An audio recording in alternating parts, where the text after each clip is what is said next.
Wait, what? How the heck? How the heck? Let's see. Hold on, let me see what it look like on here. Does it say the same thing? Yeah, how the heck? It say negative. How the heck does that even happen? Hold up, let me do. No. Let me do this, and let me do it again. Still no. Uh, Let me do this, and then this again, and then this, and then this again, and then this, and then this again. What? I don't know. I guess we'll see. I guess we'll see what's up happening.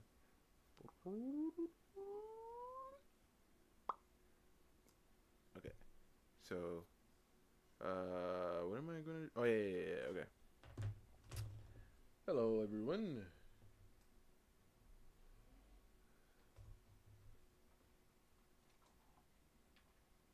Hello, everyone. Apologies for my absence yesterday. There was something important that I had to handle, and tomorrow, honestly, I also have something rather important. However, I believe I should be able to make it on time, if you're willing, of course. I have a pretty hectic day, and it's gonna start pretty early as well. So, my glove, oh, there it is. Yeah, so we're just gonna get started, I guess. By the way, you guys remember last stream? It wasn't yesterday; it was the day before. We're drawing this girl right here. By the way, her name is Ada. Okay, and this girl, Ada, has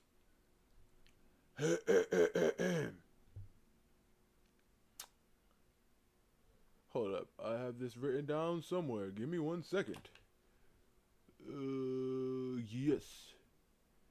Yes. She has a brother, a younger brother. And her brother's name is Mars. Okay? Okay? Alright, okay, and alright. So, yeah. Yeah. Let me erase this right here. Erase. This isn't what she wears on a normal day, by the way. And this is like this part right here that I'm drawing her in. Obviously, she doesn't wear this ever. It was just an idea that I had, but this is her like a couple years after we are introduced to her. I'll say, cause she's like straight out the gate. You know, she's like straight out the gate. You know, so yeah, so she is a big sister. Let's see what else. Cause I actually have I have a whole bunch of stuff written down here. You see, I came prepared today before y'all was asking any questions. All right. So yeah, she's like personality. She's tomboyish. All right. Um, Energetic. Oh crap! I forgot. She has a scar on her nose. Let's just simply just do a little. Should I do it that way? I could do like the typical if I want to, but I don't know if I want to do it that way. We can though.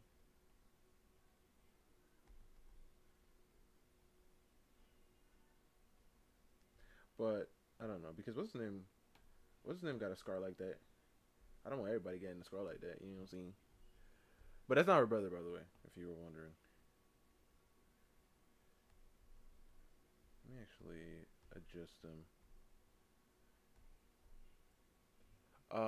What else was I going to do? Oh yeah, I was talking about her. So yeah, she's pretty tomboyish. Her hair is blonde. Um, she has a nose scar. Yeah, there's a few other things that I have written about her.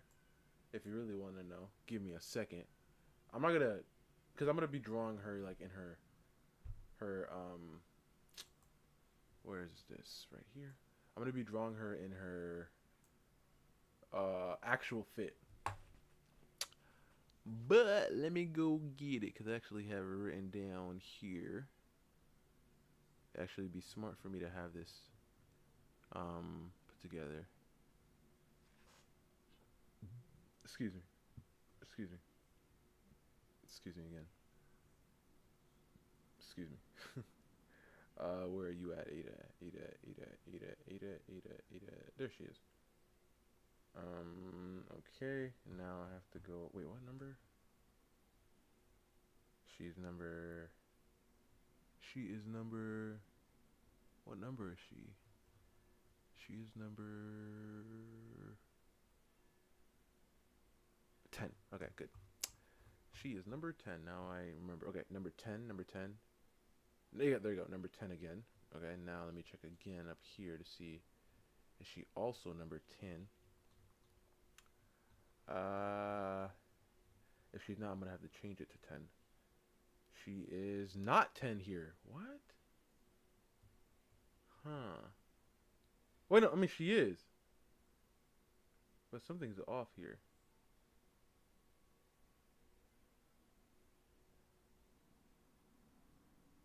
Yeah, okay. So she's hot-headed. Doesn't think a lot. Yeah. She's pretty brave. Okay. Huh. I don't understand. Ada, what's going on with you? Alright, let's put her here. Let's put her right here.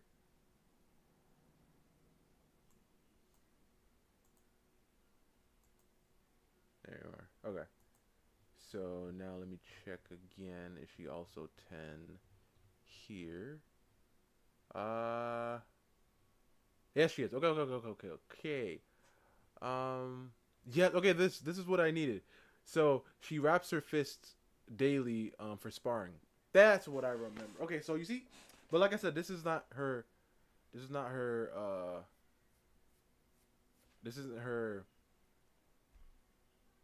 This is what she wears normally. I just saw this cool drawing and I mean outfit and I drew her in it. But this is not what she wears daily. But yeah, so we're gonna be drawing Ada today. Okay? I'm gonna draw her in an actual fit. And then maybe we can do some other ones. Because she also I have this written down. Hold up, but I have to remember who is this person. Let's see. Yeah, okay, okay, okay, okay. Good. Bram, right? He is like she has like a rivalry with him, right? They're around the same age. They both be boxing, right? So I gotta remember that too. I might draw him after as well. He got like scars on his knuckles too. He's really cool. He's loyal. He with your boys, you know. He cool with the boys. Um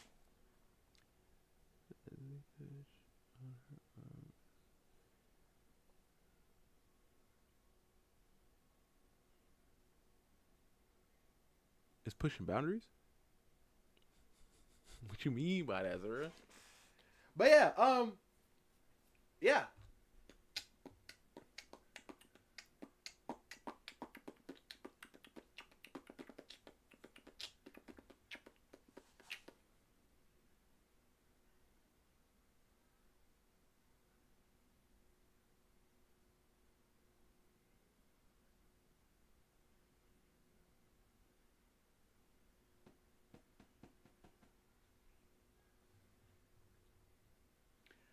Alrighty then, everyone, let's get started.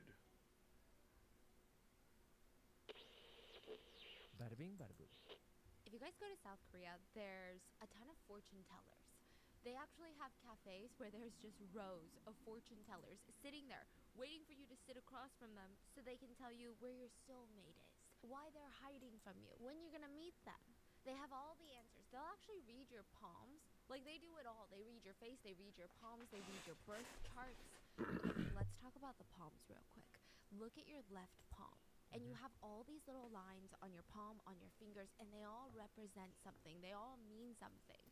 So take your left thumb, for example. You have a lot of No, I fingers on haven't, there, yes, sir. but there's this one prominent line at the bend of the thumb. You bend your thumb, and there's that line right there. Mhm. So consider your thumb broken into two parts. The Mhm. top half is is the top half bigger or is the bottom half bigger? Top half.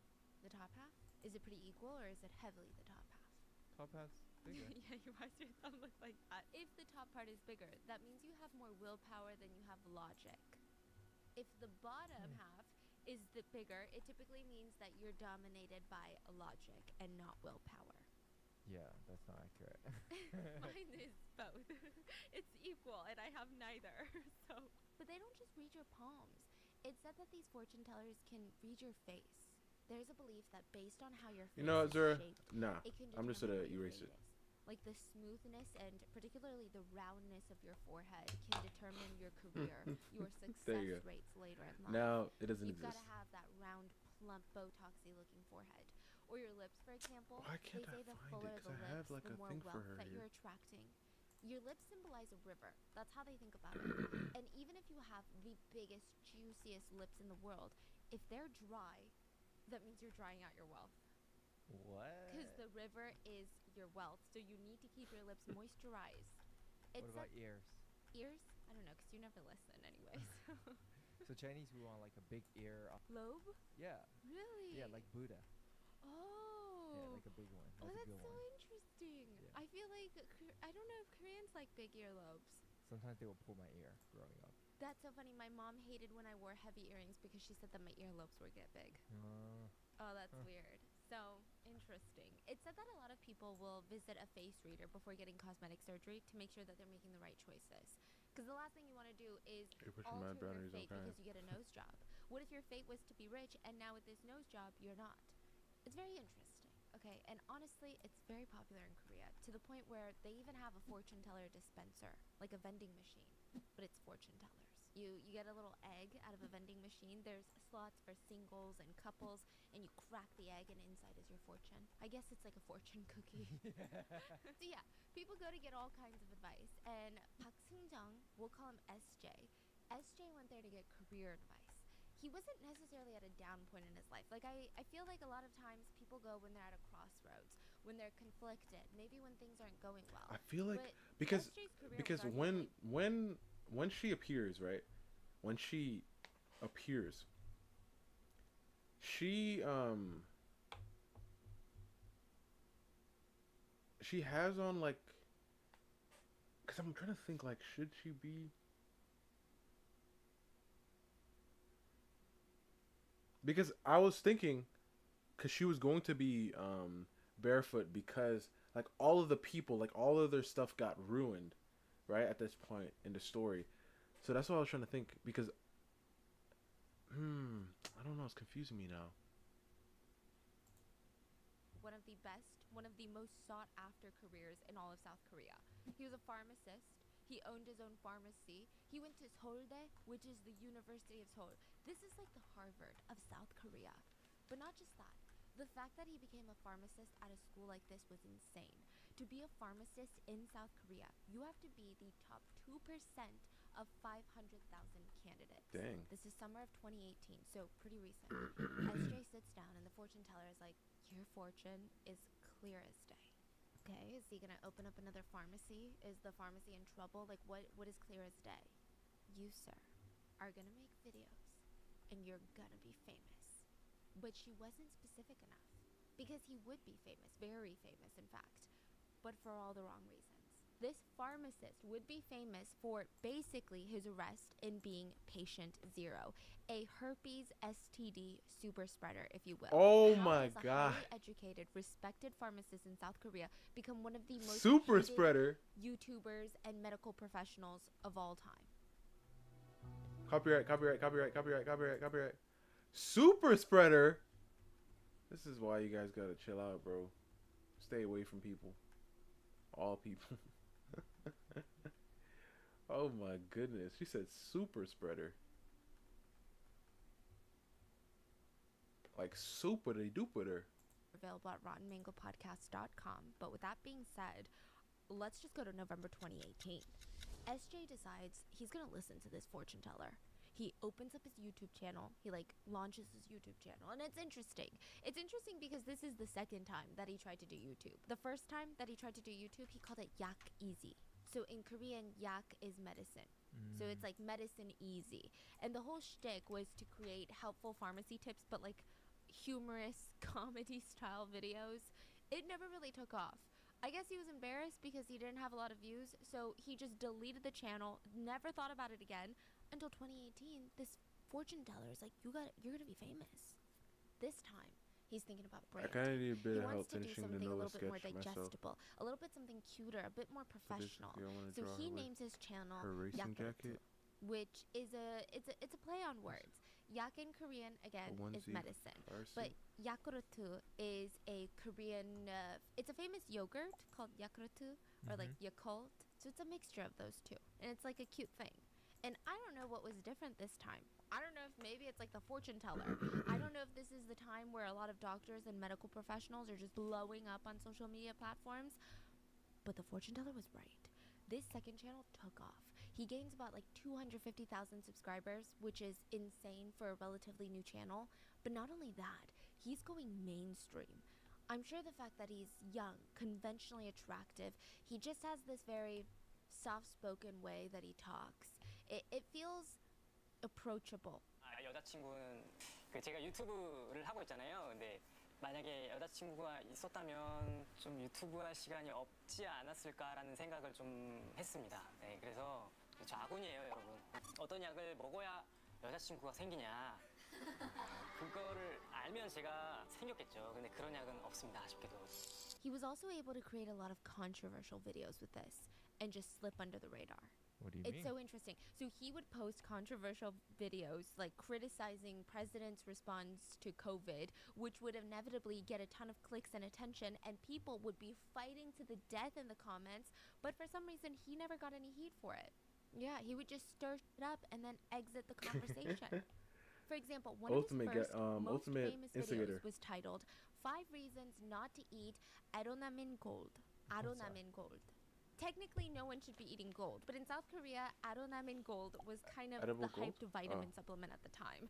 It's You have a reference? massive Nice. corporation for That's what I'm marketing the glad. stuff That's as what if I it's like the to hear, man. cure-all to physical fatigue. This man Eat got a Adonamin reference. Gold, and you're not gonna feel Goodness. tired anymore. You know that little midday slump that you get? Eat Adonamin Gold, and you're gonna be fine. Also good for your eye health, heart health, just overall cardiovascular Well, health. what is it though? It's basically like a supplement, like zinc, iron, gold. Yeah. Okay. Yeah, and so it was one of the most famous Korean supplements at the time. It's almost as if I sat here today and made a video titled 5 Reasons Not to Eat Vitamin B12, 5 Reasons Not to Eat Vitamin C. Or like emergency. Yes, it's kind of a conversation starter because most people are like, wait, why? Everyone takes it. We're all under the impression that this is not a controversial thing, right? People start arguing in the comments. The company that produced it, which is this huge pharmaceutical company that produced the Adonamin Gold, they had to come out and say, hey, we're going to refute all of his points. Please keep buying our stuff. It got him so much attention that he was invited on a guest appearance for a TV show on NBC called My Little Television.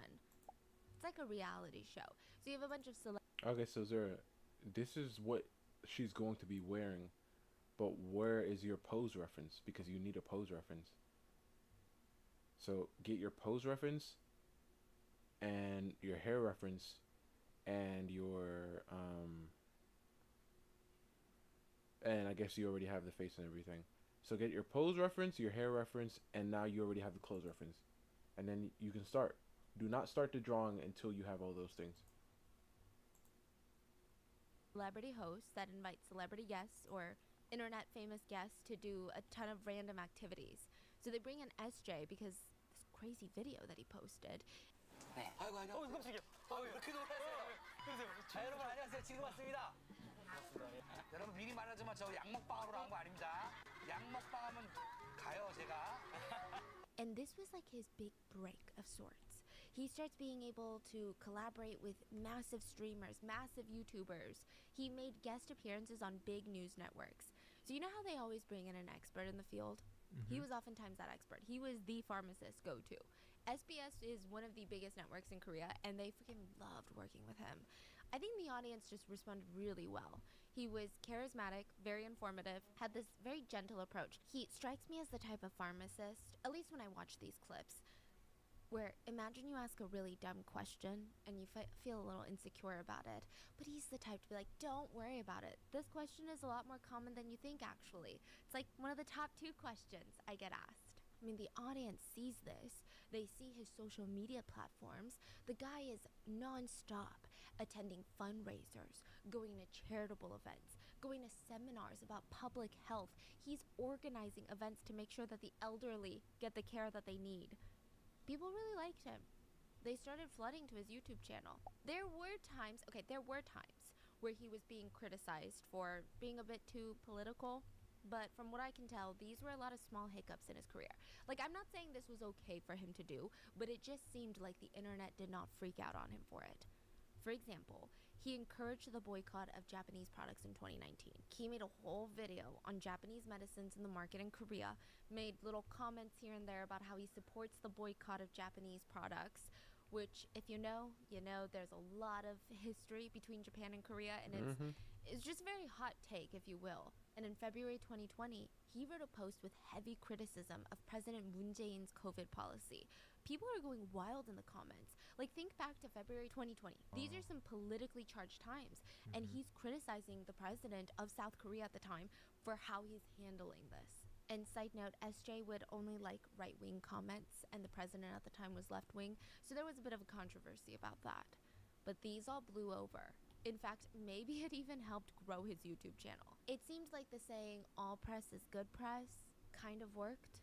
All press really seemed to be good press. Until it wasn't. Because it's really, really hard to come back from being an alleged that spreads lifelong incurable diseases to his victims. Jenny is not her real name. But Jenny was really shaken up after reading this post. Okay. I think there was a really big part of it. I have something to say. Hot take.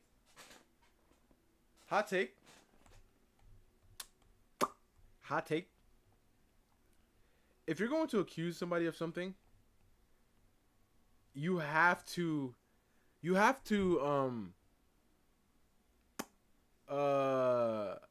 like, you have to show yourself. If that makes sense. Like, you can't hide. Does that make sense?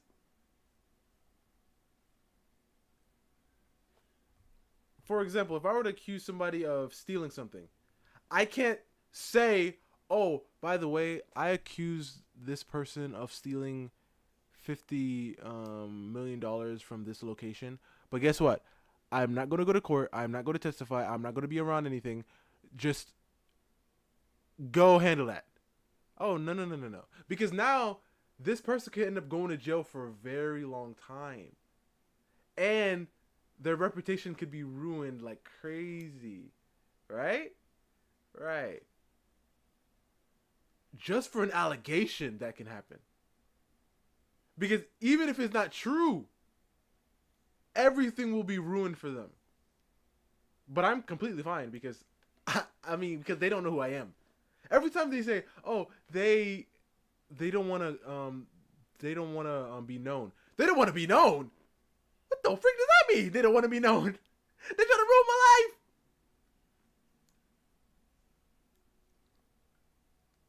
They're trying to ruin me.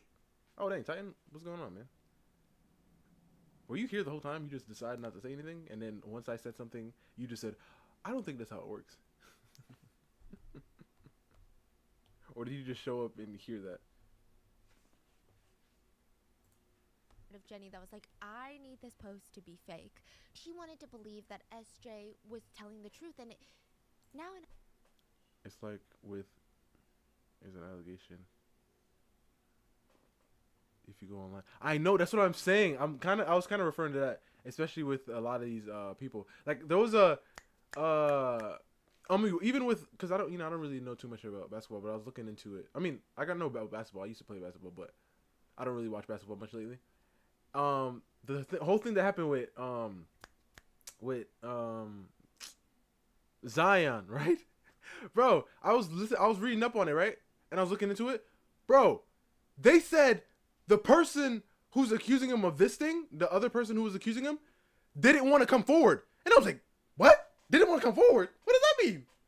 You cannot come forward? Oh, you're talking about in court? Yeah, probably in court. Of course, they probably will call you out there. I was just saying in general. But like, what's up, bro? How's it going? And she didn't want to come forward. I'm like, wait, hold up.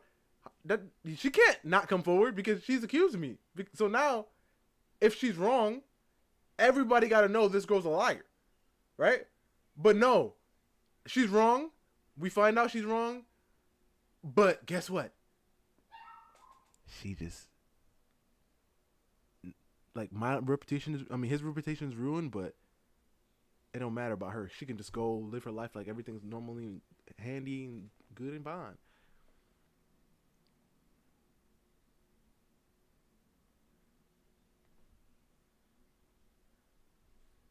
What they say? I mean, yeah, I understand that. But I mean, like, it's like, because obviously anybody could throw an allegation for anything, and it doesn't really matter, right? Because the whole thing, what I hate about it is the fact that just an allegation can ruin everything, which is true, right? Because if I were to walk into a place, right, and this could be a complete lie, and this is something where Titan work at, right? A place where Titan work out, and I walk in, and I'm like, Titan, that you? Is that you who slept with all them girls, impregnating all of them, and then left them? And then now everybody could be like, what the freak, Titan? Right? Obviously, this is a complete, I mean, I just threw out a random allegation. And now Titan is like, what the freak? Hold up, right? And I just walk my merry way. And then now everybody go look at Titan differently. Even though they didn't do any research. So I understand that's how it works. It's almost on my, yeah. I understand. But it's like, it's crazy because, especially in the world we live in, that, like, even that one baseball player, and I do know more about baseball than anything, but I just don't like the Dodgers like that. I mean, it's not that I don't like the Dodgers, I just don't watch the Dodgers much. But like, what happened with him too?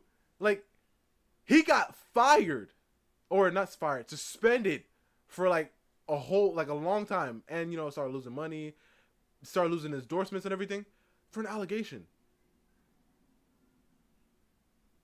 Y'all here stealing Pop-Tarts? I mean, listen. Brian, it was the strawberry flavor. What do you expect? In hindsight, it just wasn't adding up. Jenny said there were way too many red flags. So you're like, what post? Well, who's Jenny? Wait, where? Jenny and SJ met at Oh. his pharmacy in 2019. This is December of 2019. It's like the calm before the storm. The outbreak is happening in China. The rest of the world knows, but they don't really know how it's going to affect them. So there are some people going out to prepare. In the US, we were buying toilet paper. In Korea, they were buying vitamin C to help boost immunity. You see, that's They were smart. trying to be proactive. That is so smart. You see that? Our dumb selves in America were buying toilet paper. In Korea, they went and bought vitamin C to fight it. So in America, they were like, you know what? Let's get ready to stay home and locked and cooped up, right? And that's why even a lot of those people, I'm not even trying to, you know, because obviously it was a time, but a lot of those people got sick and just passed at home, right? And most of them obviously were overweight people and older people, right? Who are, you know, whose immune system were, you know, shot. But like, they didn't even think about trying to combat it. Because even, like, I was careful at that time. And obviously, you know, in hindsight, understandable everything is going on. But, like, I was careful at that time, and I still ended up catching it. You know what I mean?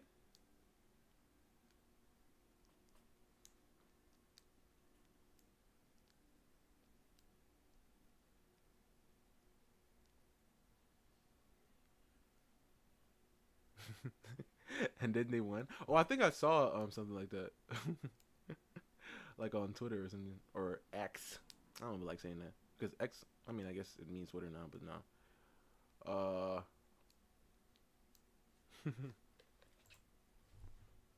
Active. So that's why Jenny shows up to her local pharmacy. She's trying to get meds. She's trying to tackle her to-do list. But the guy standing opposite the clear plastic divider, she's like, that's a freaking YouTuber. I know this guy. I freaking know him, and I watch him. He might even be part of the reason that she decided to go get drugs from the pharmacy that day. Wow. Stock up on supplements. I did see some netizens criticizing her for making small talk with the guy, insinuating that she was going after him for being a minor celebrity, which is just nonsense. Like, That's what people it's do. victim blaming, but also you're telling me you see a YouTuber you watch, and if you're not feeling super shy, The disgusting truth of a wholesome Korean pharmacist who spread. Okay, to fans. Okay, I just want to know. that This day, is or confirmed. socially anxious, you're not even gonna try to make small talk. So You they remember the just made Nova small outfit you said? talk. Yeah, I remember. She didn't The even. Nova whip. I mean, Oh, that she was Nova? straight The one up that was was sitting on that commenting box thing? YouTube, I watch you. They talked about foods. They talked about immune boosting foods and nutritious things. They joked about how SJ said he couldn't cook well. Jenny said, "Oh, I'll drop you off like a toshirak, a bento box lunch for you to eat one day." And she was just kidding. It was all very normal and cute.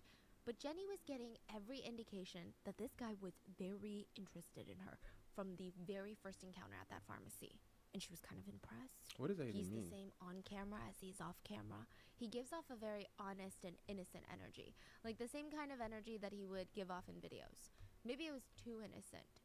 After their first meeting, SJ gave Jenny his home address. He's like, if you ever want to Stupid. come over and, I don't know, teach me how to I cook. mean, in don't know Korea what too, excuse like, he you know, gave. it's But he different. gave her his home address.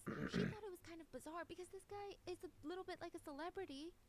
But she felt honored. If he's going to give me his address, maybe he trusts me. Maybe I gave off a really good impression. That's crazy. So from there, since December 2019, the two start a situationship of sorts. I don't know if I, I would hate that word, but yeah, that's what people do, I guess.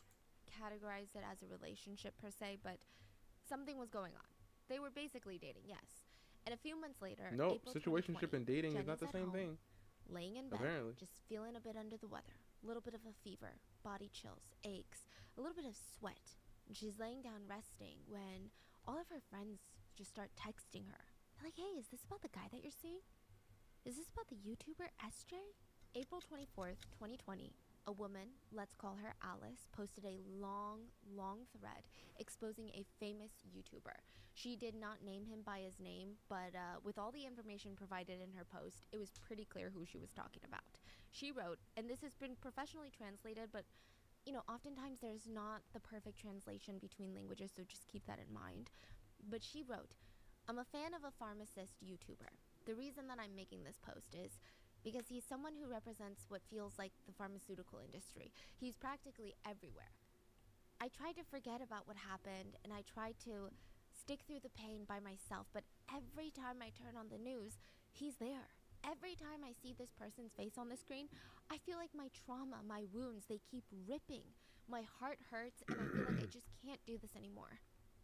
I have been in so much pain, and my heart has been torn to pieces. All the while, this person is being praised as a pharmacist that advocates for people's health. I'm a fan of this YouTuber, and we were involved for a few months. Because of our involvement, I will suffer irreparable physical damage for the rest of my life. And when the damage was the most painful for me, he coldly pushed me away. I initially fell in love with this YouTuber's kindness. He had a very warm appearance in his videos. I wanted to support him when I saw It's always interesting when she, because like, obviously this story is, you know, different from the ones that we usually watch.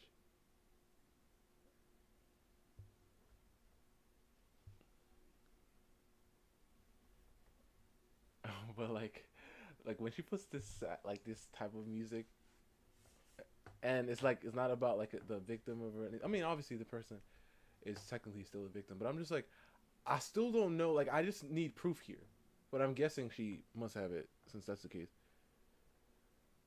I erase the legs because what? Why the heck you erase the legs? That doesn't make any sense.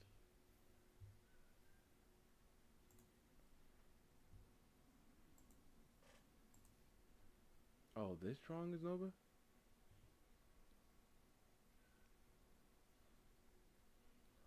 Zara, show me the reference that you used for that pose that you drew. his videos, and I thought the only way to do that was to DM him through Instagram. I never thought that he was going to respond. July 2019, he responds. Since then, we went back and forth messaging with each other, and honestly, I felt pretty grateful that he was even talking to me. He would even send me pictures of his family and ask how I was doing. He would ask about my family. I was just a fan. He caught It her. made me feel really special. He that got he her, was bro. caring about me. And then he asked me to meet with him for the first time. I was pretty scared. I was pretty nervous. The first day I met him, I didn't know what to expect, but he just made me feel so comfortable. He would even introduce me to a friend of his, which I felt like was a big deal, like a meaningful gesture. We had these deep heart-to-heart conversations the very first day, and I was even comfortable enough to get a little bit drunk. He kindly took me home and asked to come inside, and I genuinely just thought this first meeting, I was meeting him as a fan. But he definitely wanted something more. He wanted to meet me for reasons. Because after dropping me off, he comes inside to my house, and he keeps trying to touch me and undress me. And you... He ignored what I said about not being able to have intercourse without a condom, and I was scared, but he kept reassuring me that it was gonna be okay. And I don't know, I was so drunk and I couldn't... Oh! No! Remember what we said last time, guys? And I don't know, and I was just no, miss. We're not letting that. You see the dog? She barking because she like, oh no, she tried to get away. Oh nah, we ain't letting that happen. We ain't letting that happen. Did she just say that?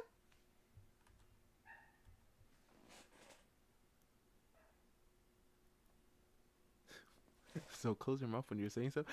I thought you said close your mouth when I'm saying something. I was like, how the heck am I supposed to know you're saying something? He ignored what I said about not being able to have intercourse without a condom, and I was scared, but he kept reassuring me that it was gonna be okay. Yeah, and then I don't know, I was so drunk and I couldn't resist. And I don't know, and I was drunk and I couldn't resist. What? Oh no. Oh, by the way, Bri, she forgot to say, but he was drunk too, so he couldn't resist. So, is that an excuse that we could just give around? He brought her to her house, right? And she let him in. And then he was trying to, and then she was like, wait, we have to use one of these. And then he said, hey, it'll be fine, chill out. And she said, and then once he said those words, I just like, the drunkenness and like, I just felt like I couldn't resist. You couldn't resist? What do you mean? What do you mean you couldn't resist? Check whip. Reference. All right, let's see. Let's see what you guys are. Zero said bet because Zero got a reference.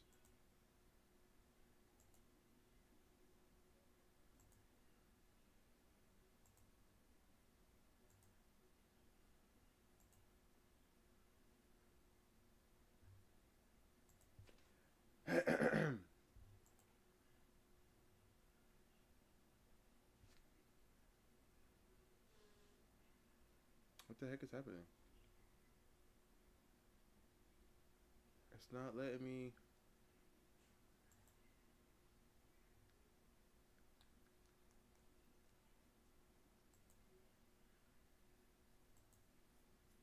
It's not opening up.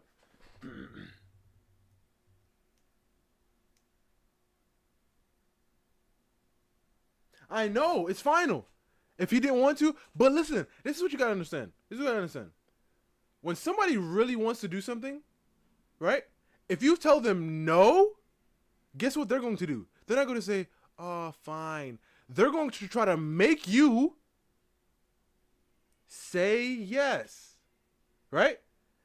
And then you say yes. You've done this with your family, your parents, or whatever. You're like, oh, mom, can I go here? They're like, no, you can't go there. You're like, but mom, it's just right here, and it's just, I'm gonna be here with some, and they're like, no, you can't. You be like, yeah, but like she said she was gonna come too, so we're gonna all to be together. And she's like, okay, fine, and then you end up doing it. So she said, oh no, I can't do it without, I can't do it without a shield, and then he was like, come on, just chill out. You'll be fine. You'll be fine. And she said, okay. Huh? I'll change up the arm placement due to the context of the thing.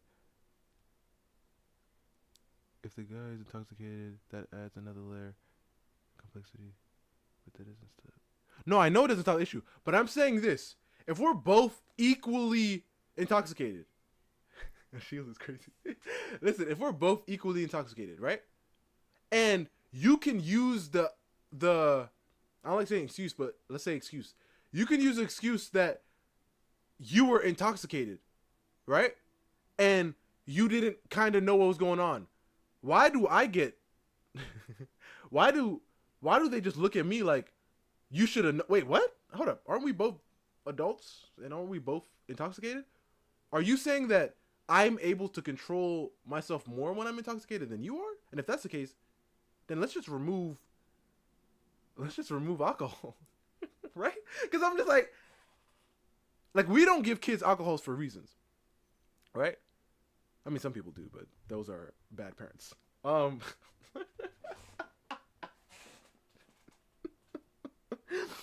me not say that. Yo, my Discord did start bugging out again, Zero, so it looks like I can't. It's still his fault, unfortunately. You see, I'm glad that you said unfortunately, because you understand that that's how it is. And I understand that's how it is, but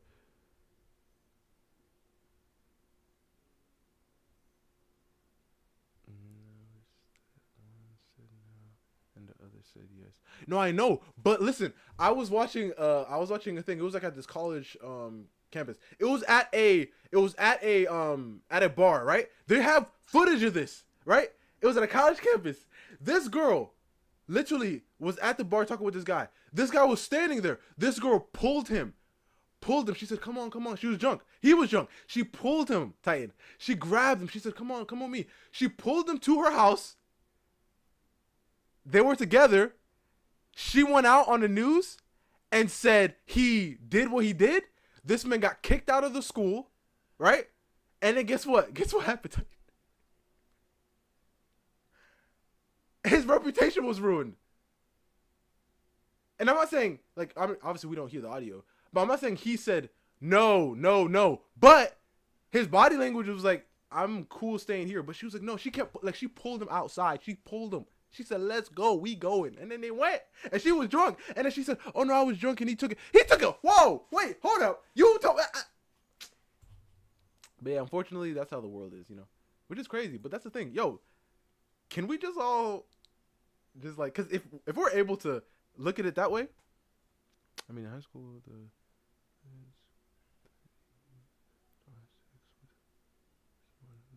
yeah, I understand. Yeah, but like, because it's like, it's not even that somebody said no and the other said yes, Titan. It's that you can't say anything. You know what I mean? Like, obviously you can, like, if I don't want to, I can up and leave, right? But like, if I'm in the situation, right, and I'm intoxicated, and she says yes, and I'm like, I'm good, right? And let's say I'm like 5 foot and 98 pounds, right? And she's like 6'2", 170, right? And then she like, yes. And I'm like, no. I'm like, no. Guess what? It doesn't matter at all. More likely than not, she's not going to have no consequences. I'm like, no, please, man. And she's like, what? And I'm like, But honestly, do you think that, if that were to happen, something will happen to her? No, she'd be like, oh no, I was just drunk and I didn't know what I was supposed to do.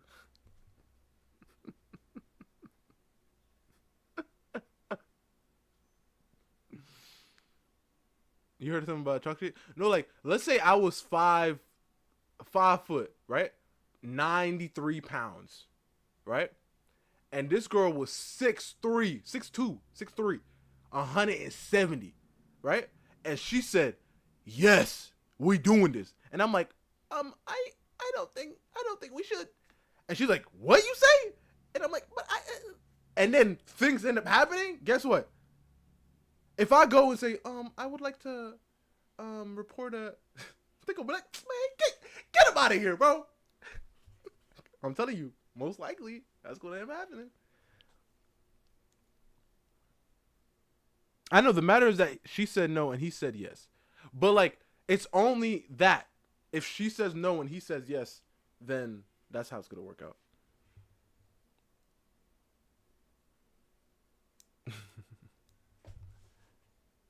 I need my girl 5'4", 150, 155 is kind of. I need a girl with a belly. Okay. All right. This, so I just accepted it. I thought he was a kind, trustworthy person, and I honestly felt like maybe I meant something to him. Maybe You made this bad was decisions, like a special miss. moment. I should have cut him off. Yep. I should have stopped it when I was forced into a sexual relationship without a condom. Which, side note, guys, just think about the power imbalance. Not just the fact that he's a well-respected individual in a field, pharmacy, that in Korea is often associated with prestige and class. Not only that, but he's a YouTuber that she looks up to. She said, "Fortunately, I didn't get pregnant because I chose to take contraceptives afterward." Do we give people passes when they drunk and drive just because they're drunk?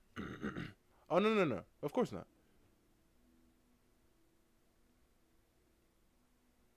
And he just keeps going.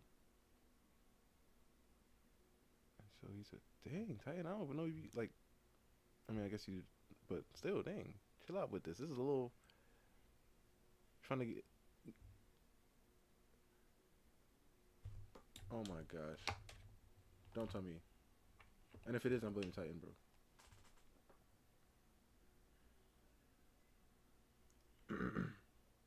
It turned off the chat on the thing. This is what I'm telling you, Titan. You gotta chill out, bro.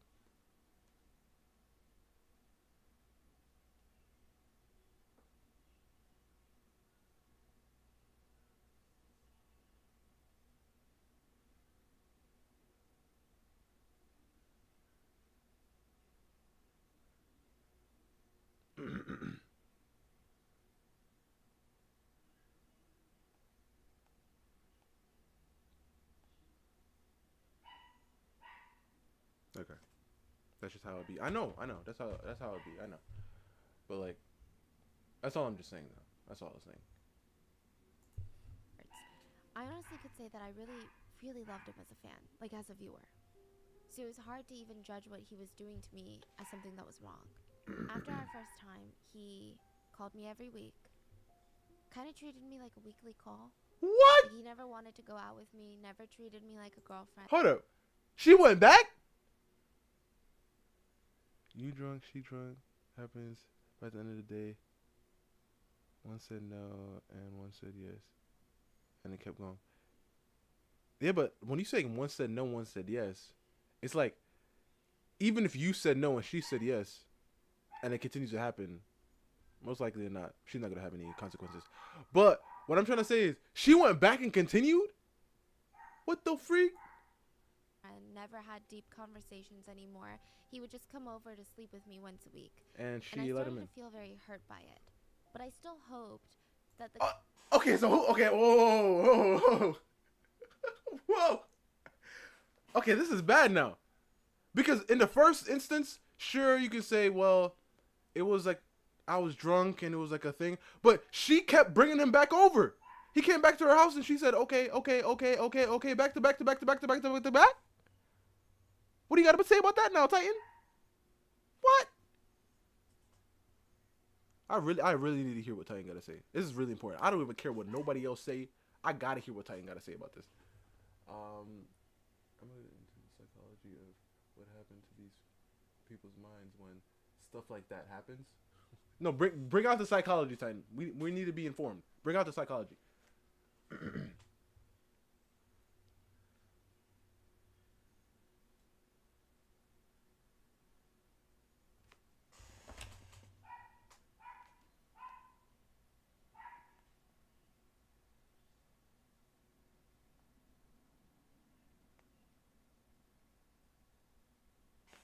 Yo, Titan, you gotta stop writing that in the chat, bro.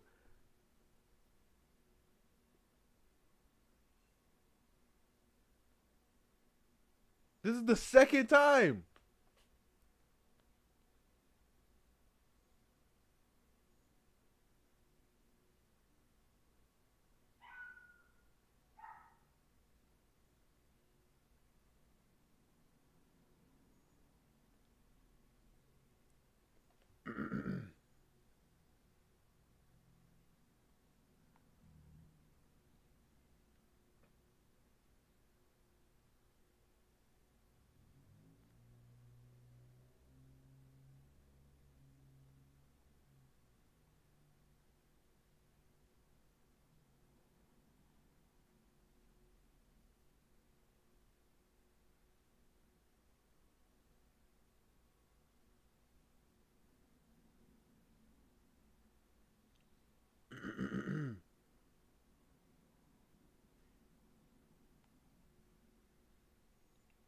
And that's crazy how they blocked that, but they didn't block that one.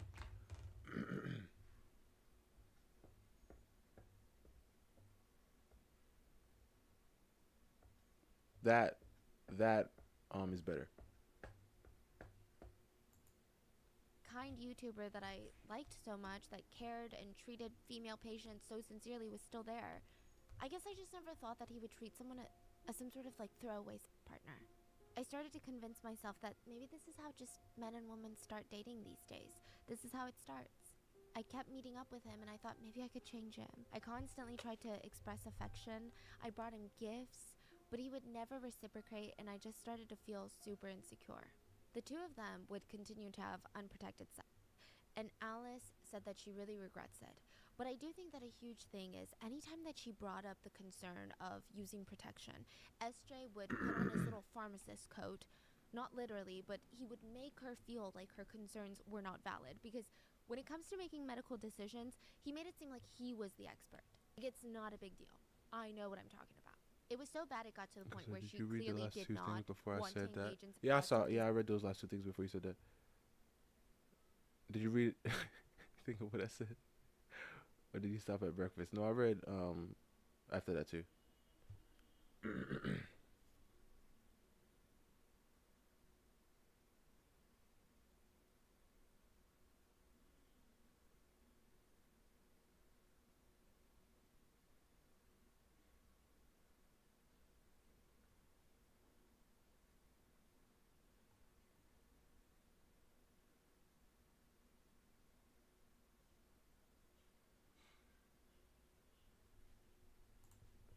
with him. He did not care. Even when she was on her period, she said that she was wearing a sanitary pad, and she told him, I don't want to do this. I have never done this before. I'm cramping. I'm in a lot of pain already as it is. I don't think that we should be doing this. He engaged in activities with her, and I personally, I want to call it assault, but legally, maybe we'll stick with engaged in activities with her right there in his car, regardless of her menstrual cycle or her comfort. She asked Allegedly. him even if it was safe to engage in these activities while she was legal menstruating, and he reasons. said, it's even safer than when you're not.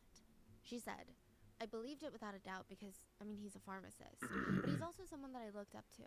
And then one day, after a few months, SJ tells Alice that he has blisters on his genital area. Oh my goodness. And the way that he does it is kind of flippant. He doesn't say it in like a, I need you to sit down and we need to discuss something serious, just a passing comment. It didn't even seem like he was trying to bring up a larger conversation. It's almost like, hey, I just got a paper cut. Alice immediately freaks out. She's That's all the men who get appropriate by women that they don't say anything and keep on with their day.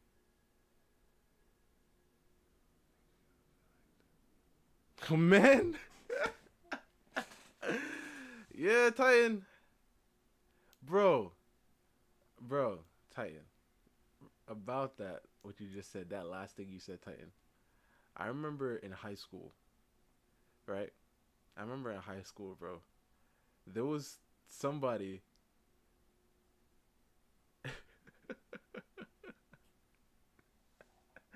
There was this person. I wasn't a big fan, right? Bro, this person did something, right? And then I was with my boys and I was like, yo, bro. this person did something, and then they were like, I mean, so what you? I'm like, what? Huh? This wasn't like I didn't want this to happen, and he's like, yeah, but man, she a female, bro. You can stop being. And I'm like, what? Oh, so that's the rules. Ah, I see. So if it is, then we just gotta I see. And the crazy because it was like we went back to class, and then man, oh my gosh, bro, like I don't, because obviously I didn't have a mirror. I wasn't looking at a mirror, but I felt like my face was like I was trying to like how do I explain it? How do I explain? Because she was talking about what had occurred.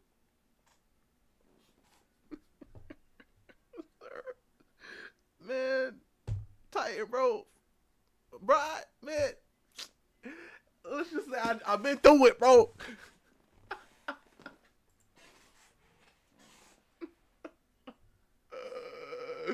Crazy, bro. But let's continue. He's thinking blisters on your genital area. That sounds like herpes. I don't know where. Oh, I'm not joking at all, by the way. I'm not joking. I'm not joking, but like, hey. I mean, listen, like, I feel like it was easier to. Okay, so you understand? Yeah, I understand. I do understand. I'm not saying I don't. I'm just saying it's just. I understand it, but it could also just be a difference in like, I don't know. I really don't know, honestly. Because I wanted to say, like, how my mind is wired, but you might say something like, oh no, well, the psychology says something different about everybody's mind obviously is wired pretty differently, but just because it didn't affect you the same way that it affected this person doesn't mean that your mind is able to. I don't know. But yeah, this Discord is not working. Like, it won't let me open it.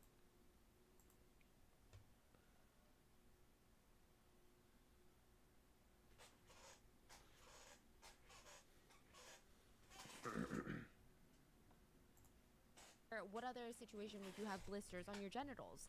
So there's two types of herpes. And this is an oversimplification, but there's HSV1, which is mainly transmitted through oral to oral contact. This is when you have like the canker sores. This girl That's is. HSV1. HSV2. I feel like, yo, in high school too, I remember seeing somebody with a whole lot of stuff right here, bro. And that's my cue to hit up out of there, you know, like all right here and just up here and stuff. I'm just like, ah. Is an STD that's caused by genital herpes. So that's typically through sex. And genital herpes is pretty prevalent. In the US, 1 out of every 6 people between the ages of 14 and 49 has it. 14 and 40. Some people with genital herpes are my asymptomatic, meaning they probably don't even know unless they had an STD test. And others, they're going to have these outbreaks in the areas here and there, usually in the form of blisters or sores. These can range from mildly uncomfortable to severely painful, and it's lifelong. Really? So it's not something where the symptoms are constantly there. It's not there 365 days a year, but typically they'll have flare-ups, usually when your immune system is weak. Wow. So it'll flare up and you'll get the genital herpes, and typically if you have that, you'll Is this get like? fever. Should we watch this video, bro? Gosh, bro. I don't know why I saw the title and I thought this was gonna be a more light one, cause you know nobody's like gone, but like I don't know. Body aches, chills. It's just like a whole shutdown in the body that's happening. So Alice, I mean, she's panicked. Who would not be panicked? She's thinking about going to the hospital to get tested. I mean, she's confused how this could be. I mean, she was tested last year. I don't think Also, she's only been with him. that she thought that SJ was seeing other people. I don't even think that crossed her mind, because anytime he was with her, he would sweet talk her into having sex, and he made it seem like she was the only one in the world for him. Oh my. So to Alice, this news is shocking and This confusing. is why you guys need to chill I out, also bro. believe, again, the way Stay away that he from mentioned everybody. the fact that he had a blister, And it listen, sounded like this is he why you gotta was- wait until you're married. And hopefully your husband or your wife ain't cheating. So now everybody's safe. I'm telling you.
was almost asking her how that happened.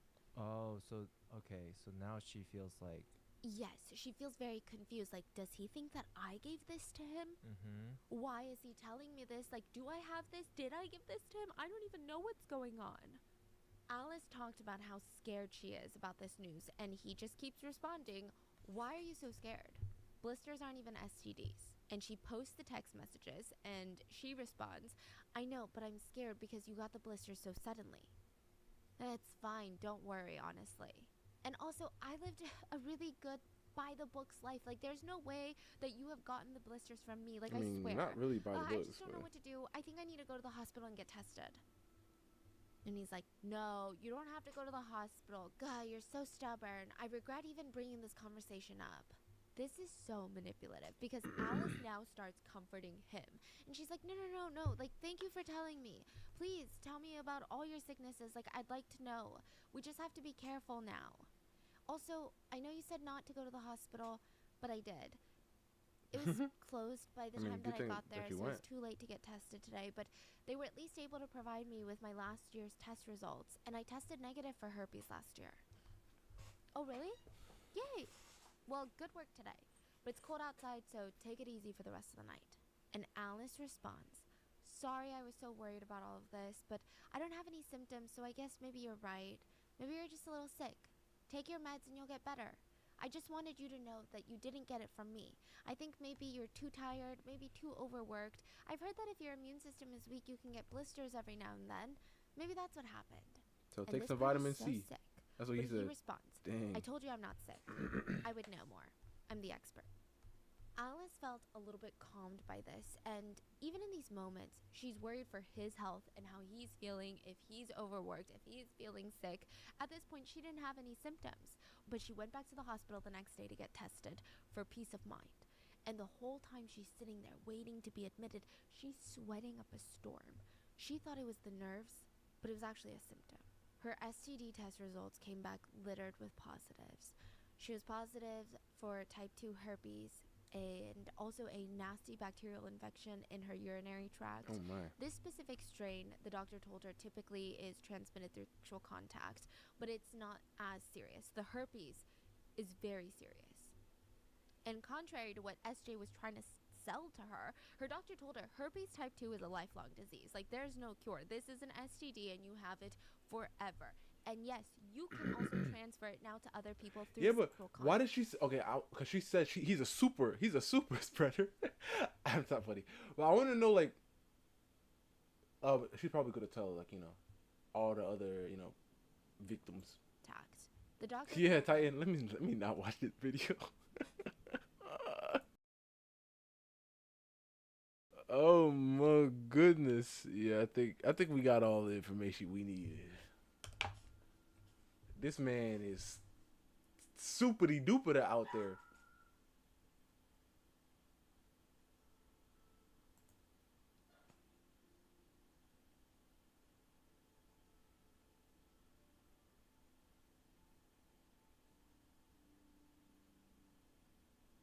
Hi. Oh dang. Oh, that's. Oh nah. Oh nah. In the. Oh nah. Can you be two places at once? Okay, not in the metaverse, like not VR. I'm talking physically. Can you be two places at once? Can you be in one place miles away and then at Watch a the video you sent me. at the same time? I wish. Yeah. Oh, Titan, you probably weren't paying attention when I said this because you rarely pay attention when I'm talking. But I can't open Discord. Like, it's like not working. It says the connection is bugging out. Hold up, let me see. Because Titan's not gonna believe me. Because I said that. So I'm gonna show Titan the proof. So now Titan, like look at this. You see? You see this right here, Titan? Look at this. Look at this. Look at the screen. Look at the screen. You see that?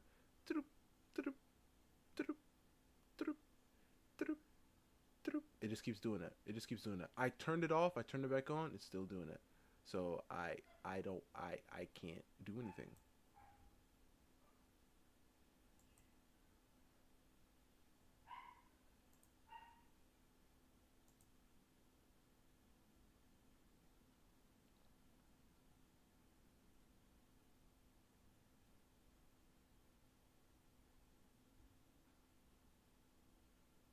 Search it up.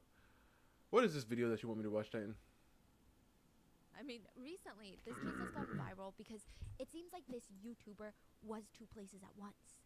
So December 18th of 2022, so just this last December, Steven was home, and we don't have his Ring camera footage to prove that he was home, but we do have a live stream, which is like the next best thing. He's He's playing live streaming GTA. at his What is that, Vice desk. City? He's playing Grand No. That's not Vice City. Yeah, it is Vice City. Because the pink. Theft Auto.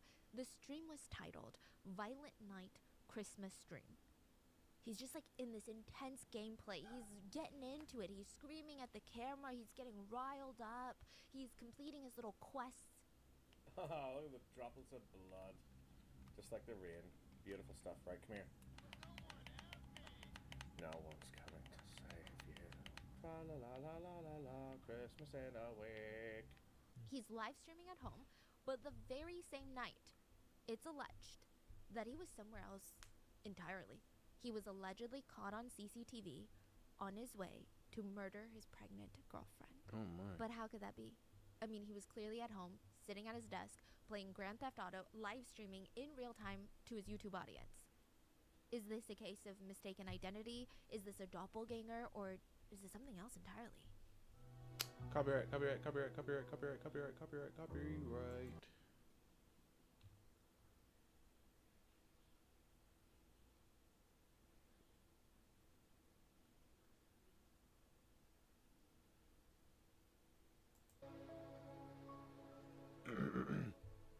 As always, full show notes are available at rottenmangopodcast.com. I did miss you guys for a main episode this week. I had to have emergency tooth extraction. I had 4 teeth extracted. I wasn't expecting it. I didn't plan ahead for it. And this is like day 3 post-op. So if you guys are watching the video on YouTube or if you're watching Rotten Mango video on Spotify, I apologize if my facial movements are kind of odd. Everything is odd inside my mouth right now. Like, it's a lot of stuff going on. There's blood, there's stitches, there's pus. I'm so scared of dry sockets, so here we are. Anyway, back to the show notes. As of when I'm filming this, the 6-hour live stream of this YouTuber is still up on YouTube. It hasn't been taken down since December 18th of 2022. I can't say that I recommend anybody watch it. I know that there's going to be people who are curious, that want to see it for themselves. I'm going to show you the big bits and pieces that a lot of people are talking about. But other than that, I would say it's just 6 hours of pure discomfort. It's an uncomfortable watch. I think we all have way more important things to do, like supporting the McNally family and getting justice. It's just not something I would recommend, but it is there. So with that being said, there was this huge rally for violence against women in Ireland. I think there were like over 1,000 people gathered there. Most of these people, they're angry, they're upset, they're sad, they're in grief. I mean, they're holding up signs: end violence against women, justice for Natalie. Or one that was even more emotional was, she was just at home. She was only at home. Natalie McNally was at home when she was viciously attacked and murdered. It said that she was Natalie stabbed. McNally? There were just a lot of emotions in the faces of the crowd. But this one kind of stood out. This guy. And maybe What it's the freak? hindsight, maybe not. But there's a man standing amongst the crowd in the rallies. Steven. He's a YouTuber. Look, he might not look or sound familiar. YouTube is a huge environment, but Steven was a bit of a micro-influencer. He had a little over 35,000 subscribers, which is a lot, don't get me wrong, but he had a super niche audience. Okay, the guy, he didn't do lifestyle content. He didn't do like what I eat in a day, videos that would cater to a larger audience. He focused on a very specific community of collectible figurines. So he would collect these niche figurines from Star Wars or Doctor Who, and he would unpackage them, review them in the process of buying them. He's a collector, He huh? had this entire room in his house that was just dedicated to these figurines, where there was just rows and rows of them. And he did this for over a decade. So he didn't have the biggest following, but he had like a cult-like following. I mean, some people who were his viewers, they watched him since they were a kid till when they're a young adult. It's intense. He describes himself in his YouTube channel as the adventures of an overgrown man-child and his special friends. He sounds like a good guy. I mean, he's on his off time, he's at a rally to support the fight against violence against women. He's standing up for women.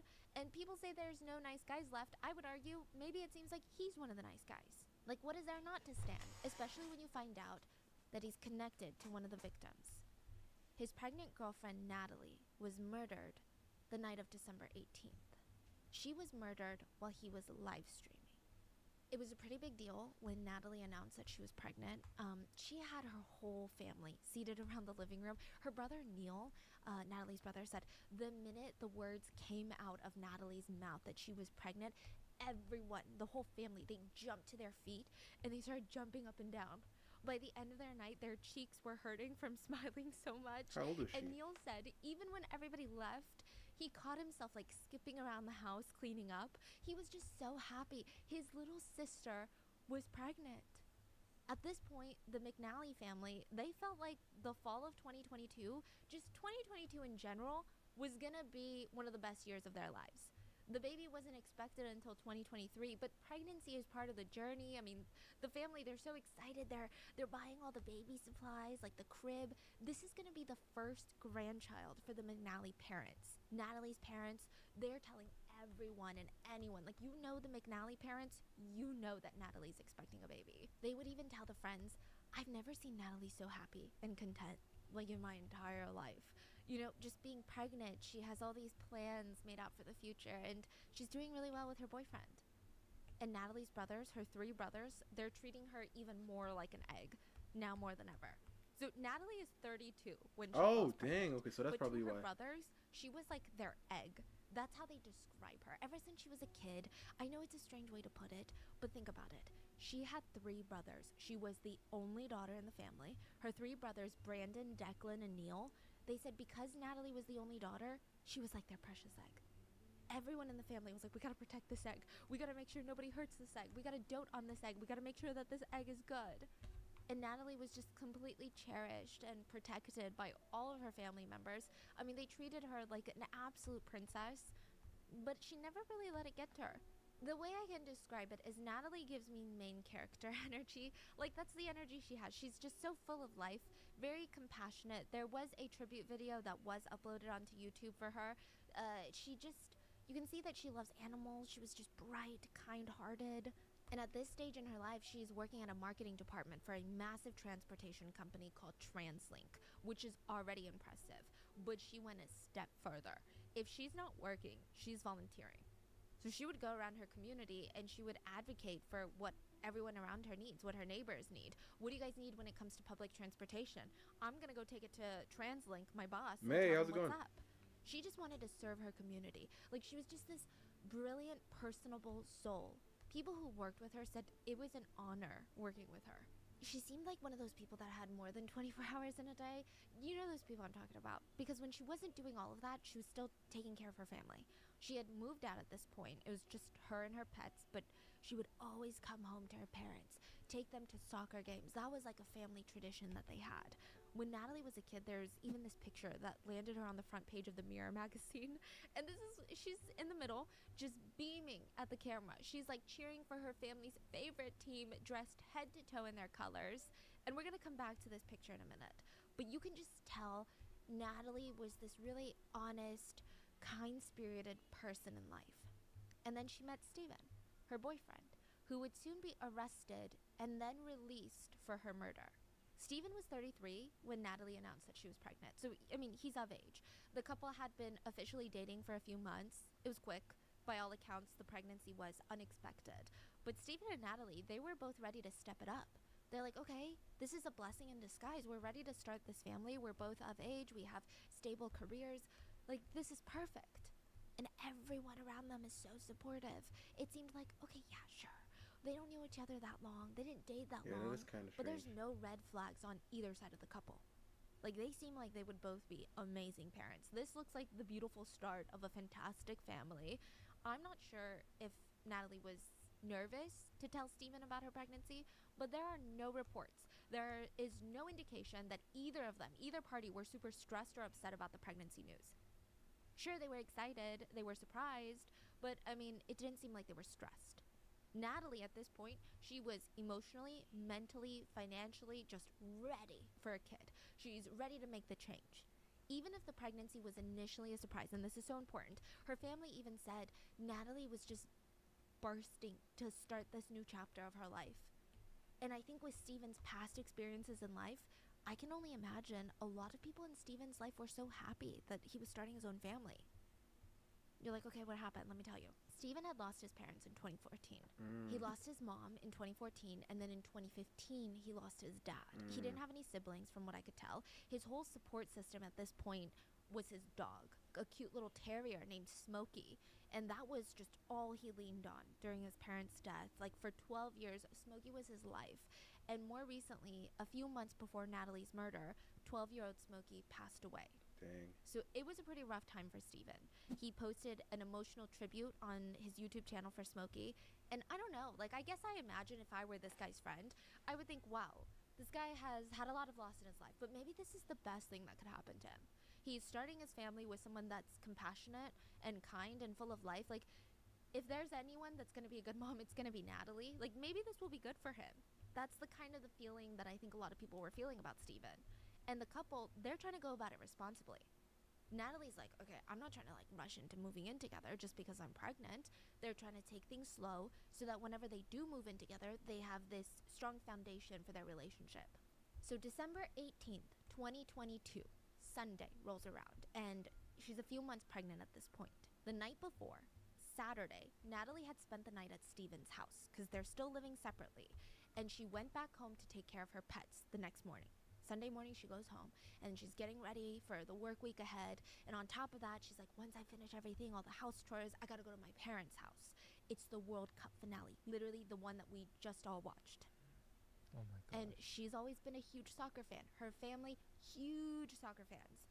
Which, side note, it was a pretty exciting game. So I'm sure Natalie was just bursting with adrenaline, with just like everybody else that was watching. And once the game ends, she's getting ready to go back home, and her phone pings with a text message from Steven. This is like 5:57 p.m. And it says, right, well, I'm off to stream the night away. Wish me luck. That's what Steven says. Natalie smiles and she responds, I might have a peek at your stream later. We also later find out that Steven had tweeted that he's going to be streaming, and Natalie had liked the tweet. So she was just a very supportive girlfriend. If Steven had a hobby, she embraced it. She tried to learn about it. She wanted to be interested in the Dang, things that made that's him cool. passionate. Just seeing the people around her happy was what made Natalie happy. So anytime that Steven went live, which wasn't that frequent, Natalie would make a mental note to pop in and say hi, show him some love and support him during his stream. So she's gathering up her stuff at her parents' house and she starts heading home. This would be the last time her parents saw her alive.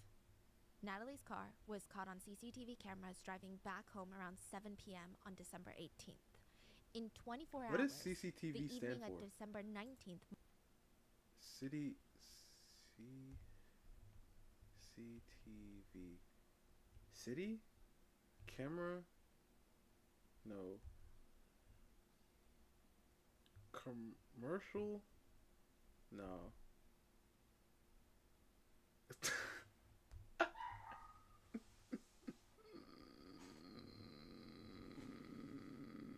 I don't know.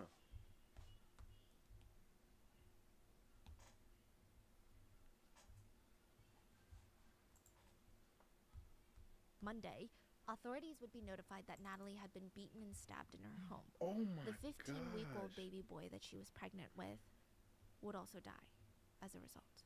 All of Natalie's loved ones, her parents, her 3 brothers, they were all notified of her murder. The only person close to Natalie and her unborn baby that wasn't notified was Steven, because he had been the one to find her. According to a court hearing that took place March 6th, the prosecution stated that Steven went over to Natalie's house Monday night because she wasn't responding to his messages. He got there around 10 p.m., so way more than 24 hours since Natalie was last seen. And the police arrived, ambulances arrived after his 911 call. It was too late. Both Natalie and the baby, they were dead. The crime scene was immediately secured because, the whole thing was just so clearly foul play. She was stabbed, she was beaten. This is clearly murder. And this is like the worst kind of monster. What kind of monster kills a pregnant woman? What kind of monster stabs a pregnant woman to death? Nothing about it felt random. It didn't feel like a serial killer on the loose. There was no evidence of a break-in, it seems. And I'm not saying that that's any better, but it's scary to think that someone knew Natalie, knew how kind she was, knew that she was pregnant, knew how excited she was to have a baby, and killed her? Like, that seems so sinister and so gross. The state pathologist would later state that Natalie's initial findings of death included compression of the neck, stab wounds to the neck, blunt force injuries of the head. She also had defensive wounds, which indicate that she fought against her attacker in an effort to spare her or her unborn child's life. The murder weapon, the knife, was found near Natalie's body. Both Natalie and the knife were found at the top of the stairs in her home. Natalie's father would later say that when he went to ID Natalie's body, she was unrecognizable. He Oh said my that the gosh. sheer anger and just animosity that was represented in her body was just not something anyone would have expected. She had broken bones in her neck. The full autopsy report has not been made public, but Natalie's father has stated that it was a terrible death, and all he can hope for now is that she died quickly. The police try to calm the public. They're trying to reassure everyone, like, don't worry, in this nice little neighborhood in Ireland, don't worry, we don't have a serial killer. This is not random. They're trying to reassure people by saying this is not random, nobody else is in danger. And very soon after that, the police released CCTV footage of a man walking into Natalie's neighborhood carrying a sack. This is around 8:52 p.m. Then at 9:30 p.m., you can see the same man walking out. And Wait, 8:52 to 9:30? yeah, 38 minutes. And I truly don't know why it's the world's worst, grainiest footage. It's kind of frustrating, but at least there's footage. A few interesting things to note about the CCTV footage. For one, you cannot see the man's face clearly. You cannot see it clearly, and it doesn't necessarily seem like they were trying to hide their face per se, but you can't see their face. Second, the man changes clothes. It seems like it's the same person by their height, their stature, and their gait, like the way they walk. But it seems like when he's walking into the neighborhood, he's wearing maybe darker colored clothes. It looks like a track set, if you will. And then when he's walking out, he's wearing a lighter colored set. And another thing to note is that the colors might not be accurate, because when it's dark, CCTV cameras may make something look like a white shirt, but it might not be white, it might be blue, it might be a different color. But it's clear that he did change clothes. Now, lastly, is the police released this footage with the presumption that this man either committed the gruesome murder or had knowledge of it. And the way the man is walking in the CCTV footage is just eerie. because the police are under the belief that this is the killer, right? But the way he's walking, it's like he's taking a nice leisurely walk to grab some ice cream. It doesn't look like he's running away from a crime scene. It doesn't look like he's going to murder someone. He looks like he's got his headphones in and just taking a nighttime walk. Like, it's very scary to think that this is how someone walks away from a murder that they just committed. So the person didn't drive, or they parked the car far away? They took a bus. Took a bus. Oh, okay. Yeah. So, just again, I don't know if this is hindsight, but it just reeks of entitlement. Like, this walk is a very entitled walk, and it's very scary. So, from this CCTV footage, the police gathered that this person seems to be a younger male, and they asked the public if they could help ID the man in the video. And for a while, nothing was done about it. I don't know if they just couldn't identify the man in the video, if nobody could, but the police were stumped. They had visited over 200 houses in the area, asking if anyone saw anything at all that was remotely suspicious. They evaluated over 3,000 hours of CCTV footage. They had taken over 50 items into evidence. Crime Stoppers came out and offered a £20,000 reward for anyone with information that could lead to an arrest. And people, the police, they kept reassuring the McNally family and the public that they were doing absolutely everything to find the killer. But the McNally family, and I have just pure respect and admiration for them, because this is the hardest time of their lives. And they got up every morning and they made sure the world did not forget about Natalie. They went to public appeals, they held vigils, protests. They wanted to spread awareness against not just for Natalie McNally's case, but How do for you draw violence dreads? against women. I've I think told the you how to draw community dreads took it really before. hard to know that a young woman's life was taken in her own home. That was shocking. But the fact that she was pregnant, Just like any hairstyle, find the hairline, right? And then, especially with dreads, I feel like understanding how you want them to be. Like, are you gonna want the dreads going down? Are they like tied up? Are they short? Understanding all that is really important also. And once you start doing that, then you can start finding because dreads work kind of differently from how naturally hair goes, because like you can have like locks coming from like different places, which is why it's really important to understand how the hair is going, because if it's tied back, then obviously starting at the hairline you can tie your dreads back.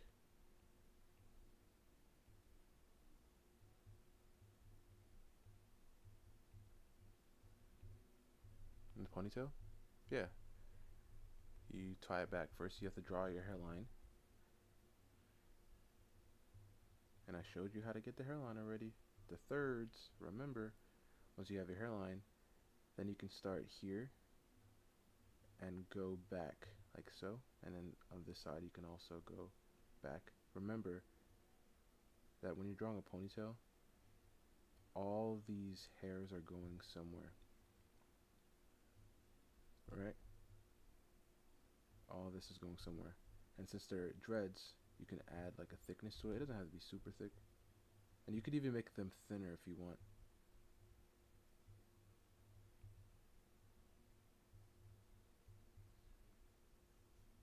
And what I like to do is I like to add a little bit of texture to the dreads, just to make them feel more like hair and like it's, napped. And then you can add some more. Remember that it's 3D, so it's going actually maybe like there. It's coming off of the head. It's not flat on the head. And then you can determine, like, is it going up? Is it a high ponytail? Is it a low ponytail? And then obviously you have to add these dreads. Or if it's high, then add those dreads, depending on the length and stuff.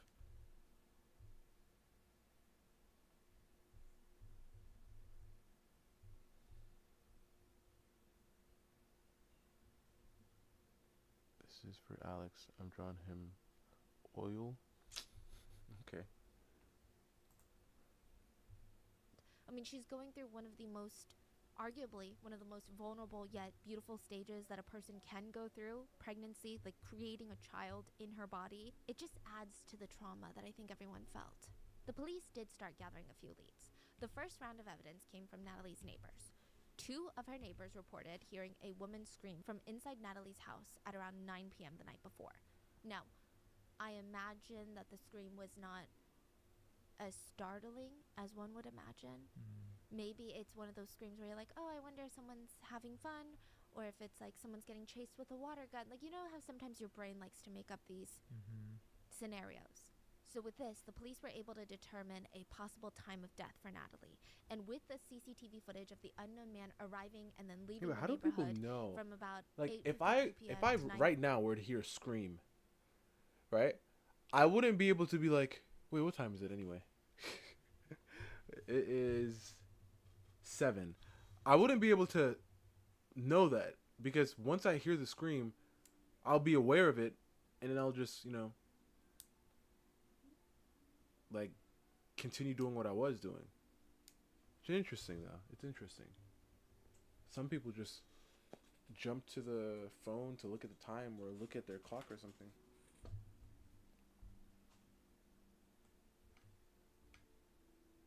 Especially if it's late, though. If somebody's like revving the I could be like, dang, what time is it that somebody's like revving the engine like that? You know what I'm saying? So I guess if it's like really late, especially if people are trying to sleep and they hear screaming, I guess they could look at the time. 30 p.m., they kind of guesstimate that's when Natalie died. And I'm sure autopsy reports could further verify that, but that's where they're going off of now. Now, another interesting thing to gather is that Natalie has just a love for animals. She has a lot of pets. She had this big German Shepherd, and she had a bunch of cats. She was known to constantly walk her German Shepherd around the neighborhood, and her cats would kind of like stare out the window waiting for her to return. There's a lot of cute videos of her with her pets, but the pets are now a key piece of evidence. Natalie's neighbors stated that her dog was quite protective of Natalie. She's a single woman living alone, so yeah, a German Shepherd, great choice. They're very, very If there was no very barking from the family-oriented dogs, and not a ooh. single neighbor heard her dog barking. Oh, then it's During- definitely him. It's definitely him then. Check the video as the title. I posted it 2 times. He ignored it twice. Is that the same video that you sent me that one time that I said I wasn't watching? And then that I pressed on and I said, oh, heck no. Is that the same video or is that a different video? The evening of December 18th. And the dog was home. Yes. So indicating again that whoever killed Natalie was potentially close enough to Natalie and her dog that their her dogs presence won't bark. and arrival did not put the dog on high alert. And I don't know because I've never had this experience or tried it out, but I do know that my dogs are more on alert when we have acquaintances come over versus if we have the same people come over and we always like do like random things where we might play. The dogs are not on alert because I think they're just used to these people's presence. So I think that was the argument here.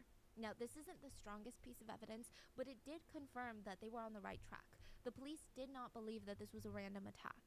And this episode is sponsored by BetterHelp. This is a weird thought that I had the other day. I realized that every week, sometimes every day, I'm changing, I'm growing, I'm trying to do things differently. And I feel like as my thinking and my processes change, I have to learn about myself again. I feel like it's a nonstop cycle of getting to know myself because I'm constantly changing. I kind of like it, I kind of hate it, but I think it keeps life exciting. And it's almost this named someone. I mean, the name has been redacted for privacy. Stephen, the boyfriend who discovered Natalie's crime scene. Stephen told the police that he knew why she was murdered. Okay, and why is that? Her blank has done this. So Stephen has just pointed the finger and named someone as the killer. And I don't know if it was a stalker, I don't know if it was an ex-boyfriend, but he verbally named someone. I mean, the name has been redacted for privacy reasons, but it was just interesting. The police are like, okay, that's great. Thanks. We're going to take note of that. But you, Stephen, are under arrest. So the first night, December 19th, when Stephen had first discovered Natalie's body, he was arrested. He found Natalie's body. He called the police. He was dating her. She was pregnant, and he's pointing the finger at another guy the minute the police show up at the scene. Yeah, they book him. They arrest him, they book him, and once they start talking to him, Steven is revealing that he has an airtight alibi. Oh, it couldn't have been me because I was live streaming on YouTube. So during the time of the murder, for 6 hours, from 6 p.m. December 18th to midnight December 18th. Wait, why did they Now, arrest mind him? you, Did they arrest him for the murder of her, or they were just holding him? police believe the murder happened around 9:30. He was live streaming. I mean, for the police to arrest someone like that, wouldn't you say there's some kind of like indicators? Yeah. Because if someone find a crime scene, do they automatically Oh, arrest crap, you? forgot. Not really, right? He was acting he was just very uncooperative, is what they stated. So for a partner who just found his pregnant partner murdered, it didn't seem like he wanted to help the police. He just kept naming another guy, and he was just acting very suspicious. Okay. Yeah. Yeah. So they went ahead, they booked him, and he revealed his alibi. It was airtight. They went to his YouTube channel, checked Okay, it out. Diane. Sure enough, there's a live stream called The Violent Night Christmas Live Gaming Stream. He was then released. They let He was Steven go. streaming. He was cleared on all counts. Maybe it doesn't Steven matter, would be home really. for Christmas because he had an airtight alibi for when the murder took place. So soon after his release, another arrest was made, and the suspect's identity has not been released to the public. It is speculated by netizens that the person may have been the man that Steven had named, the ex-boyfriend or a stalker of some sort. He was pointing the finger at this guy, and allegedly this guy was arrested. This, of course, is unconfirmed. We have no idea, but that's the online theory.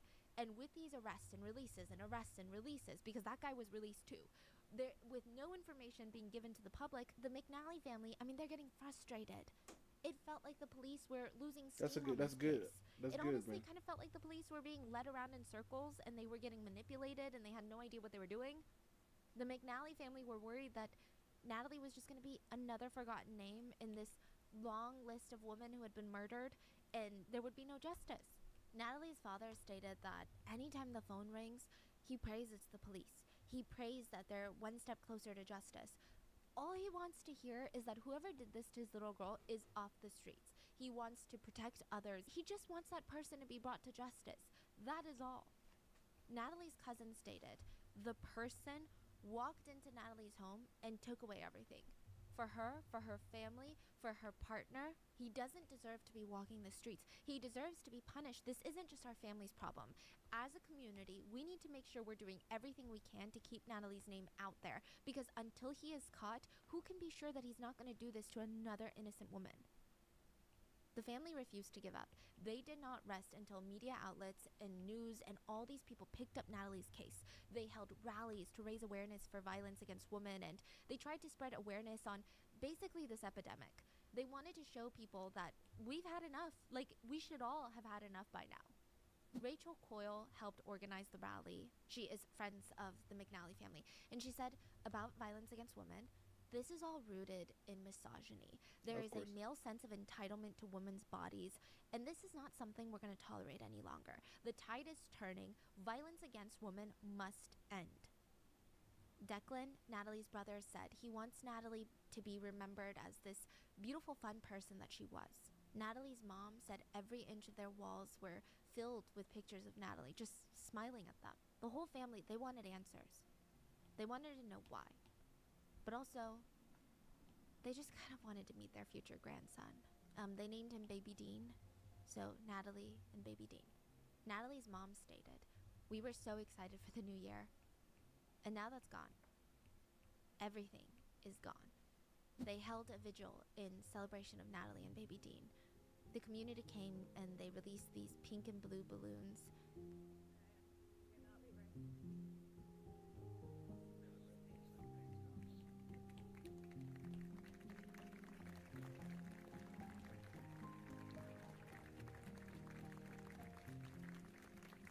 It was just really emotional. And remember that soccer team that Natalie was sported wearing their colors when she was a kid and she was on the front cover of the magazine?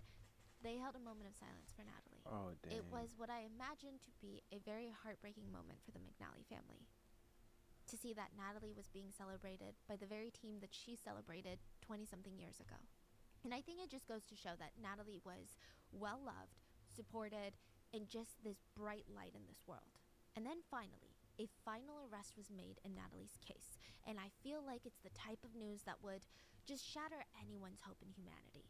But it didn't for the McNallys. But nobody would blame them if it did. The father of their unborn grandson, Natalie's boyfriend, the one that grieved with the family, the one that showed up to the rallies wearing pink, the one that found Natalie, the one that was live streaming when she was murdered, was arrested for her and Dean's murders. Again? This is January 31st. He was arrested just this past January. And February 2nd, he was officially charged with their murders. Oh, so he wasn't charged the But first how? time. Okay. What happened the first time? The police checked his airtight alibi. He was live streaming. So how can he be at two places at once? We'll talk about the live stream in a second, but let's first cover the basis. Stephen was released initially because he had an alibi. He was live streaming around the time of Natalie's death. The police knew that. They thought they confirmed it, but the more evidence they uncovered, the more all roads just kept leading back to this guy. The first being that there was CCTV footage from a TransLink bus. Yes, the company that Natalie used to work for. And the bus CCTV is in Lisburn, where Stephen lives. The night of the 18th, a male figure is caught on camera entering the bus, and he's pulled his hood all the way down. He has a scarf around his face. It's just very suspicious. Clearly, he's trying to hide his face. But as he's trying to pay for his bus fare, he drops a few coins. He has to lean down to pick it up, and the CCTV shows that he's wearing black gloves. I get it, it's cold, right? Really thick black gloves. And these gloves were so thick that he couldn't even pinch the coins off the bus floor. It's odd, right? But that's not even the odd part. He takes off his black gloves, and underneath, he's wearing like surgical rubber gloves. That's really odd. Nobody just walks around like that. It's not even for temperature control, right? Like, it's weird. And at the crime scene at Natalie's place, the police found bloody glove prints that are similar to the rubber gloves that this bus rider was wearing. On top of that, the sack that this guy on the bus is carrying is the same greenish colored one as the one being carried by the man on CCTV. What is this? Is a weapon in there? Probably a knife and cleanup supplies. Okay. So what does this all mean? The police are able to connect this man on the bus in Lisburn near Stephen's house, and the bus is going towards Natalie's place, to the man entering and exiting Natalie's neighborhood the night of the murder. It's the same man. The time of the man on the bus and the time of the man walking into the neighborhood were consistent, meaning this person had enough time to get off the bus, get to the neighborhood, walk in. So after he leaves Natalie's neighborhood, did he take the bus back home? No. Just a little bit after 9:30 p.m., For a $10,000? CCTV clip was uncovered by a cab driver near Natalie's house, and the cab driver picked up a man. The taxi was actually reserved for someone else, but as the driver was waiting for that person, this unknown man seized his opportunity and was like begging, "You need to take me home, please, just cancel your other ride. My mom is sick." Mind you, if this is Stephen had lost his parents in 2014, so that would have been just a complete lie. The driver felt bad, decided to cancel his previous ride and take this guy home. The police were able to track GPS data of the taxi later, and it confirmed it stopped right outside Stephen's house. Oh my. And coincidentally, 3 minutes after the taxi arrived in front of Stephen's house, Stephen's phone was manually powered back on, meaning he had manually turned it off during the time of the murders. And to add to that, the taxi driver was able to ID Stephen in a police lineup. He said, "That's the guy I took back home to his place." He said he remembered Stephen very well because Stephen had to run inside his house to grab some extra cash to cover the bill for the fare. So it wasn't like a mindless trip of like, oh, it was one of many. Now, Stephen's attorneys have come out to argue against the taxi driver, and they stated that the taxi driver's testimony can't be used because the taxi driver admitted to seeing Stephen's face on the news before the police lineup. But that's neither here nor there right now. Another piece of evidence was the police so far have a rough idea of motive. They found Natalie had exchanged close to 30 messages with an ex-boyfriend. The police believed that this was the catalyst thought that she was pushed Stephen cheating. over the edge. And the night before the murder, remember how Natalie was spending the night at Stephen's place on Saturday night? The police could verify that Natalie's phone had been unlocked 9 times throughout the night. So I guess to them, this might indicate that Stephen had went through her phone the night before, saw these messages. It's Thought she been was confirmed by cheating. Natalie's family that Natalie had given Stephen her phone password, so there's no way to confirm who unlocked Natalie's phone Saturday night. But the prosecutors believe that was his motive.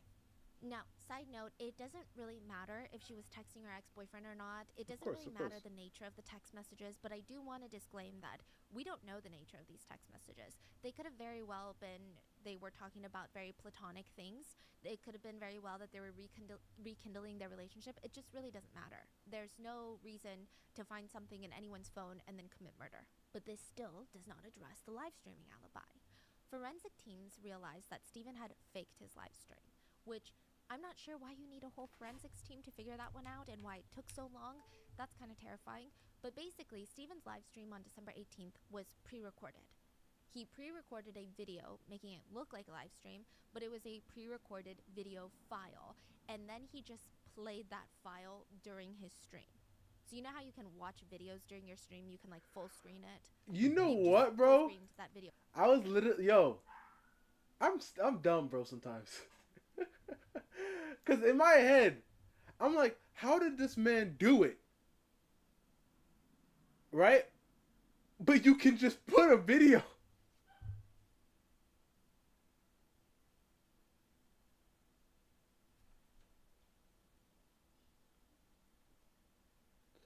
You could just put a video there.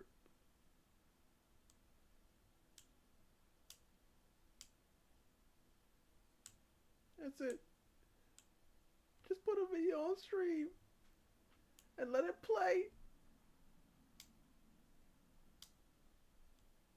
Yeah, but like you gotta come in the clutch so clean so that they never see the video player ever. Oh my gosh. Video file during his stream. So it looked like he was live streaming. It's just his face in the corner and he's playing a game, but it's just a video file. It's not actually live. He even made an excuse at the beginning of the stream that he could not interact with the chat, which is kind of the main purpose of live streaming, is to have real-time interaction. I mean, not true. Sometimes I watch like artist streamers who stream with like no mic, no nothing. They just draw. Right? They just draw and stream. One of like there was a day I was feeling really out of it. Right?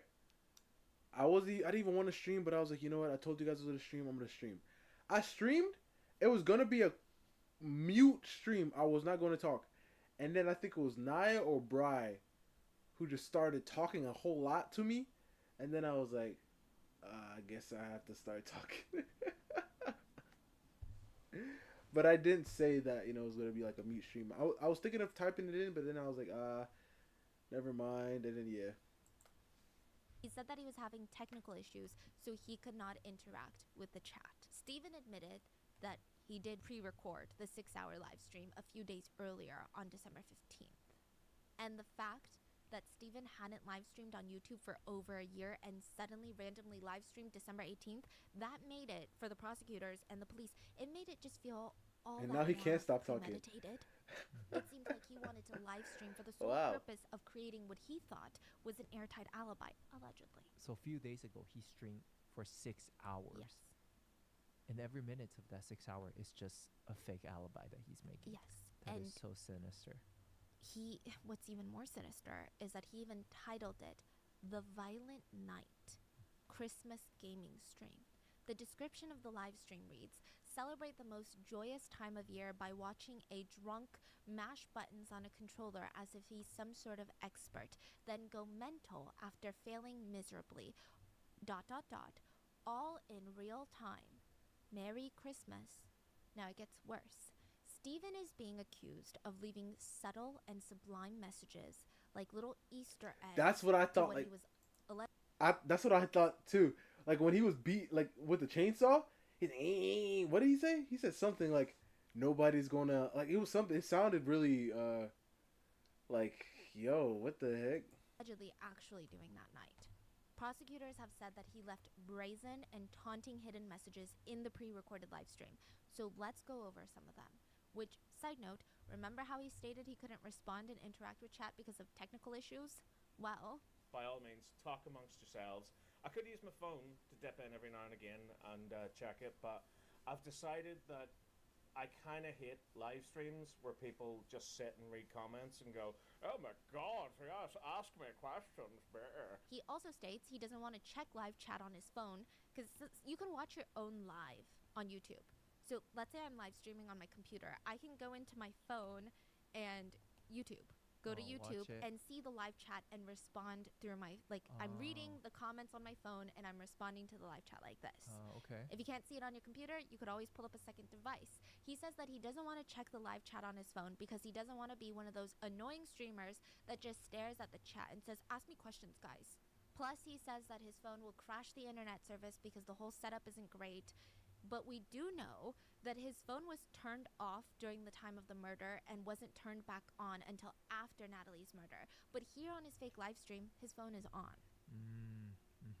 So the timeline is already not adding up. Yeah, so it's clear that it's pre-recorded. It doesn't coincide with just any of the data that they're getting from the cell phone towers.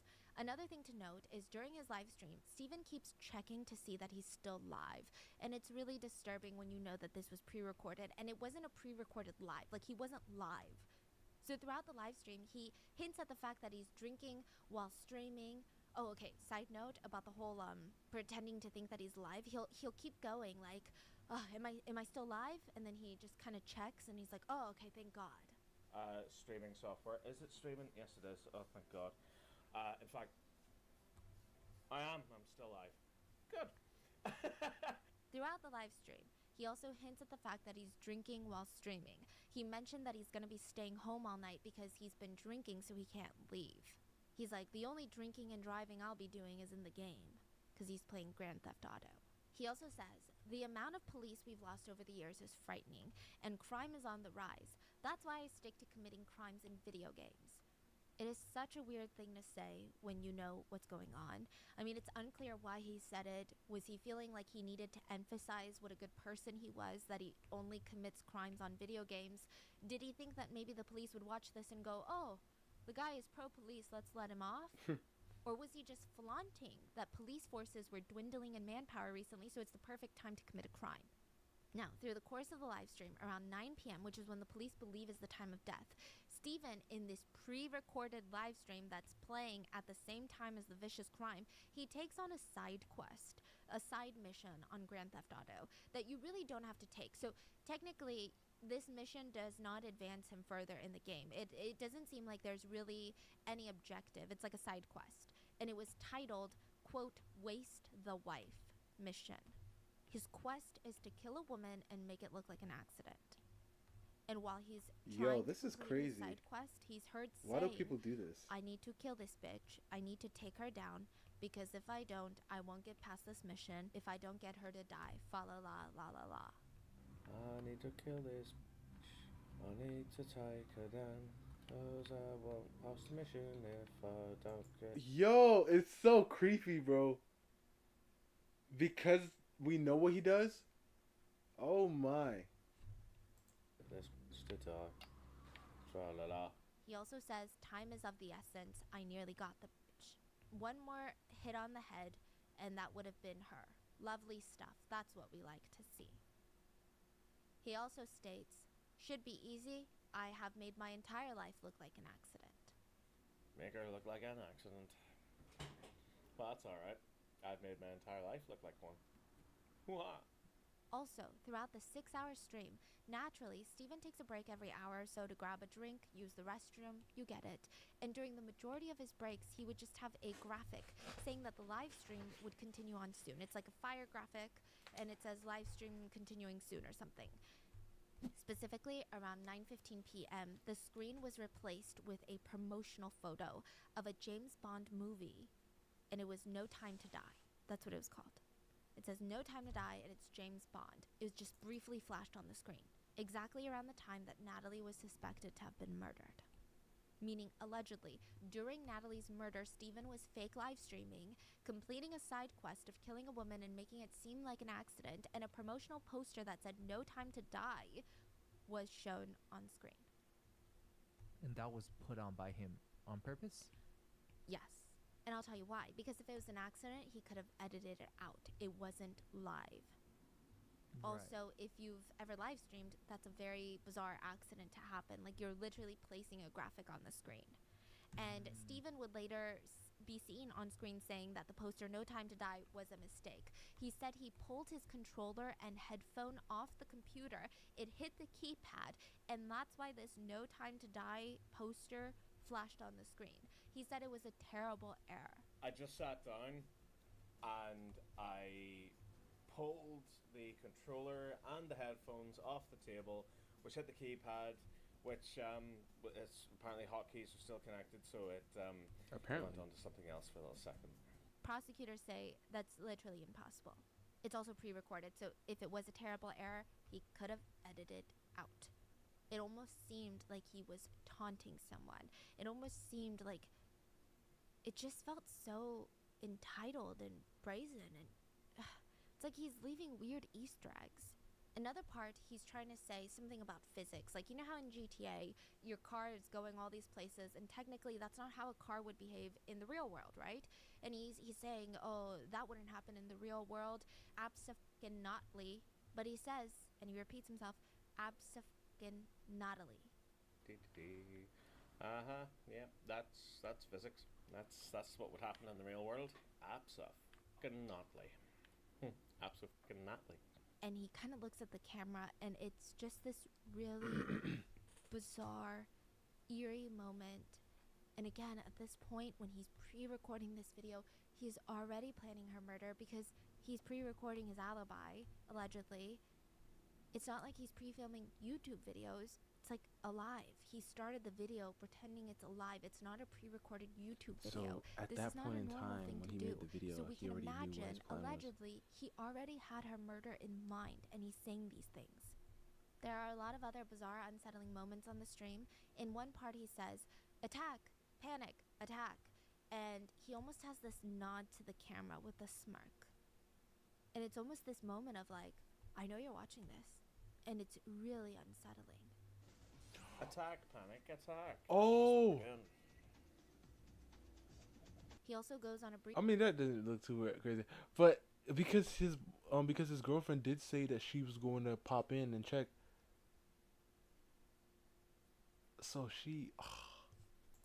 tangent about how Christmas time makes him nostalgic. He tells his viewers to reach out to people they have not reached out to in a long time. He states that he's alone, he doesn't have many friends left, but he says, quote, text someone Merry Christmas and how are things? Someone who you just haven't spoken to in a long time. Send them a little text. He also goes on a mini tangent of how much he loves the people that he loves in his life. He says that he doesn't have a lot of loved ones, but the ones he loves them with all his heart. It's really gross. It feels like he's mentioning this to solidify this like nice guy persona. I don't have too many loved ones in my life, but the ones I love with all my heart. At least I've got that going for me. Not too long after, he's screaming into the camera, I will kill you all, f***ing hell. What the f*** does it f***ing take, you bastards? I will kill you all with fire! F***ing hell! What does it take? What does it take? What the f*** does it take? F*** all of you bastards! He also states Christmas is about passing love onto a younger generation. He says, and I quote, hinting at his unborn child. And I think that's something I'm looking forward to doing more than anything else, really. Merry Christmas, everyone.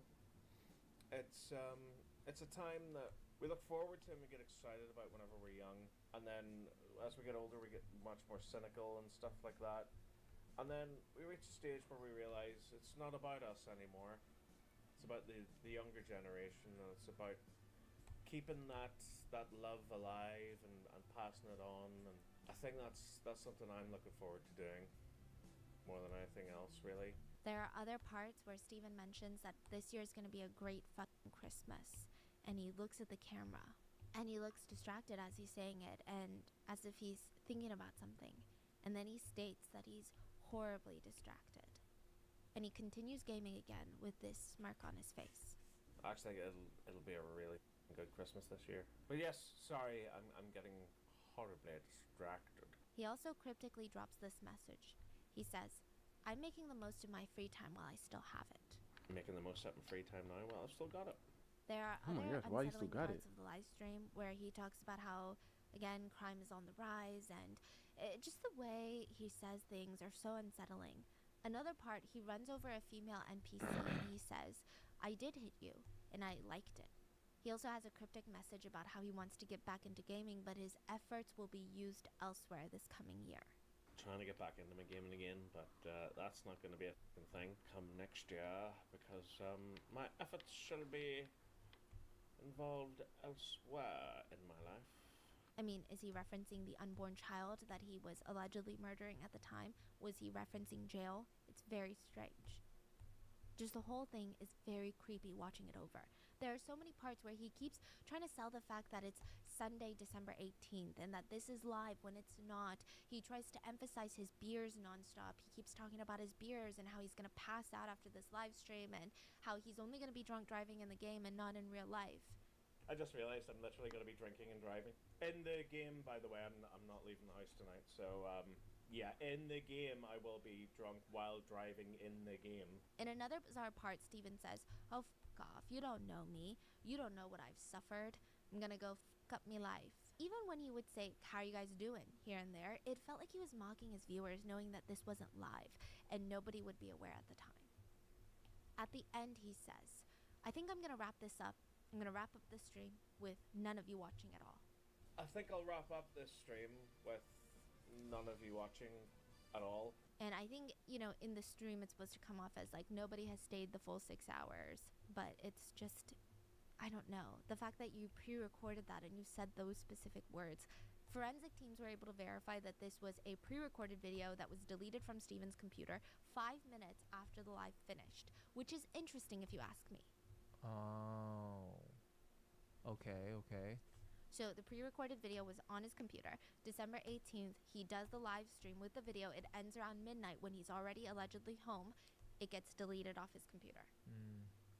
Another thing to note, December 19th, Steven uploaded a video. This is before he found Natalie's body. And it's about a Mandalorian lightsaber squad toy review. This is the day after the murder. And I'm assuming, allegedly if Steven did commit the murder, he knowingly knew that he needed to act normal before he discovered Natalie's body, but the fact that he still uploaded a video, it doesn't seem like he's a daily poster, so it's just very bizarre. This is the same person that allegedly killed his pregnant girlfriend the night before, and this is how affected he sounds. He's ranting and screaming about how much he hates that toy in the video. The police also stated that Steven's behavior after his initial arrest, he was just uncooperative. So all these pieces of evidence, they start to unravel, and finally, Steven Really? is charged with Natalie McNally's murder. You think he'd get caught in our world? The trial has yet to begin. Steven has been denied bail, and it was in this bail hearing that something very sinister came out.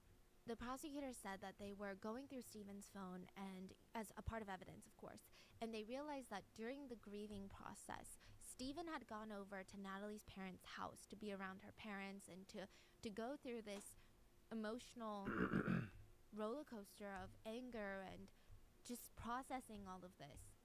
And he had left his phone there. The McNally parents can verify this, and he had come back later to grab it. He's like, "Oh, sorry, I left my phone." Well, the prosecutors found out that Steven left it there on purpose because he was recording audio with his phone. He wanted to see what the family thought at the moment. He wanted to see if they suspected him, which, can you even imagine the level of trauma that imposes on the McNally family? Not only did this evil monster allegedly take their child and their grandchild away from them, but he had the audacity to pretend to be grieving with them. He had the audacity to use their kindness to come into their home, to cry with them, and then leave his phone on purpose so he could spy on them? Get sick. Side note about sick. Steven posted a photo of his mom in January of 2023 before his second arrest, and the caption eerily reads, "9 years gone today, cherish the women in your lives. Their absence makes you realize how much you learned from them and how strong they were for you. Mothers matter. Make sure they know that before it's too late. Rest in peace." Now, back to the recording of the McNally family. The judge said what Steven did by recording Natalie's parents was, and I quote, "a heinous way of interfering with grieving parents." Like all of us, Judge Waters believes it's a gross invasion of the family's privacy. The judge actually felt enough concern that whatever Steven had heard in his 40-minute secret audio recording against the family. If he had found something that he deemed inappropriate or he deemed not okay, maybe he would go after the family. Like, we don't know what this man is capable of. We don't know if he had murdered Natalie, allegedly, because, you know, innocent till proven guilty. But the judge did not want to put the McNally family in more harm's way, so the bail was rightfully denied. Stephen's defense attorney tried to appeal this by saying the only crime that Stephen committed was lying to his YouTube audience. They stated that Stephen lied to his audience by making them believe that he was alive, but he wasn't alive. But that's not a crime. YouTubers pre-film videos all the time. Stephen seems to also have invented a new man that came to his house, because everyone's like, well, then explain the taxi dropping off a man right in front of your house the night of the murder. He basically said that wasn't him. That wasn't him on the bus. That wasn't him in the taxi. A man did come to visit him in his house, but they got the wrong address. He has not released who this imaginary man is. I mean, allegedly imaginary man. But either way, the judge believes Stephen should not be let out and believes that the murder of Natalie and her baby was meticulously planned. So the next court hearing is on March 24th, and at this point, there's no further updates on the case.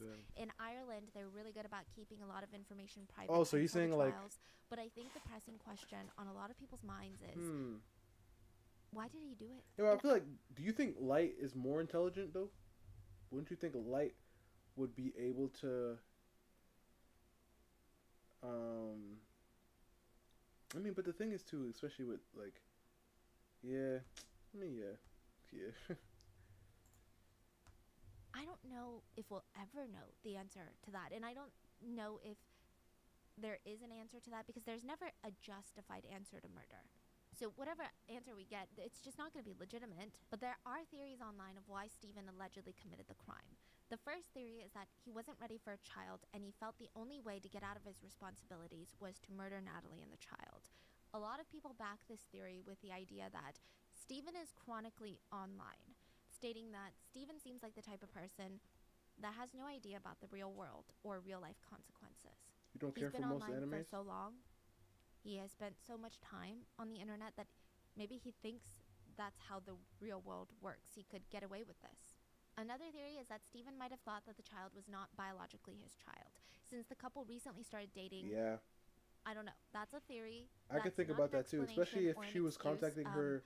I do believe as of right now, her ex? It's been verified, or it is said that Stephen was the biological father. But if it later comes out that he's not, that still doesn't change anything. I don't see how that even matters. I mean, that makes Another her... Listen. Listen, it doesn't, like, mean, well, he had the right. Of course not. But that does mean that she was out here. On par with what the prosecutors have mentioned, which is maybe Stephen found Natalie texting an ex, which again, we don't know if these are completely normal text messages or if they were romantic, and either way, it doesn't matter. But it's a theory that Stephen became incredibly violent and possessive after finding those messages. I mean, I don't like when she says it doesn't matter. It does matter, but it doesn't, like, excuse his actions, of course. But saying it doesn't matter is like, yes, it does. If we've already had this conversation, like, okay, we're going to do this, we're going to have a kid together, and then you end up finding out that she's over here talking with her ex, sending him pictures and stuff, he like, yo, I kind of like women who... So she started sending the pictures of her and the baby, and then that right there could put somebody over the edge. Just like how Titan said, oh, I don't know how, I can't tell you how these people's minds work, because a lot of people, they make breakfast for those people who committed, stuff towards them, right? Yeah, we don't know what's going on in their heads, but we can also say we don't know what's going on in the heads of people who, especially in this man, he lost everything. He lost his mom, his dad, and his dog, right? And now he just meets this girl. Things are getting real close. She ends up having a kid. So now he has this connection with her. And then he starts looking at videos on her phone. I mean, not videos. I don't know what he saw on her phone. But he knows that she's texting her ex. And now he's, like, losing it. Right? He's losing it. He's like, what, you know what I mean? So then he ends up committing this act. Does that mean it's okay? Of course not. But she can't say it's nothing. It doesn't matter. It does matter. And it might have hurt Natalie that she was pregnant. But then if he recorded the live stream days ago, Yeah. that means this is already in the plan. It's not like First the night degree? before he saw the text message and Yeah. boom, here we go. So the running theory is that maybe he had Found seen out. text messages before, and then the night before he found more. But Natalie being pregnant might have made everything worse. I'm trying to word it correctly because that sounds like it's Natalie's fault, and it's not. This is just like the disturbing world that we live in, and it's a public health concern that needs to be talked about. Domestic violence against pregnant women the statistics are shocking. In the US, half of all female homicide victims are killed by intimate partners.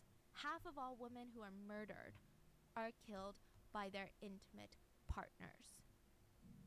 And a vast majority of these cases are carried out by a male intimate partner. But not only that, women Wait, are at an wait. What'd you say? are murdered are killed by their intimate. Oh, he's talking about murder. But because she said DV, right? And if we're really talking about numbers here, women DV women more.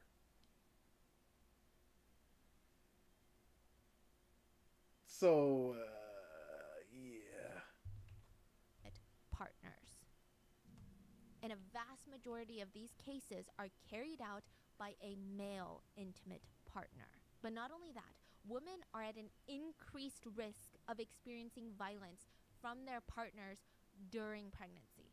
Not less, more increased. A survey done showed that of the people who said they experienced violence from their previous partner while pregnant, 25% of them said it So started don't- during pregnancy, which is Yeah, Brian, I'm gonna chill out.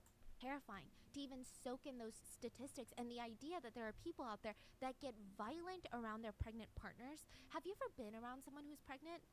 Like, my sister was recently pregnant twice. I don't think and I've just ever the been sheer around somebody who's pregnant. Have I? No.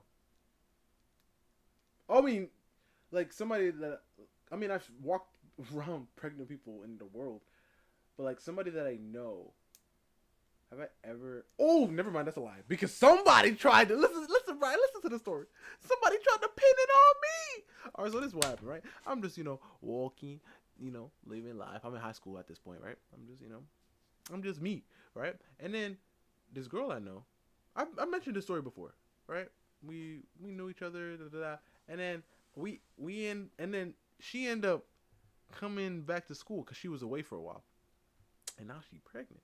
And then because of the fact that, I had some conversations with this person, people were looking at me like, yo, when the kid, bro? I'm like, God, the kid, that ain't for me. Right?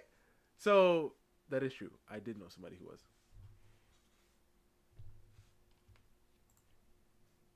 level of anxiety I feel around her. I'm like constantly worrying that she's going to slip on something. That's how normal people should think.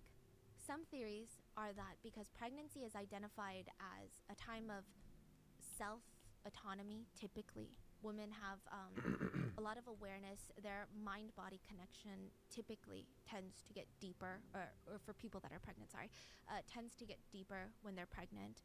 Their partners seek to destroy this newfound strengthened feeling that they have with themselves when they're pregnant.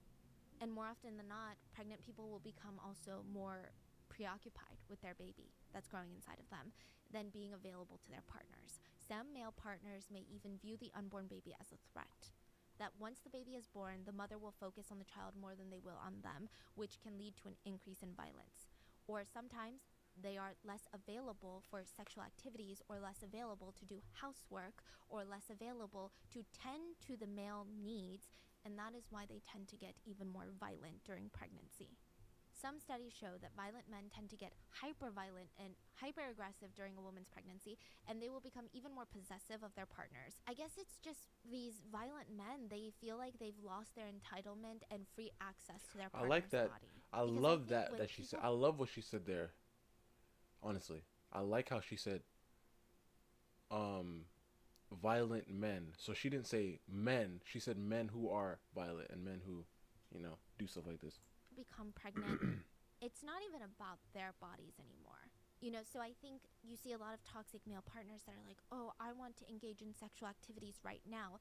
And maybe in the past, this person has been, they don't want to do it, but maybe they do it because the repercussions are too high. But when you do have another baby that you're caring for, you're carrying another human life inside When of she you. has her arms You become wrapped so too, I gotta protective. remember. You're like, no, I don't care what you say. I'm not doing it because it could hurt my child. There are also instances where male partners will feel fear for the future and uncertainty, and they will take it out by becoming violent with their partners. And here's a statistic that's very terrifying to think about. Women in the US who are pregnant or who have recently given birth are more likely to die from murder than to die from pregnancy-related complications. As a pregnant woman in the US, you are more likely to be killed by an intimate partner than you are at risk of dying from hypertensive disorders, hemorrhaging, sepsis, pregnancy-related complications. I'm like so infuriated. Like, this is a health emergency. It's a public health crisis. It's a disease. And to further prove the point that people need to start changing, there was a Reddit comment that I stumbled on, and it was boiling my blood so much. Someone commented about Natalie, the victim in this case. Mhm. Also, I wouldn't be so quick to jump to conclusions about the girlfriend being innocent. The baby could not have been Steven's. As if Wow. like, I don't even know how that makes sense in someone's mind. How does that even dictate innocence or not? How do you even use that as a justification of murder? Natalie's parents were I don't know if that's what the person was trying. I mean, I don't know what the person. The person could have been trying to justify that, but like, Brian, I'm gonna listen to you. devastated. They said that they had even let Steven take 20 minutes alone with Natalie's body before she was put to rest. This was the day after Christmas. They believed he was a grieving partner. They believed he should have the right to say his goodbyes to his girlfriend, but also to his unborn child. He cried and said that he was so sad. They had plans to purchase a future home together and raise their family. And now the McNally parents, they're just haunted at the thought of what Steven might have done or what he might have felt in those 20 minutes being alone with Natalie. But more importantly, the McNally parents, they lost Natalie, they lost their grandbaby, Dean, and they said moving forward, they just want to focus on advocating for violence against women because that's what Natalie would have done. I'm going to link a few organizations that I personally have supported in the past, and I really like what they do. I think that you should always do your own research, make sure that they align with what you're looking for, but I think that as someone, if you're interested in true crime and the psychology behind of why people do what they do and hear these stories, it's equally as important to support the victims and just work on creating a system that's just makes it harder for people to commit these crimes, because those pregnancy statistics, those domestic violence statistics just shook me to my core. So please make sure to check out the organizations linked in the description. Unfortunately, during the course of Natalie's investigation, 3 more Irish women were killed. One of them was also pregnant. And a lot of the people in the community, they're just fed up. They're fed up with the violence Irish. against women, with women being murdered and the world moving on again until the next woman is murdered. A close friend of Natalie's said, the path Natalie took was full of joy and success, and it was about to get even better with the growing life inside of her. Her little boy, Dean. You, Steven, allegedly, put an end to all of that. You selfishly decided, for some unknown reason, that Natalie's life and her exciting future was less important than whatever your deranged motives were that night. The life that you took mattered. The life inside of her. I got a video.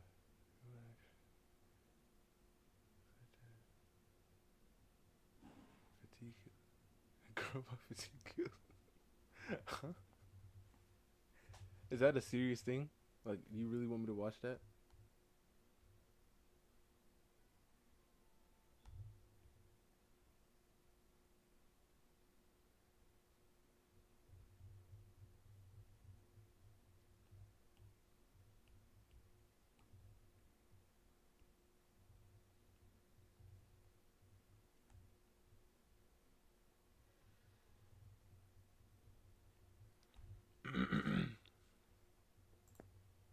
Mattered. Their future.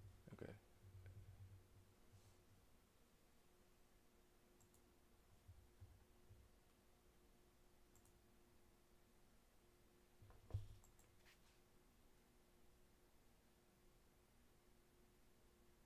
No, I didn't know what. Like I was one. I thought you were just saying that as a joke. Oh, is it about the the ballerina? Is it the ballerina?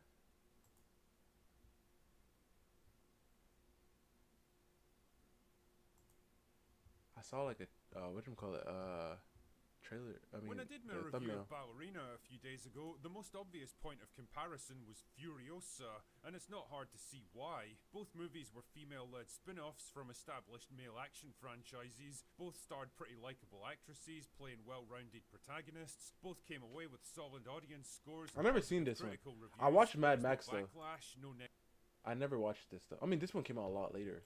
negativity around them, no controversies or media firestorms, no actors What the shooting freak? their mouths off.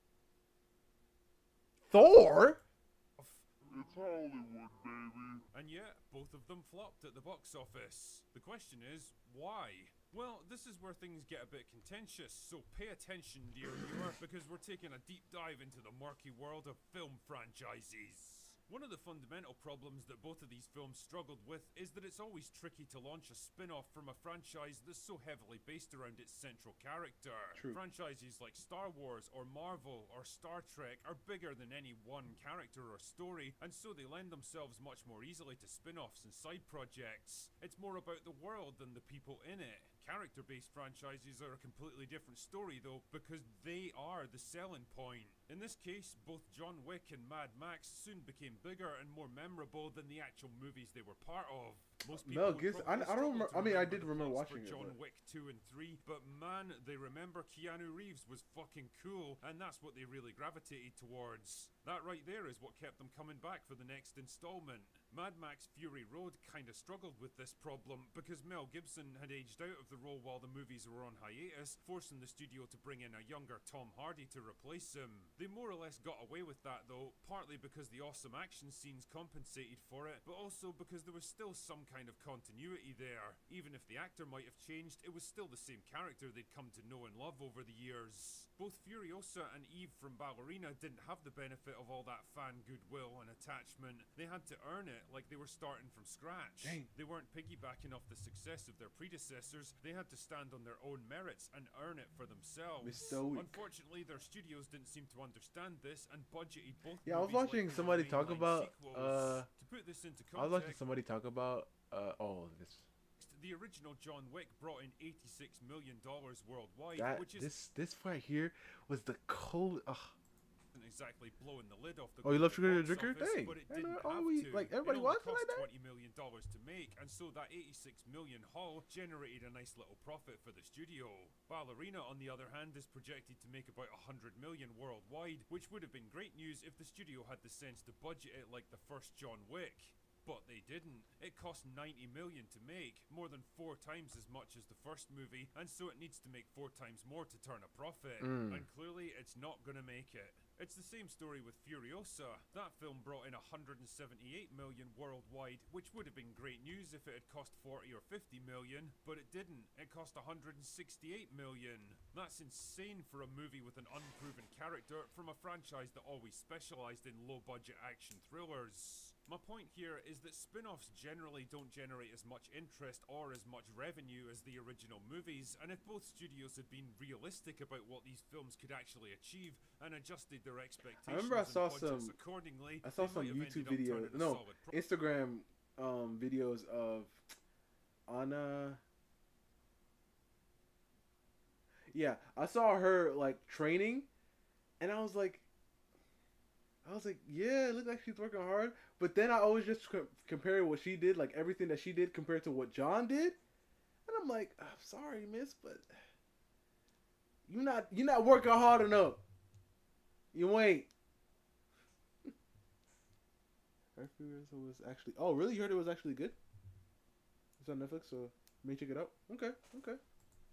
profit instead of being depressing flops. Now, that's the business side of the equation, but there's a much bigger problem that's brought down both of these films. A cultural backlash that's been building up for years now and has finally exploded harder than me after a particularly strenuous session with Tatiana. The fact is, audiences today are getting a bit This fucking Tatiana, sick man. of girl boss movies because they've had nothing but girl boss movies shoved down their throats for the past decade or so. And in particular, they're sick of seeing their favourite male-led franchises getting taken over by unlikable, arrogant, abrasive, and infallible feminist power fantasies, usually written by talentless hacks and embittered activists who they're commanded to like and respect simply because they've been crowbarred in to replace someone far more popular.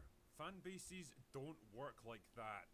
The big pop culture franchises are the most obvious yeah, I and forgot about that high-profile Peter Pan thing. examples of this, but the truth is that it's spread to almost all facets of entertainment. Like, You know, how I'm many so times have mad you too. been I told- like She-Hulk so much in the comics for them to do what they did. When she said it was like a clip that I saw. Instantly, I was done. She was like, he said, you have to learn to control your anger, and then she said, anger. I will just say.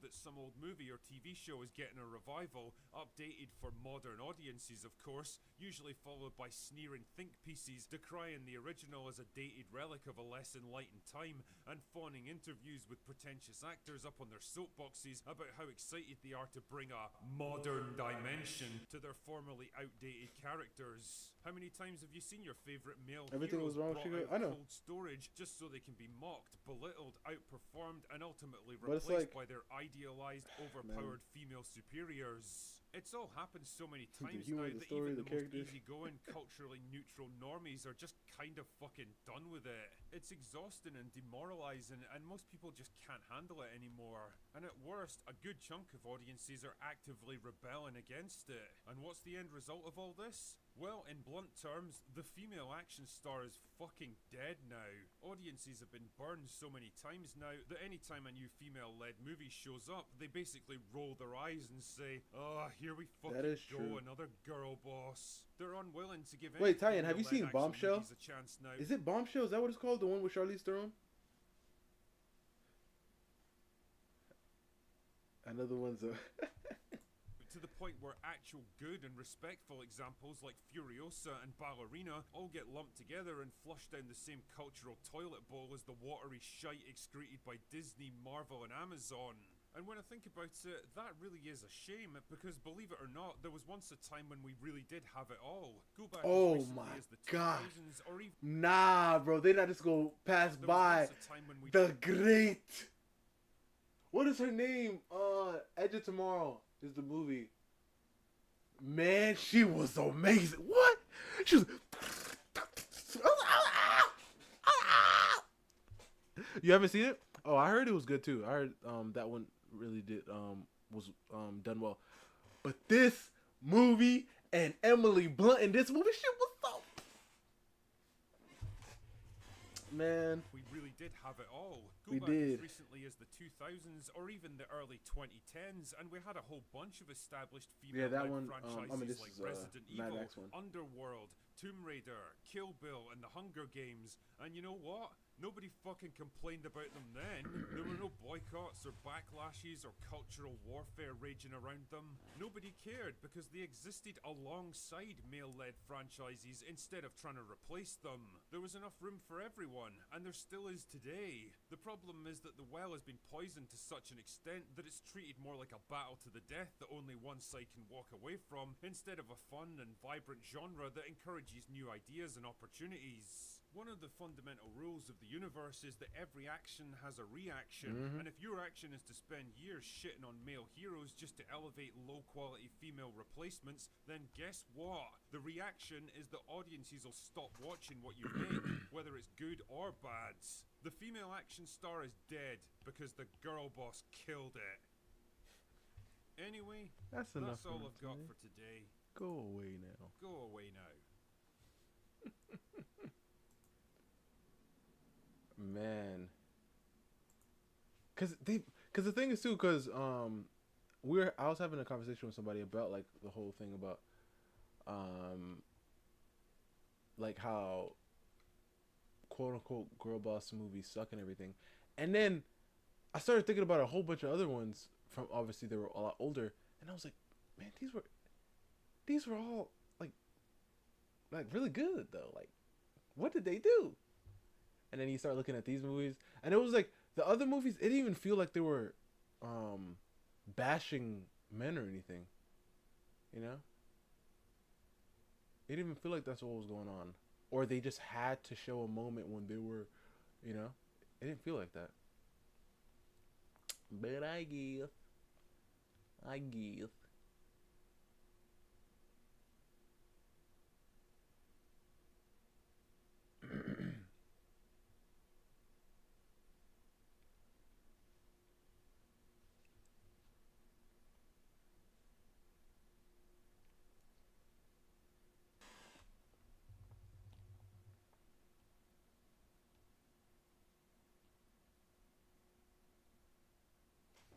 Where is that? Yeah.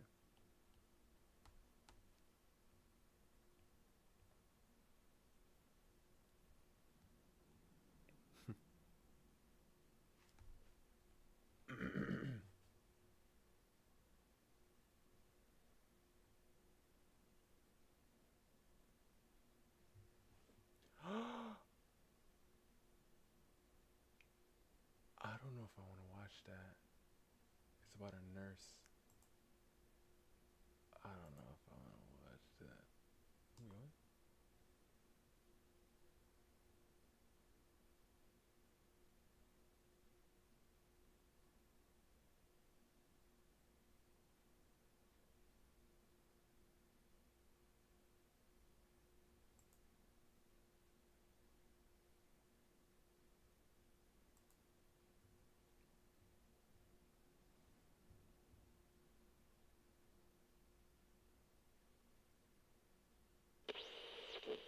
Bada bing, bada boo. It's raining in Taiwan, and something very strange is taking place. First of all, it's not pouring rain, but it's also not sprinkling. It's the type of rain where if you have to walk from destination A to your car, you're going to be running, you're going to be using your hand to cover your face. But there are just a line of reporters, paparazzi, standing in their rain jackets, recording, and they're all taking pictures of a man. Now, I was originally thinking perhaps it's a celebrity coming out of the hotel and they're just waiting to get that one picture that they can sell to the Daily Mail or something. But no, they're just video recording a random man wearing a long sleeve t-shirt and jeans, and he's just walking through the rain. He's not trying to get into a car. He's not trying to get into a hotel. He's not trying to get into a venue. He's just walking in the rain, staring at the ground. He looks depressed. He looks solemn. Nobody's offering him an umbrella or a jacket or like, hey, sir, are you okay? You look like you're about to have a mental breakdown. Are you doing all right? Nothing. Nobody cares. And he knows that there's just a wall of phones recording him on the About side. that. But he just keeps getting drenched in the rain. He's walking, and then all of a sudden, he just collapses onto the ground. He is on his knees on the wet pavement, and he's slamming his fist down. He's digging his arms into the cement. Like a K-drama. Exactly like a K-drama. And these paparazzi, they're just recording him. Who is this man? This man's name is Fei, and he is one of the known 4 young masters of Beijing. That's what they're called. One of the 4 billionaire families in Beijing whose sons are known to be the Nepo babies. These are not even the 4 richest sons of Beijing.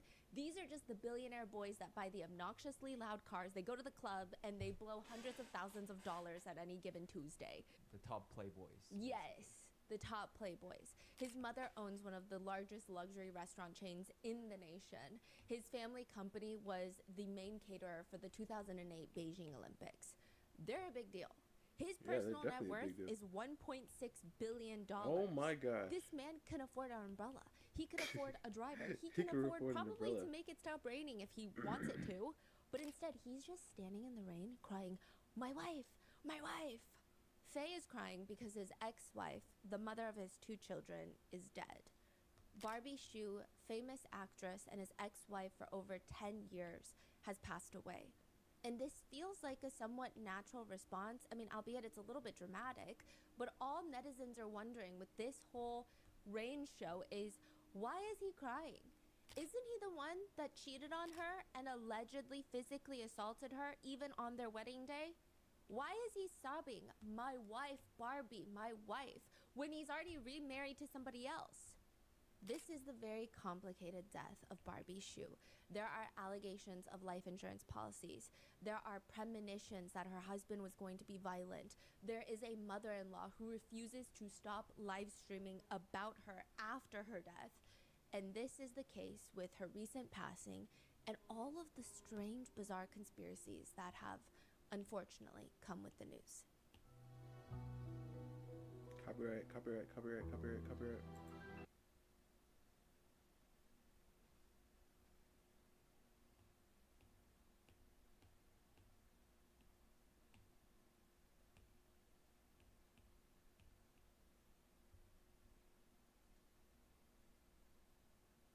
Possible for Rotten Mango to support the PAN Foundation. They focus on accessibility and affordability to healthcare, aiding underinsured people with their out-of-pocket costs. This episode's partnerships have also made it possible to support Rotten Mango's growing team, and we'd also like to thank you guys for your continued support. As always, full show notes are available at rottenmangopodcast.com, and today's case has brief mention of termination of pregnancies, themes of financial abuse, manipulation, and physical violence in relationships. There's also a mention of a sudden death related to a virus, which may be a sensitive topic if you've lost someone in the pandemic. So please watch with caution. And with that being said, let's get into it. Do you want to be able to see the future? Sure. It would be nice. You could win the lottery ticket, or you could at least stop certain things from happening. It sounds like the perfect plan. Except one person on Reddit says, there is a burden in knowing things when other people don't, because you can't prove it until it happens, and you can't stop it from happening. It's not like I'm a time That's why traveler. sometimes I just know it's when gonna people are happen. like, if I was back there in like 9/11 or something, I would just tell everybody, and I'm just like, yeah, you know what's actually interesting about that? People were talking about it before it happened, right? And take that as you will. But guess what? People didn't believe them. So by you just going over there and saying, hey, everybody, don't be in this building at this time, because it's not going to work that way. I think the only way, if anything, if you really wanted to save people, right, is on the 10th, set fires, bro. Like around the building. Don't set the building. Let me think of this plan. Yeah, let's just set fires, right? And then people are gonna be like, oh, and then they have to get down, and then, you know what I'm saying? You know what I'm saying? But then the other building's gonna end up falling anyway, so I don't know. But hey, at least I helped a lot of those people. Regardless. Sure, it's nice to be able to accurately predict things, but I'm wondering if anyone else feels the weight that comes with something like this. What if you can predict, and everything you predict comes true, even if you don't want it to? What does that feel like? Barbie and her little sister have one of the biggest talk shows in Taiwan. Think Jimmy Kimmel, Fallon, whichever Jimmy you like the most, but instead it's hosted by two hilarious celebrity sisters that bicker nonstop on camera. That's the dynamic. And in one of the episodes, this is years ago, like 20 years ago, they're in the middle of a little bit that they're doing, and little S, that's the little sister's name. And Barbie is actually known as Big S, but we're going to be calling her Barbie. Barbie's little sister turns to Barbie and gives her a premonition, a glimpse into the future. In the future, you will marry a husband. And this is part of their dynamic. They're always taking jabs at each other. He's going to spend all your money, and he's also going to beat you, and you will come to me for money, but I'm not going to lend you any money. And lives will be lost. It's all a joke. Barbie even plays into it. Guys, you heard it here first. If I don't buy luxury bags now before I get married, my husband will apparently use all my money to gamble and have affairs outside of the marriage. You can record everything I say now, and in 10 years, you can see if my marriage ends up like this. Wow. The 4 predictions made in that episode were 1. Barbie's future husband would cheat on her. 2. Barbie's future husband would beat her. 3. Barbie would come to little S, her little sister, for money. And lastly, 4. Lives will be lost. It's all a joke because none of this is going to happen to Barbie. It's Barbie Hsu. She's one of the most famous, sought-after actresses. She's going to be fine. You know the famous K-drama, Boys Over Flowers? 꽃보다 남자? There's actually a Taiwanese version that came out. It came out before Boys Over Flowers. And I believe both of them are loosely based off of a Japanese manga. The Taiwanese version is called Meteor Garden, and the main lead is Barbie. She is breathtaking in the show. It's still one of the top 3 Taiwanese most watched series. Yeah, it's like the hype of that show in that moment. You can So good. It took over the world. Yeah, and with that, she becomes one of the most recognizable faces in Taiwan entertainment. She was cast in other series like Mars, The Eternity, even Monkey King. But with all of this, a lot of internet psychics like to predict Barbie's future, and that's what they call themselves, internet psychics. One of them went online, and they just like to read into the future of celebrities. This was like 20 years ago, you're saying? Or 10, 20 years It's ago? like 5, 10, 20 years ago. Every few years, someone will come out with a prediction that they have. And sometimes it goes viral, sometimes it doesn't. But with everything that's happened, people are digging into what has everybody said about Barbie shoe. One of the future tellers says, beauty and talent, they never last long. You either lose one or you lose both. What does that even mean? And they say, maybe she'll lose one, maybe she'll lose both. Something will be lost because she has too much beauty and too much talent. Another future teller says that Barbie's true marriage, her real love marriage, will only last 3 years. And very soon in her life, she's going to face a very big obstacle. So big, so challenging that she might lose it. People thought Crazy. she's going to lose her career. She's going to lose to this challenge. People didn't really know how to interpret it. Some people were upset. Like, hey, future tellers, can you get off the internet? Because these are weird. February 2nd, 2025, a post starts circulating in Chinese social media. The account name is Japanese Traveler Travel Shop, 8 years old, in Japan due to influenza. An official announcement is expected soon. Chinese netizens are pissed. They've just about had it at this point. This is February 2nd of this year, 2025. Chinese New Year is January 29th. That's just the first day of the Lunar New Year festival, which lasts 15 full days. It's like the entire country shuts down for 2 weeks. Everybody is supposed to abide by these cultural standards. Everybody is home. Everybody is bored. Everybody is reading this crazy rumor that a Taiwanese celebrity is dead, and the public just doesn't know it yet. And initially, netizens are pissed off. Another stupid influencer with no ability to grasp at the concept of real-life implications right now is a time of joy and celebration. What kind of news are you sharing right now? Most netizens actually interpret this as being fake news. They think this person is Oh my gosh, I forgot. engaging in She some has sort of wraps on depraved her marketing arms. ploy from a I travel said it too when I did influencer, it. and they know everybody's home scrolling on their phones. Did you get the attention that you so desperately craved? These are all the comments. Nobody's dead. You're just ruining everybody's holiday. And not only that, it's pretty obvious which celebrity you're talking about. Taiwanese, 48 years old, recently visited Japan.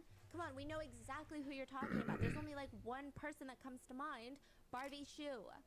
And by you posting this, So sad. it actually feels like you hate her. It feels like you're trying to curse her. There's a well-known saying in China, if you can make it through the new year, you can make it through the year. So people are saying, if she's not dead, you've basically cursed her. And you want her to die this year or something. But the OP quickly posts another black screen with an even more ominous, creepy sentiment. In a few days, everyone from Taiwan will have to apologize to me. I'm giving you guys information for free, and you guys are attacking me? To give you context on how big of news this would be, it would be like if it's Christmas and there is news that one of the Kardashians has passed away. It's a rumor. Nobody believes it. It's like disbelief. Like, what are you talking I about? see exactly how it Especially would look. because even just a few days ago, Barbie's little sister was posting on Douyin, which is TikTok in China. She's dancing. You know that song that's like Kentana, ding ding ding ding, or ding ding. I think so, yeah. Yes, okay, that sound. Barbie's little sister and her mom, Barbie's mom, were dancing to that song online in Japan. And a week before that, Barbie is seen at this famous producer's daughter's wedding. There's even photos of her there. She doesn't look like she's sick. She doesn't look like she's suffering from any sort of ailment. If anything, she looks glowing. She looks radiant. The only thing that indicated that something is amiss to netizens is the fact that Barbie's ex-husband, Faye, the billionaire, suddenly changes his profile picture to a black image after these posts go viral. It's not even just netizens that are speculating, but now mainstream media outlets are like, wait, something's going on now. This is weird. They start reaching out to Little S, Barbie's little sister, asking her to at least clarify the rumors, because if they're not true, then we don't want people to be worried, right? She leaves them on red. And they start posting. We reached out to them. She's clearly seen our messages and has not responded. Nobody says anything, and this is all happening in 24 hours. Nobody says anything until 24 hours later, February 3rd, 2025, Little S's manager posts on her behalf, confirming Barbie's passing. It reads, "Thank you for your concern. During the new year, our whole family traveled to Japan. My dearest and most kind-hearted sister, Barbie, unfortunately passed away due to complications from the flu and pneumonia. I am so grateful to have been her sister in this lifetime, taking care of each other and supporting one another. I will always be thankful for her and will forever remember her. Barbie, may you rest in peace forever. Love you, and together you will be remembered forever." It makes sense. You know what I that found out, Barbie's right, little bruh? sister would Because be you the one know, to break- in different languages,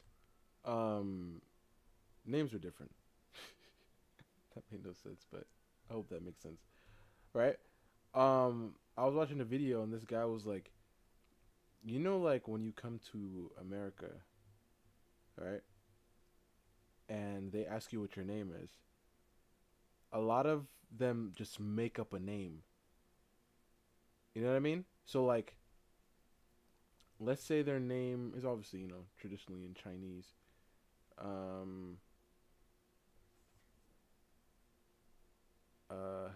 Limu, right? Let's say somebody's name is Limu in Chinese. They could, when they come to America, they could end up changing their name. Instead of it saying Limu to James. That's wild. But I understand to an extent because it just makes it easier, you know? But like, wow, it's really interesting when I found that out. break the news. They are known as the sisters. They're often known as the Kardashians of Taiwan. They don't necessarily have the same branding as the Kardashians, but in the sense that they are sisters, and when you get one, it's like a package deal. They're known for being obsessed with each other, but doing look like similar, the too. wackiest things at all times. They never lack publicity. Which, side note, there are going to be lighter moments in this episode. This has been a heavily requested topic because we have talked about Barbie on our other podcast, Moral of the Story. She's kind of part of what we call the Chinaverse. And with her passing, everybody's been messaging me, emailing me, and I just felt like it wasn't, I couldn't really talk about it on Moral of the Story. And with all of the allegations and conspiracies that people wanted me to cover, I think it was more fitting to do here. However, I think with all the conspiracies, I think it's good to cover them and to disprove a lot of them. But at the same time, I think there should be focus on Barbie's legacy. And her whole family is very strong in the thought of they want her career to speak for itself, so there will be lighter moments throughout, and I think it would be better communicated that way. So Little S and Barbie, they had their own talk show together. It's like a late night show. I think the magic of their show is that they have these moments where I feel like they forget that they're on a show. And maybe it's because they've been doing this for so long, but the way that they talk, I mean, it's a talk show. I'm sure they have a bullet point list of all the things that they got to cover and all of the things that the producers want them to talk about. But in the middle of a talking point, Little S will just stare at Barbie. "Hey, are you wearing a new foundation?" "Yeah, I am." "Wait, let me try it. Give it to me." Barbie hands her new foundation. It's a cushion compact. "Why does she look so good using it?" She's like asking the producers that are off camera. "Why does she look so good using it? Why do I look like this?" "Oh my god, this again? You want to compare again?" "Yeah, I want to compare everything. Let's compare everything." I don't get it. From the moment we were born to this day, I've always been prettier than you. And like, it sounds harsh coming out of my mouth, but if you watch them, it's almost like neither of them can stop laughing. Like the minute she says it, it's just But so the thing is, though, sarcastic that honestly, both of them they are look trying so hard to be similar. dead. And they don't like, because like she said, the more, because I feel like maybe she grew up and like she looks better, quote unquote, then. But like when you look at them, like in the pictures that they shown, they look like really similar. Like really similar. Like like this. Like they look so similar here. I wasn't talking about this one. I mean that one, yeah, they look similar there. And here. And here too. I mean you can tell. Like this one is her and this one's her sister. I mean no. This one is the Barbie one. And this is her sister. You can tell. But like they look like not too far off. Like even here. Cause this, oh my God. Hold up. Is this Barbie? Or is this Barbie? I'm confused now. Is this Barbie right here? Because I think this one looks more like how she used to look when she was younger. But this one right here, she looked older. Obviously, I mean, is she the older sister? Okay, let's just continue. Because I'm confusing myself. Mouth. But if you watch them, it's almost like neither of them can stop laughing. Like the minute she says it, it's just so sarcastic that both of them are trying so hard to be deadpan. When will you stop? Maybe you'll be prettier than me when I'm 90. Maybe then. And then all of a sudden, little S is pushing her sponge into the compact saying, how can you be so inhumane? But her face is red from laughing. And you feel like you're in the room with them and you're half confused because they almost have their own language. They almost have their own sister codes.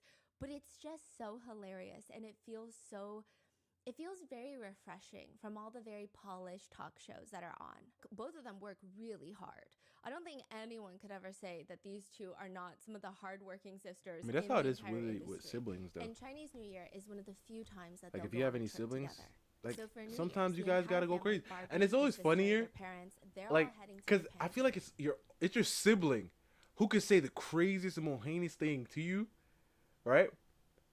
And at the end you'll be cool at the end, and it's mainly because of the fact that especially like if you grew up with them, like you're just like, man. It's like I know, like it's like you know them. You know what I mean? It's like, are you really trying to act like you? And then you just like things just start happening. You're like, all right, chill out. Because if anybody were to know the craziest things about you, right, or the most embarrassing things about you, it has to be your siblings, right, or your family, like your close knit family. So that's why it's kind of like, like you know, like okay, like you know.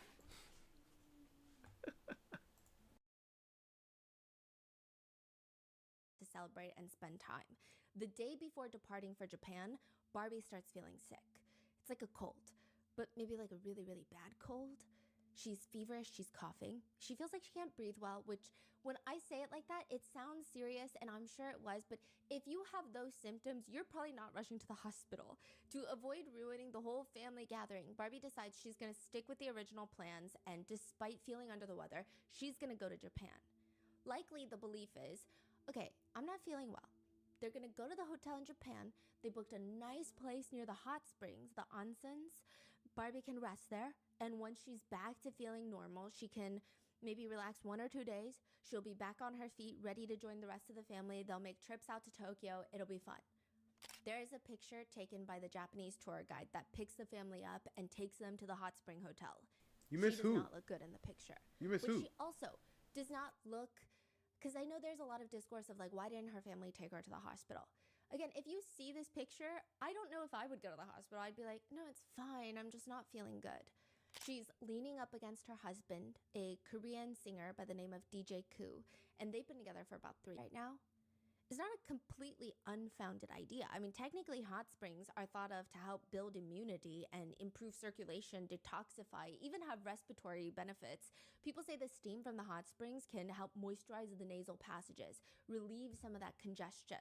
And the warmth of the hot water, it helps relax your muscles. It makes total sense. Yeah. But it's January. It's January in Japan. It's freezing cold, which means the cold air contrasted with the hot water of the hot springs, it's only going to worsen her symptoms. And the heat of the hot springs, it's only going to dehydrate her further. Needless to say, after the onsens, Barbie's condition gets worse. But again, not to the point where anyone believes that she needs medical attention. I mean, just to take an educated guess here, I think that she was probably in a great deal of pain. But this past year, every single person that I know that has been sick They've been all saying something's going around this year. It's the worst strain I've ever felt. Oh yeah. So perhaps Barbie Pizza has girl. been hearing the same thing from everyone around What her. the heck? So it's not the most alarming where, oh, whoa, no, Like, what do you mean you something missed is her? wrong. Like, It just what feels happened? Like, oh, this is Did a she bad one. Like, quit this or is a bad something? flu. January 31st, a few days into the trip, the pain does get unbearable, and Barbie's family immediately calls an ambulance. They get to the hospital. They're freaking out because they're saying, we thought it was a cold, and now she's in an ambulance with the sirens on and everything, being rushed to the hospital. What now? The doctors are crowded around Barbie, and they tell her family, she's fine. She's fine. It's just the flu. Here's a few standard medications. You guys are free to go. They discharge her, and now it feels like, okay, we were being so overdramatic. We were right. It's just the flu. It must be like a really bad strain of the flu going around right now, and then probably the flight to Japan didn't help, and she just needs to get some rest. They're getting concerned, but also logically, they're like, well, the doctor said it's fine, and it's a flu. We're being dramatic. Maybe we're being weird. Since the whole family is going on a tour in Tokyo, the tour guide is going to pick them up from the hotel, which is outside of Tokyo, and they thought, okay, Why is her neck since so we're long? going into Tokyo Because she was already, born that way, bro. Barbie can come Gosh, and you go never to see a somebody with a clinic. longer neck. It's God. better than like the small town hospitals, right? They go to the clinic in Tokyo, and immediately upon arriving in the clinic, they transfer her to a larger hospital. So it feels like perhaps there's a sense of urgency, maybe? I don't know what's going on. But when they get to the larger hospital, they tell her, you have influenza. You seem to be in a great deal of pain. We don't really know how to help you other than give you these meds because at the end of the day, it's kind of just influenza. Everybody has the flu right now, especially in Japan. I was watching a lot of travel influencers and they said it's really bad in Japan right now. So it just seemed like, okay, it's bad. Yeah, I heard but that too. It's Like, not the most alarming thing. that's why you gotta keep up on your vitamin C. You know, like try to stay clean. You know. But I heard it was crazy over there too. World. They go back to the Hot Springs Hotel. February 1st, little S and her mom are in the hotel room. They're in their PJs. They're filming TikToks. Barbie is in her own hotel room resting. Just a few hours later, Barbie would pass away. After Barbie went to her room to sleep it off the night of February 1st, it's like her condition nosedives even more in the next few hours. Suddenly, it doesn't feel like the normal flu. Whatever is happening feels like it's life-threatening. The family called their second ambulance on the trip. Barbie has rushed to the ER, and it's then that the entire family is hit with a wave of panic. They're like, we should not have been listening to people. We shouldn't have just said it's the flu because what is happening right now? Little S does not leave her older sister's side the entire time. She is glued to her sister, but after several hours, several attempts to save her life, at 7 a.m. February 2nd, 2025, Barbie passes away. Most of the family, they're in shock. Little S is said to have collapsed on the hospital tile floor. I mean, you could not get her up. She was wailing, bawling her eyes out. She just started showing symptoms 5 days ago. Barbie is healthy, young. What do you mean she's dead? Not a single person saw this coming. It's so fast. It's so soon. Nobody had time to say goodbye. Nobody even had time to understand what the hell is happening. It's like a sick joke. What do you mean she's gone? Barbie's remains are cremated, and February 5th, 2 days after her passing, her ashes are aboarding a private jet with her entire family and her husband, DJ Koo. They fly back to Taiwan, and that afternoon, through her manager, Little S tells Barbie's fans, she's home now. Thank you all to the media friends who have waited out in the cold to welcome Barbie home. Barbie's finally back home. I believe she's up there now, happy and free from worries.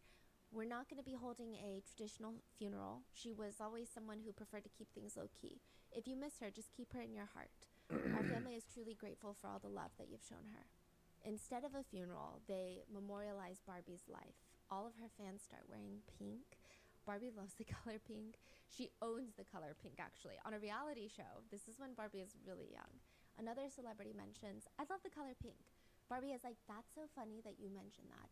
But I have to mention something more important. I love pink more than you love pink. And I'm so serious about this. If you think you love pink, think again. Let's have a pink competition. And it becomes a whole thing.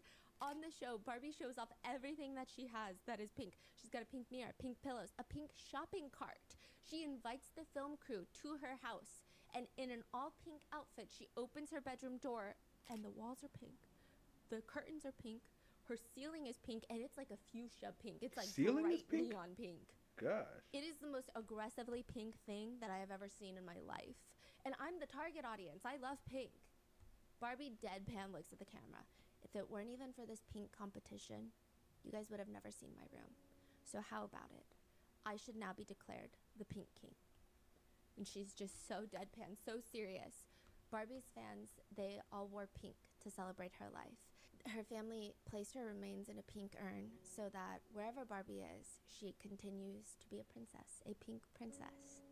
But the pink urn will start the very first controversy, is kind of how people describe it, surrounding Barbie's death. Let me see. There's Is there an anything else online I'm post missing that about her asks a design? very serious question about ashes. Ever since they had their loved one cremated, they started noticing things. The post reads, "It started off with random things here and there. You know, one morning I would wake up and my fridge was open. My parents thought it was my sister or I, so they blew it off. Another morning, all the cabinets were wide open, all the cookware was everywhere, pots and pans were on the floor, silverware was spread on the counters. My parents blamed it on the dog for whatever, some ungodly reason. I don't know. It's like my parents were in No denial. scar. Until one night, something would happen that would change their minds. It was in the middle of the night. I slept in the bed with my mom and my dad just like every other night. I woke up. I hear something. It sounds like someone walking, but as if they're dragging their feet. And then I see this man in the hallway, slender, tall, with a gray beard. The OP screams and his dad grabs a self-defense weapon. They search the entire house. Nobody is there. There's no man with a gray beard dragging his feet." He continues, "A few hours later, after I told my dad that, we were outside spreading my grandpa's ashes near his favorite tree. My dad installed a security system later that day. Nothing happened after that. A decade later, my dad and I were talking about the experience, and this is the only time we've talked about it. The last thing he said when he was alive was, my grandpa was always known to drag his feet when he walked." So there's been this discourse of when your loved one passes, how long should you keep their ashes in your home? Do you bring about spirits because they're not laid to rest? February 7th, 2025, another post goes viral. A netizen posts, "How can a public figure be so selfish as to openly declare that they're keeping a loved one's ashes in their home?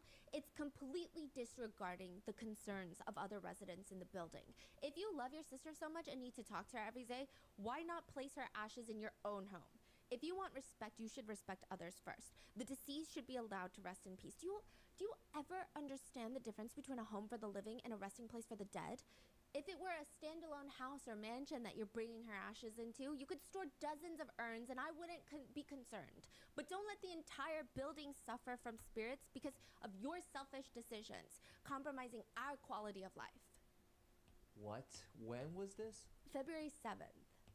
So they flew back February 5th, and Yes. on the 7th, a person from the same building made that post? It was just a netizen. Nobody could confirm that this is in the same building that Barbie used to reside in, because Barbie's sister did state that she would be staying in Barbie's home, I guess packing some of her things or cleaning up some of her things and keeping her remains with her so that she could talk to her, because they're not having a formal funeral. And there was no mention of we're only keeping her remains for a few days.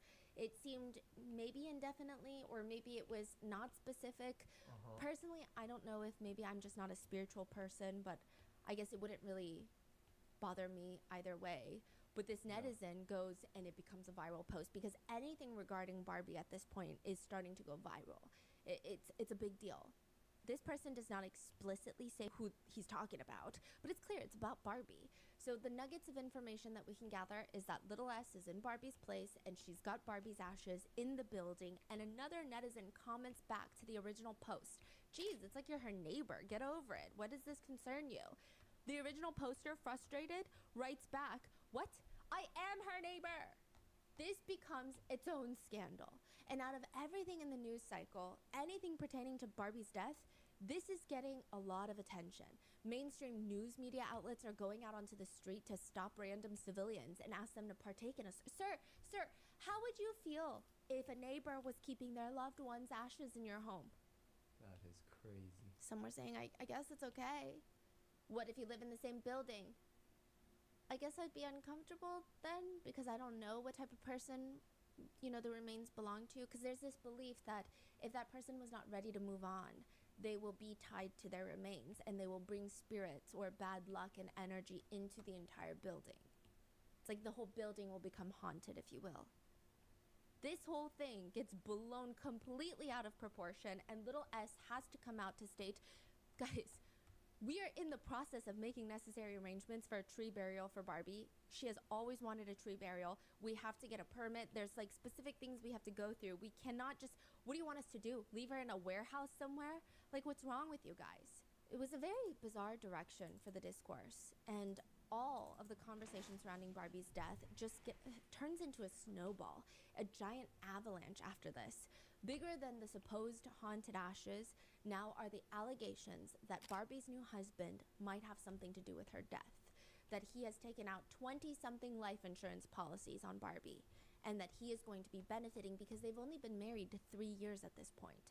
With some netizens spreading a narrative that something weird is going on between the new husband and the ex-husband, and there's all this drama. Do you believe in fated love? Faded love? Yeah, it's like What your is that? one fate. You have one love, Oh. one soulmate. You know, no matter what happens, you're gonna be with them. Sometimes in stories, you're gonna be with them when you're 80, you meet your soulmate when you're 90, and you've got 2 years with them. Barbie and DJ Koo dated briefly when they were both really young. This is like the beginning Oh my of goodness. their career, not the height. This is when they first break it into the industry. It feels like one of those romance books, a fever dream romance. How old is he there?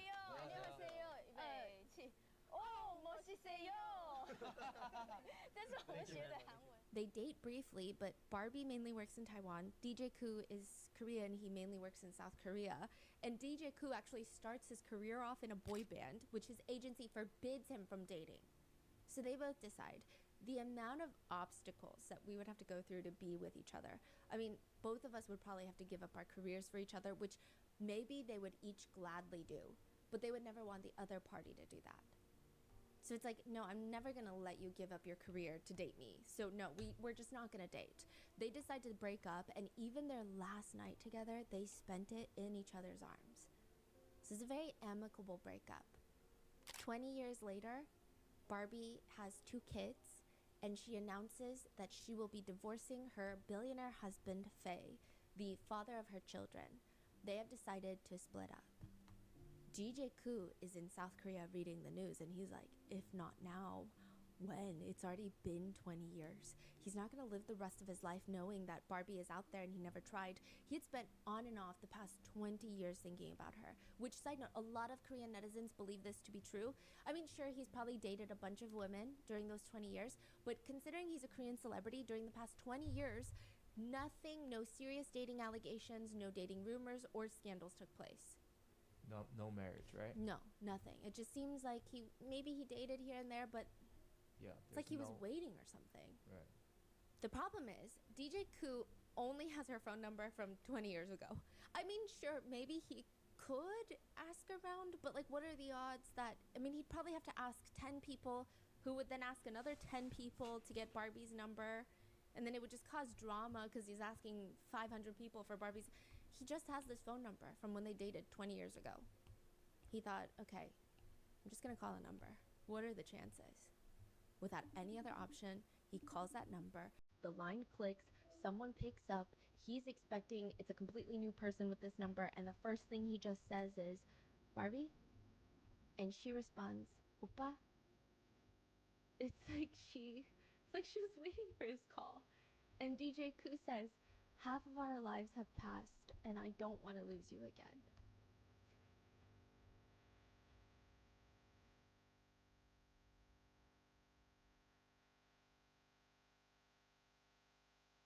Okay. All right now.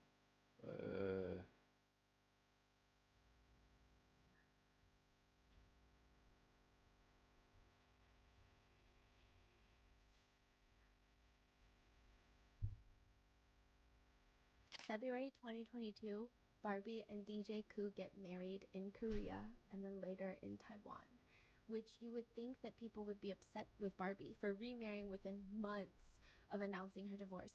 But if you watch the interviews that she's in, even people that loved her first marriage with Faye, they said when you watch the interviews, they did a Vogue interview, you can't help but feel like this is different. Like, it's a different kind of love.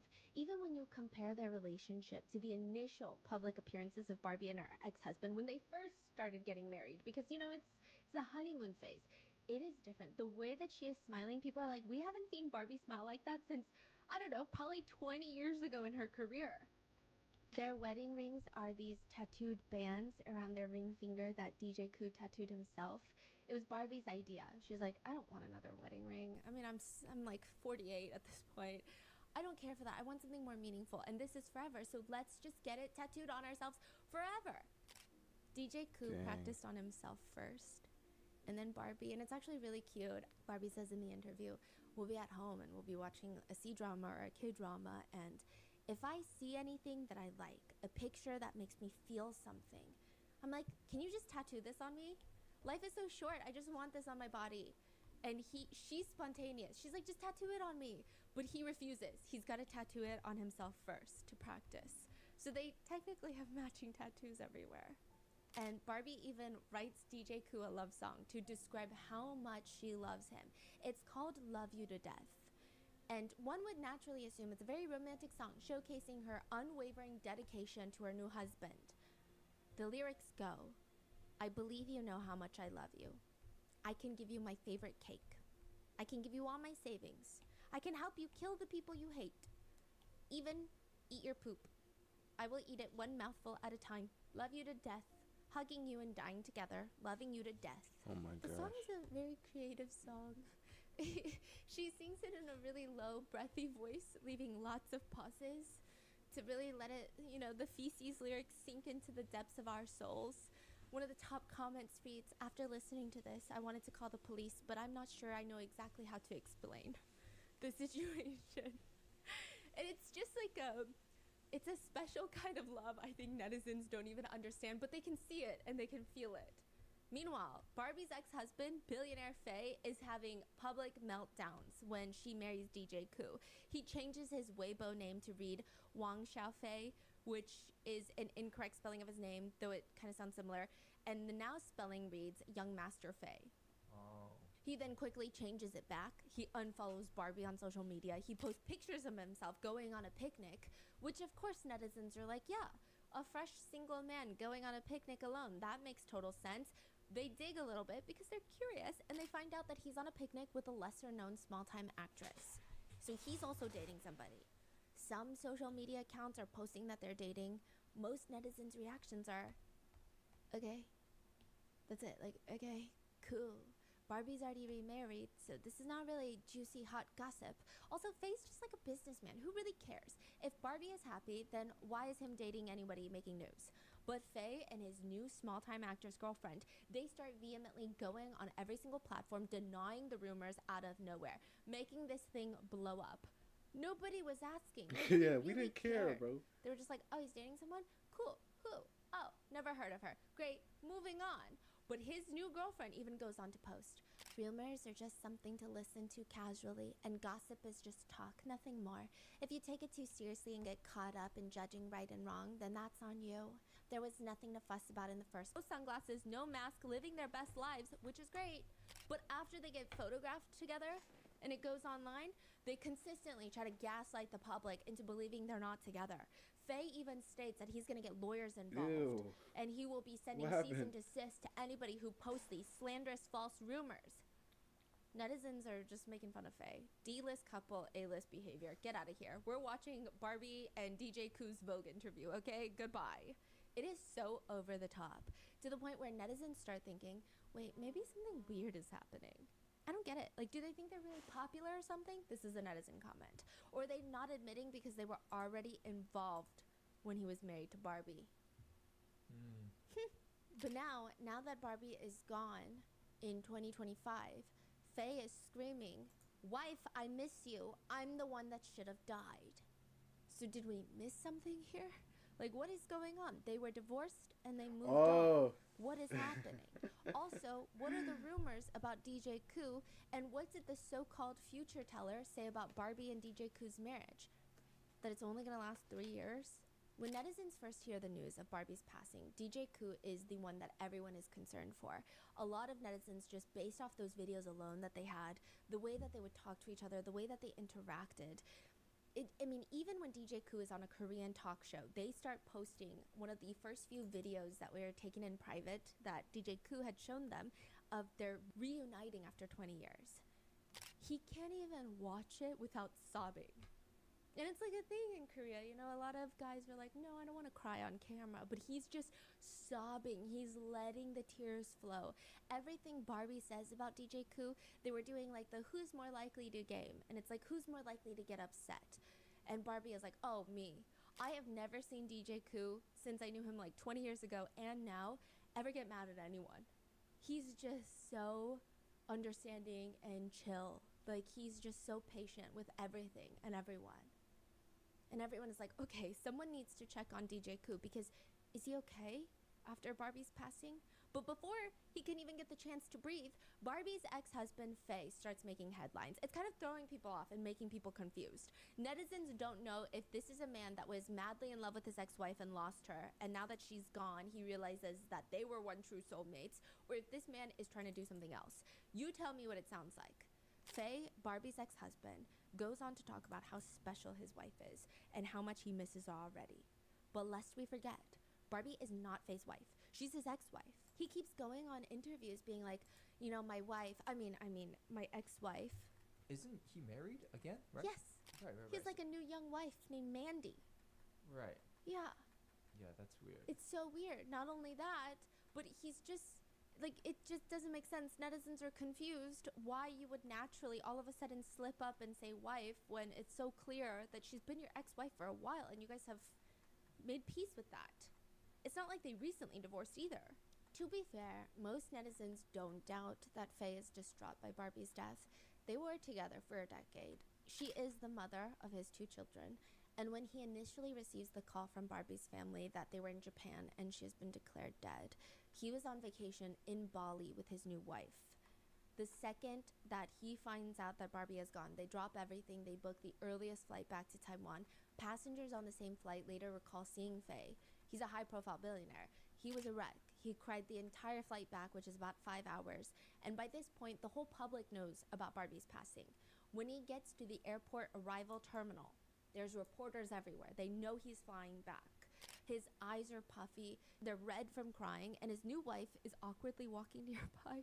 She's like wearing a mask and sunglasses. She's giving him space, considering there's tons of reporters. And he's wearing a black shirt, a baseball cap, and he just bluntly tells the reporters, I hope you say good things about her only.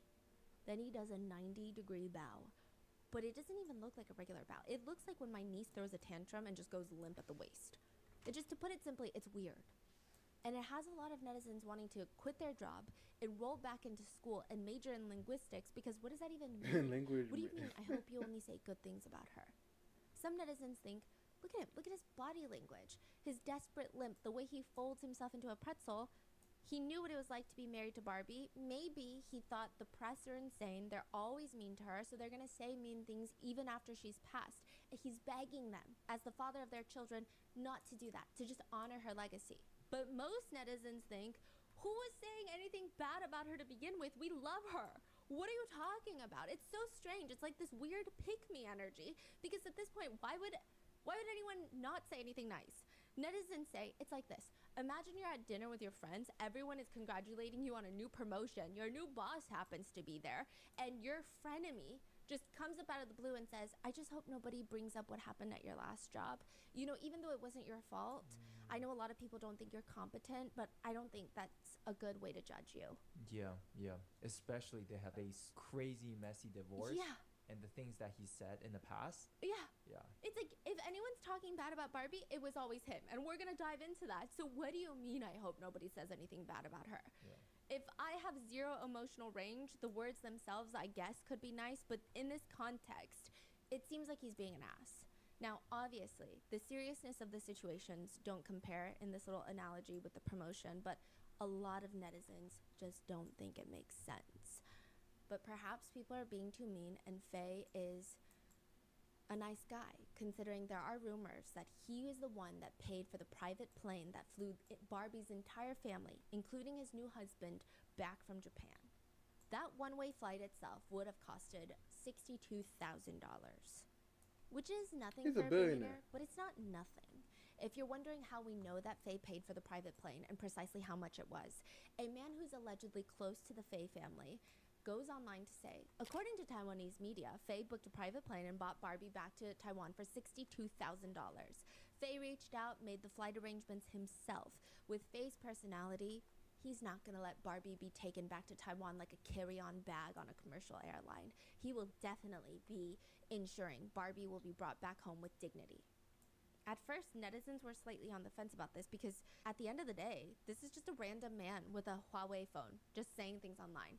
But this news is semi-confirmed by Mother Faye. Let's call her Mother Faye. This is Faye's mom, so Barbie's ex-mother-in-law. She's a very important part of today's case.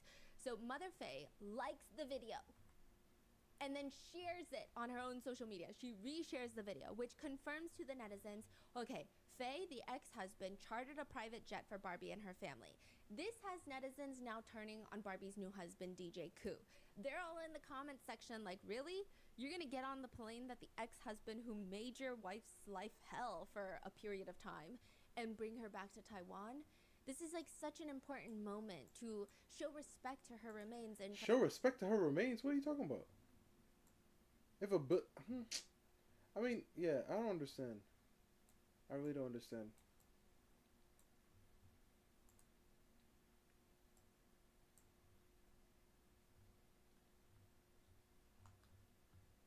Like, do you think that would be like a thing that makes you, oh no, I got this. I'm gonna handle it myself type of thing? for her legacy, and you get on the plane that her ex-husband paid for? Like, what were you doing? I hate to be the one to say this, but what was DJ Koo doing? That's what a lot of the comments are reading. Or it reads, it seems like Barbie's ex-husband cares more about her than her current husband. Another comment What reads, the if it were freak? me, I could never get on that plane knowing her ex-husband paid for it, especially at a time this sensitive. The discourse is no longer about Barbie's life and legacy, but which husband paid for the private plane. It becomes Wait, so what the? ridiculous that little S. Hold up. What the heck? I'll be right back. I went and got water, but I didn't bring my water back. Give me a second. What?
Okay, I've returned. All right. Let's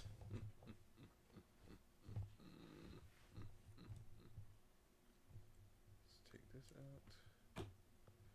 Plug this in.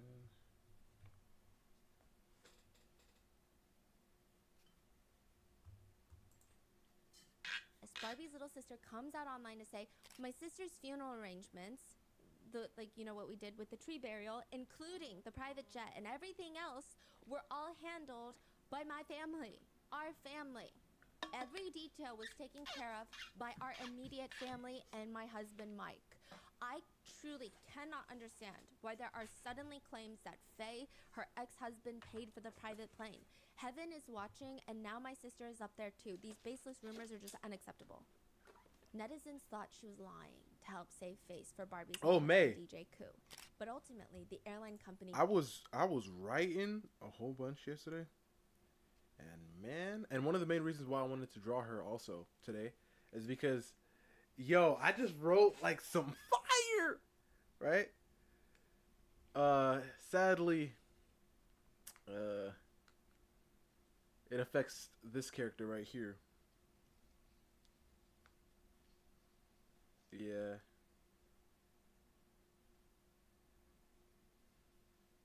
It affects this character. There are... that I just need like the general idea of. She's one of them. Her brother's another. Her brother Mars.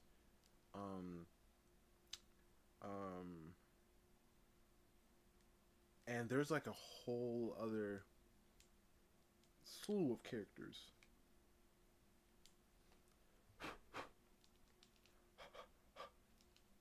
Trying to clean up these lenses. But yeah, a whole bunch of characters. It's really cool. It's really cool.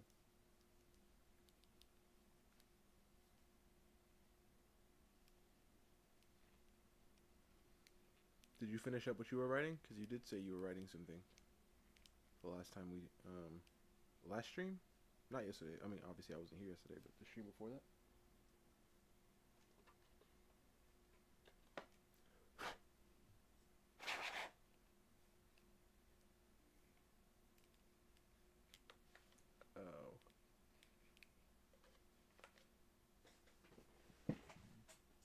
Excuse me.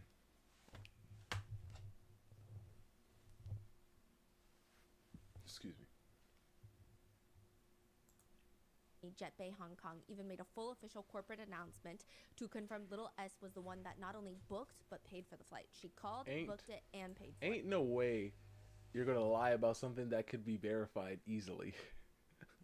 I finished the chapter. Yeah, and no, I'm stumped. How to start the next one? You see, this is why I like the way that I structure things, because even though because I finished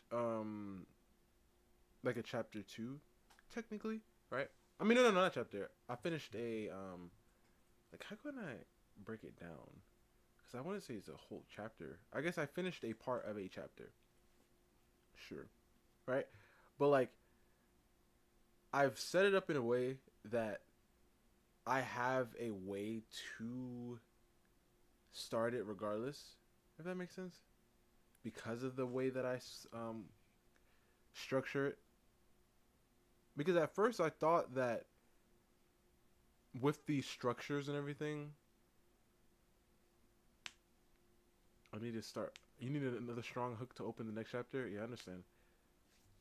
But sometimes how I think about it is, it could be strong, but sometimes it doesn't need to be as strong as the last, if that makes sense. Because even the hook that I started with, that we just wrapped up, right, is pretty strong. The next one is also going to be quite strong. Okay, so okay, let's just say there is going to be a big like beast, right? It's going to be like a massive, I don't know what creature I'm going to have it yet, but I know there's going to be a big thing involving that creature, right? So now that I know that, now I have to build and understand how I'm going to work the characters around it. Like, is that creature going to wipe out a forest, or like I just need to understand how we're going to, hit everybody in the jaw like boom, like yo, you know what I mean? So I have an idea of where it's going, and I know how to put it together, like piece it together. But I understand what you're saying, where the hook needs to be strong, but it doesn't have to be as strong as the beginning. It just needs to be strong, It just needs to be eye-opening. Like if you were to watch something, right, and some random person walked into a door and slapped somebody in the face, you'd be like, "What the freak?" Right? You step back, and then they'll continue to go, right? And now you could think, what if they slapped a little boy in the face, right? This guy walked in, and then he was like, you'll be like, what the heck, right? But then you're like, now I got your attention, and now we can continue. So I just think about it that way. It doesn't need to be like you can have somebody hitting somebody, right? But if you really want to make it crazier, have it more intense or something more shocking, That's how I think about it. For it. After this misunderstanding, I guess if you can call it that, netizens are It's not a looking at misunderstanding. Faye They and looking at lied. Faye, like, what was the reason for that? Exactly, you Why lied. did you like that video? I mean, sure, people can say whatever they want online. They can lie, make up rumors, even though it makes you look good. But why would you like and share the video when it's a complete lie? Did you want to mislead the public into thinking that Faye paid for the plane when he clearly didn't? If netizens start thinking too deep into it, it could be interpreted as maybe Faye and his mother knew exactly what they were doing. And why is Faye even getting involved? Like, what is his relationship with Barbie? Let's go to the beginning. March 2011. This is known as the wedding of the century in the Chinese entertainment sphere. This is before Angelababy and Huang Xiaoming are married. So this was the it wedding. And we've already talked about that on our other podcast. But with that being said, you've got two people who are getting married. One is the most sought after Morgan to actress tell me, in the entertainment industry. And two is a Nepo Baby billionaire son.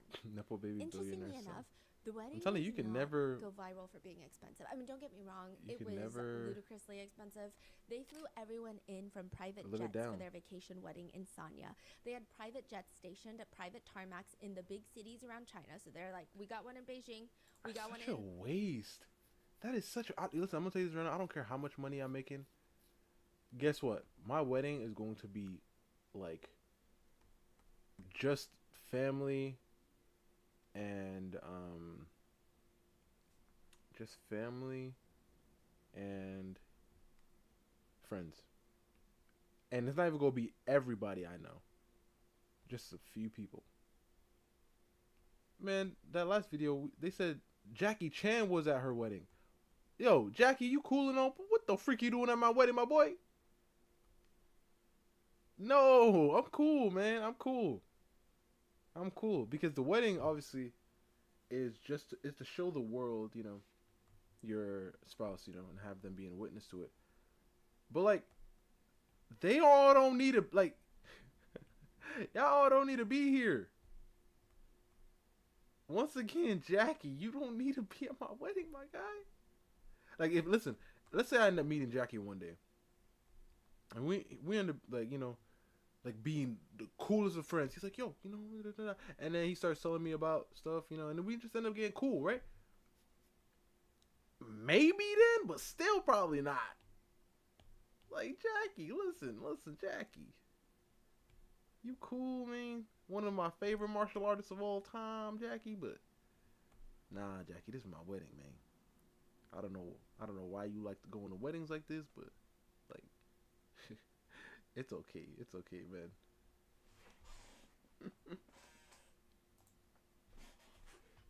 All these other cities, you go to whatever airplane is the closest to you, and all these private jets are going to fly in for our destination wedding. Everything, all meals, drinks, and accommodations are not just covered for the wedding itself, but also for the whole week. Multiple days we're going to be celebrating. Just on travel fees, the private planes alone, it was $1 million. The wedding ceremony, Waste of food, money. drinks, probably close to another $1 million, and that's not including the Waste giant of diamond money. ring and her multiple custom wedding gowns. I'm It's a telling you right very now, if I was a expensive affair. Nepo, That's not even what if people I was a think Nepo about. baby, I'm gonna tell you this right now. I mean, obviously with the mentality that I have now, But if I grew up as one, I wouldn't like, you know. Let's say right now, I end up finding out one of my great grand parents were a gazillionaire, right? And then it finally gets passed down to me, and then now I'm just like I'm crazy. Guess what? Nobody's gonna know. Nobody's gonna know. Maybe you'll see, because you know how I want to farm and everything. Maybe you'll end up seeing, oh snap, he got his farm already and everything with the animals and stuff. That's kind of expensive, but okay, right? But nobody's going, like, I'm not going to be out here having $1 million like purchases like that. Like $1 million? And first of all, for a wedding, and it was just on travels. It was even for the wedding. Oh no, I'm good, man. I'm okay. I'm okay. I don't need I guess I don't need to be married that bad if I gotta pay $1 million for travel.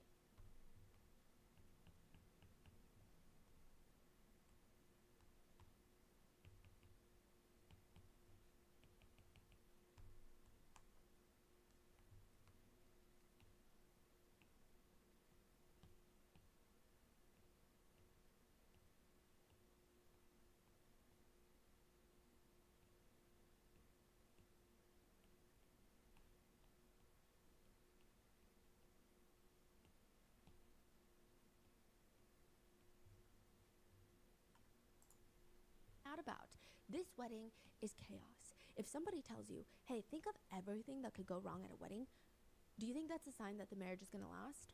This is the kind of wedding that they're referring to. The first chaotic moment.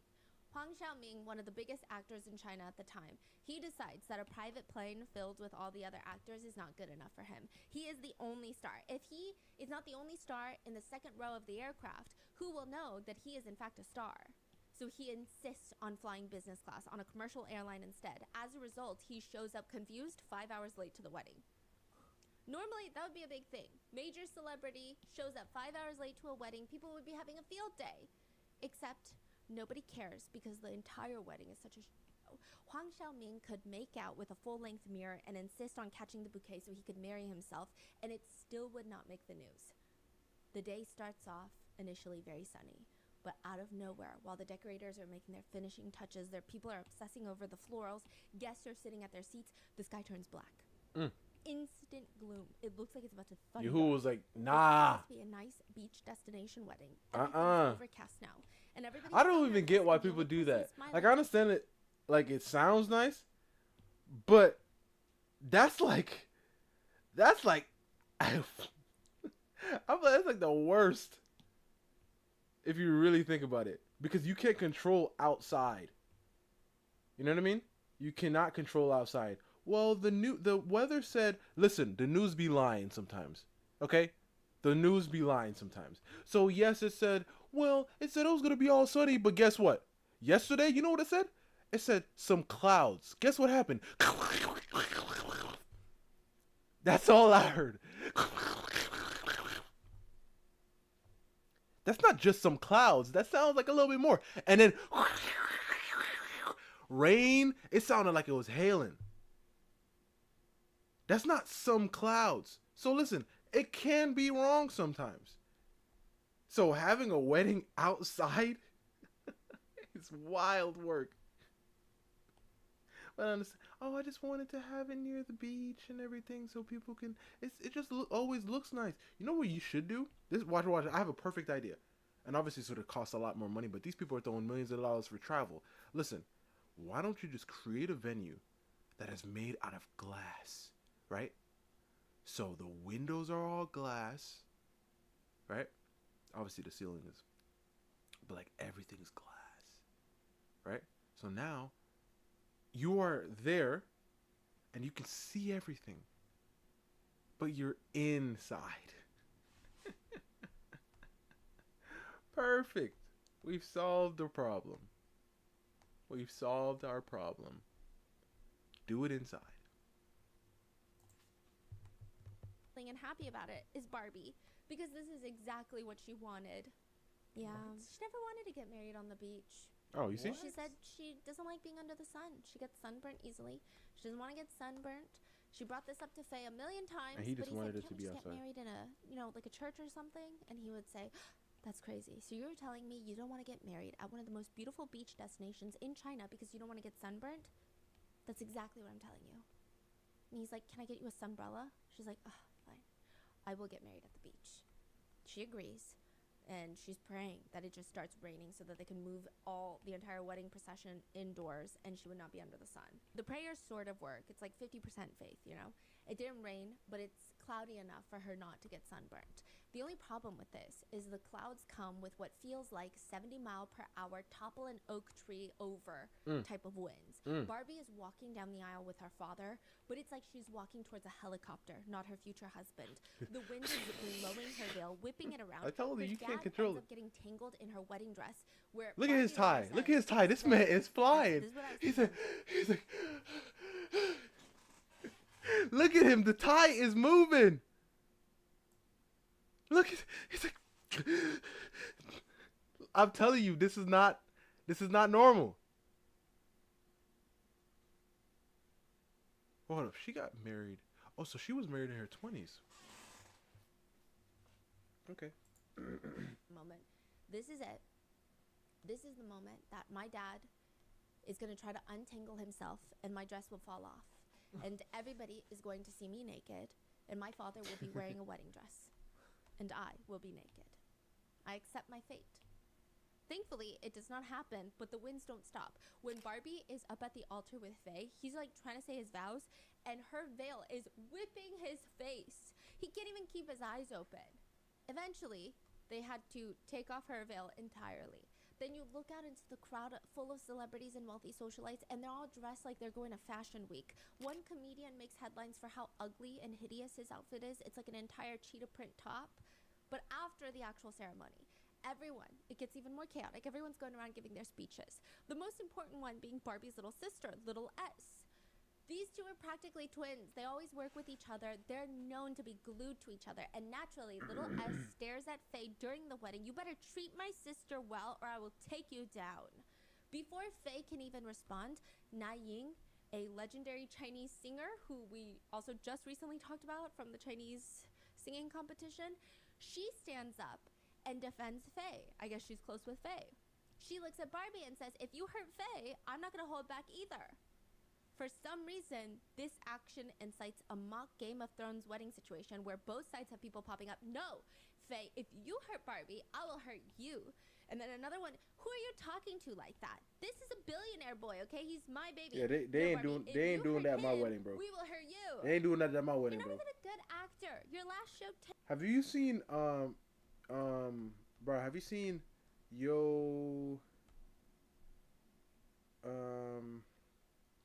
it's an anime about like spies. Came out 2024. Starts with something. If you've seen that show, that's how my wedding gonna be if these people start acting. If they start playing like this. tanked. "Faye, if you hurt Barbie, we're gonna hurt you. You're dead to us." It's like kind of lighthearted, question mark. I don't really know, I think, because in the middle of it, they decide, "Guys, we're getting way too heated. There's only one way to resolve this. We're gonna karaoke battle." This is like in the middle of speeches. In the It's middle of very speeches. impromptu. Oh my gosh.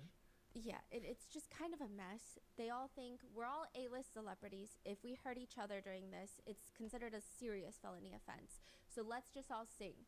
Singers lined up behind Barbie to sing for her, and then behind Faye, and an impromptu karaoke showdown takes place. And then I guess some of the In the celebrities freaking present middle are of vows? used to being at award shows. They Karaoke forget battle? that this is a It's celebration crazy, of a bro. union of love. It's crazy. They grab the mic. I'm telling and you right start now, advertising. I'm taking the mic and I'm gonna be like, so yeah, I didn't even want to be out here. I said I wanted to do inside, and he said no, we're doing it outside. I didn't even want none of you guys here, to be honest. I'm getting married, and you're singing karaoke. Get up out of here, security. Cause listen, I paid $1 million for travel, so I definitely got security out here. Security, Get him out of here. Get all of them out of here. Cause ain't no way. This is my wedding. This is my wedding. And y'all playing, y'all got up. Cause this is like, you know how weddings work.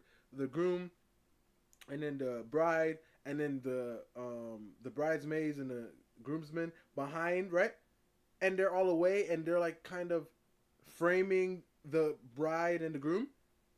And then now people are getting up behind the bride to sing karaoke? Oh, heck to the nah. Oh, heck to the nah. What the heck is this? Oh, y'all must be crazy. Hear me out. Their next You better upcoming not be project defending movie. this. Wait, just- they're still on the beach right now? They're like inside now celebrating, and Oh. people are doing the most. So this is all shared later by... Yeah, people that were there. Okay. It's just like the most chaotic, like, oh my gosh. And it you know, and everyone just starts screaming all of a sudden. Ah! It's exactly like what you would imagine in one of those thriller movies where a mystery takes place at a wedding. But no, the couple hired a magician to perform at their wedding. He was accidentally pushed into the pool. He's fine, he knows how to swim, but poker cards, multiple decks of them, start floating out of his suit, and they cover the entire layer of the pool in poker cards. And he's just like, well, this is awkward. Does anyone want to pick a card? And it's just a mess. That's funny. Someone had pushed him in. And then just when you think, okay, that's enough weird stuff happening. Because, you know, a lot of Chinese couples are superstitious, including Korean couples. And even in America, there's a lot of wedding superstitions. So it just seems like all the superstitions are Superstitions, just bro. weirdly broken in this one. It's a wedding after all, right? That's enough sick jokes. And then Mother Faye, Faye's mom, the mother-in-law, the groom's mother, she walks out after an outfit change in just like a sheer black dress. Sheer. Like very sexy. What? Yeah. I mean, I think she's wearing stuff under, but still kind of too sexy. Huh. And everyone's staring at her. Oh, she's single. Mouths agape at her son's wedding. Like, what in the sick, weird behavior is this? Oh, she's This is single. so bizarre. She's a billionaire. She's What a billion. does she have Oh, I'm kids? tripping. She's so unbothered. She Billionaire walks up- single mama. And her son is her baby boy, which is why she spoils him rotten like that. First of all, karaoke is goated. Second of all, if my wife is a race car driver, I want to get married at the first track? Okay, Zero. Okay. I mean, sure. by everybody staring, puts on a pair of sunglasses, jumps on stage, and starts playing the drums. I don't even know if she's good. Then she reaches for the mic and tells the world this is probably one of the worst things that you can do, which is bring up Wang Sutong. Wang Sutong is the son of another billionaire family. The exception here is Faye's family is worth maybe about $1 billion, maybe $2 billion at their prime. Wang Sutong and his family are worth about $14 billion, and this is after they lost tens of billions of dollars. So it's a different level. You know, even with billionaires, there's a Forbes list. They're very wealthy, even at this level. Faye's mom goes up on the stage at the wedding, and she proudly announces that this wedding actually did not cost her that much. She says she runs the food empire. She helped provide the food. Most of it was through her company. And the Wang family of Wanda Group, who formerly owned AMC, the family that Wang Sutong is part of, a close friend of theirs, the Wang family, they helped cover most of the hotel stays because they also own a chain of hotels. This starts going viral.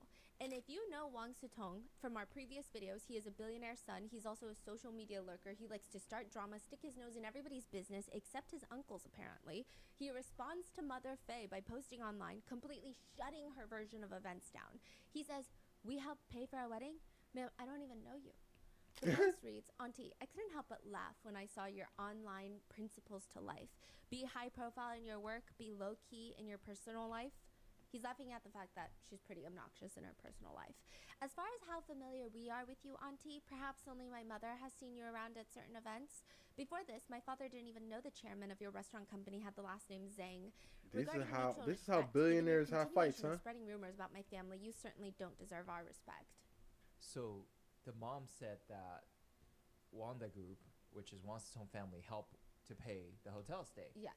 And once Stone came out and say, "What are you talking about? I don't even know you." Yeah, my parents don't even know you. What's Maybe interesting is it's not even like a bad thing. She didn't badmouth them. No. It sounded like the mother wants to Yes. seem like she's very close to the Wanda family. Mhm. And once Stone's like, "Who are you? I don't know you. Yes. Stop bringing up our names."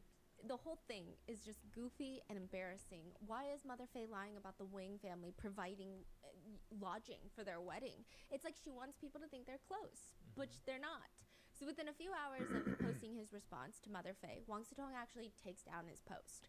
Mother Faye responds by going on her live stream. she loves live streaming. Why? How old is this lady? Middle-aged woman cannot get off of live. I think she's on live more than Ash Trevino is on live, and that's saying a lot. Every part of her life is like live streamed. And she goes onto her live stream to say, Wang Sitong is a kid who doesn't know what he's talking about. Did she get her money from divorce? She's almost saying, like, he doesn't know who his daddy works with because he doesn't go to work. He's a kid that tippy taps on his phone. Wang Sitong then posts another response. I truly cannot believe you're still implying that our family sponsored your son's stupid wedding. I deleted The only reason my I'm initial asking Weibo that is post because I felt my words were too harsh. I chose to remove she's the words always just myself. doing No nothing. one, not my father or anybody else told me to take it down. Auntie Zing, if you think I'm an easy target, then I can only say that you've made a huge mistake this time. Faye, the newlywed groom, then joins into this. The Nepo babies are fighting. He comments on Wang Sitong's post. Hey, grandson, which calling someone grandson in Chinese is an insult. It's like saying son or boy. It's like very condescending, rude. Grandson, you're just a stupid mother, and you're gonna get it one day, you little brat. The freak. Wang Sitong promptly responds, "What a disgusting mother It's and so son funny. duo. How It's about so doing funny with these like billionaires just having this like this little fit, like these little arguments. I'm just like, man, shut up, bro. I bet like the comments of the people who are like looking at this unfold, they're like, can you guys like shut up? Like we don't care. We got bills to pay. We don't care that you don't know who she is. We don't care that he might like not know what's going on with his business with his family. We don't care. Please just go somewhere. some actual business for once? Every day, either it's a publicity stunt or you're dodging lawsuits. Aren't you tired? You keep pretending to be some rich second generation with just 2 cents in your pocket. Are you not ashamed? You're a celebrity wife. Is she proof of you being part of high society? Look in the mirror. You're over 30 years old still doing useless stuff. Which, side note, Faye is not pretending to be second generation rich. He is second generation rich, but like I said, even the Forbes richest have rankings. And so I guess $2 billion is 2 pennies to Wang Sitong that you're rubbing together. Oh my gosh. The bro. wedding itself is a mess. It's one of those stories where you can either say if the couple ends up happily ever after, it's a story for the ages. You tell it at every dinner party and it's cute how well that they can laugh at it. But if their marriage isn't going to last, you spin it. You say, well, the signs were there, weren't they? We all knew it. We saw it coming. I'm not sure if Barbie and Faye's origin story is as cute as Barbie and DJ Koo's. I guess you be the judge. It clearly doesn't end up well, but in the beginning, Barbie and Faye, they did have a wholesome relationship. The way they met was in 2010, Barbie is filming in Beijing and she injures her arm on set. Now she's in a full cast. The whole crew has to pause filming. She feels really about it. So after leaving the hospital, her friends take her out to eat to try and cheer her up, and they're like, this restaurant's so good. And the owner, oh my god, the owner's here. Barbie, this is the owner of the restaurant and I guess like the whole chain. This is Faye. Barbie smiles, but she can't shake his hand because her arm is in a cast. And Faye smiles and asks, did you hurt your hand? Now remember Barbie from all of the talk shows, she's pretty sarcastic. Her face is flat, not even hint of a smile. Yeah, I actually took down my entire arm. Barbie is expecting him to respond, oh, okay. Okay, sarcasm is not that big I think it's big in Taiwan, but it's not as common, I guess, in day-to-day conversations because there's still a level of, I think, politeness that people try to have. And not that it's not polite, but it's just, she was saying, like, nobody really gets her sarcasm. That's what Barbie was saying later in interviews. She's like, usually people don't understand my sarcasm at all. So, like, I'm assuming most guys would say something along the lines of, oh, okay, sorry you hurt your arm. Nice to meet you. And then it's just awkward. That's usually how it goes. But instead, He raises his hand up in the air. I actually injured my hand too, if you look at my pinky. And she says, yeah, but your pinky is useless. I injured my entire right arm. I guess you're right. Barbie says that this first meeting, it was so weird. Because instead of feeling goosebumps or butterflies, Faye gives her this strange sense of familiarity. It's like they're longtime family friends or someone that she's known for years. It's this instant closeness. The way they communicate, it just clicks. There's not the awkward, like, wait, was that a joke? I don't know how to respond because I don't really know you and I don't know if you're being mean or if you're nice or what. It just feels natural. Barbie says it's like a seed planted itself that day. Within 50 days, 4 in-person meetings, the two decide they're going to get married. She says, my husband has a Beijing accent, and they use so many different words compared to us. But when I talk to him, it feels like I'm talking to my family, like I'm talking to my sister. It's so effortless. Everything flows naturally. When he says something, I instantly know what that means, and when I speak, he gets me right away. He doesn't think that I'm being harsh, and I don't think he's pretending or anything. He just feels so familiar. They get married, and there are these reality TV shows in China where couples go on to document their married lives, usually celebrity couples. Barbie and Faye, they're casted in one season, and their relationship is the only one that people are talking about. They have the most intense dynamic out of all the celebrity couples on the show. The other couples, they're chill. They got their rough moments, they have their super happy moments, but Barbie and Faye just feel emotionally charged. For example, Barbie is sick during production. Faye is there pouring her a glass of warm water, testing the temperature before handing it to her, massaging her legs on the couch.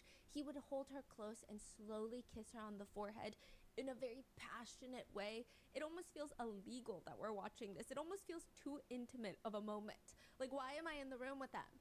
Later, Barbie would even say that she and Faye still make out, which I guess a lot of people thought was strange. I think it's healthy, but even little S is freaking out. You guys still French kiss? Oh, you guys are really in love. It's been 5 years of marriage. I'm sure 5 years ago, little S, you French kissed your husband. Oh, I already forgot what a French kiss even feels like. I don't remember the last time I stuck my tongue out of my mouth, honestly. Barbie would explain to the show's producers, Faye saved my life so many times. Every time I get sick, he would worry about me so much. In my eyes, he's Prince Charming, my husband Faye. But other netizens thought their interactions were suffocating. That's the word people use. Suffocating. Barbie would ask Faye, do you regret marrying me? And it's not like a lighthearted, hey, do you love me? What would you do if I turn into a worm tomorrow? What if I'm a thumb? It just feels like, whew, it's like a lot going on. Very intense. Yeah. Everything's like really emotionally charged. And then they were also saying it's interesting because out of all the couples, they seem the most emotionally tense and so many miscommunication moments where it's like, oh, if you guys were just a little more open to communication, you guys would understand this is not that serious. There are some other bigger red flags in interviews.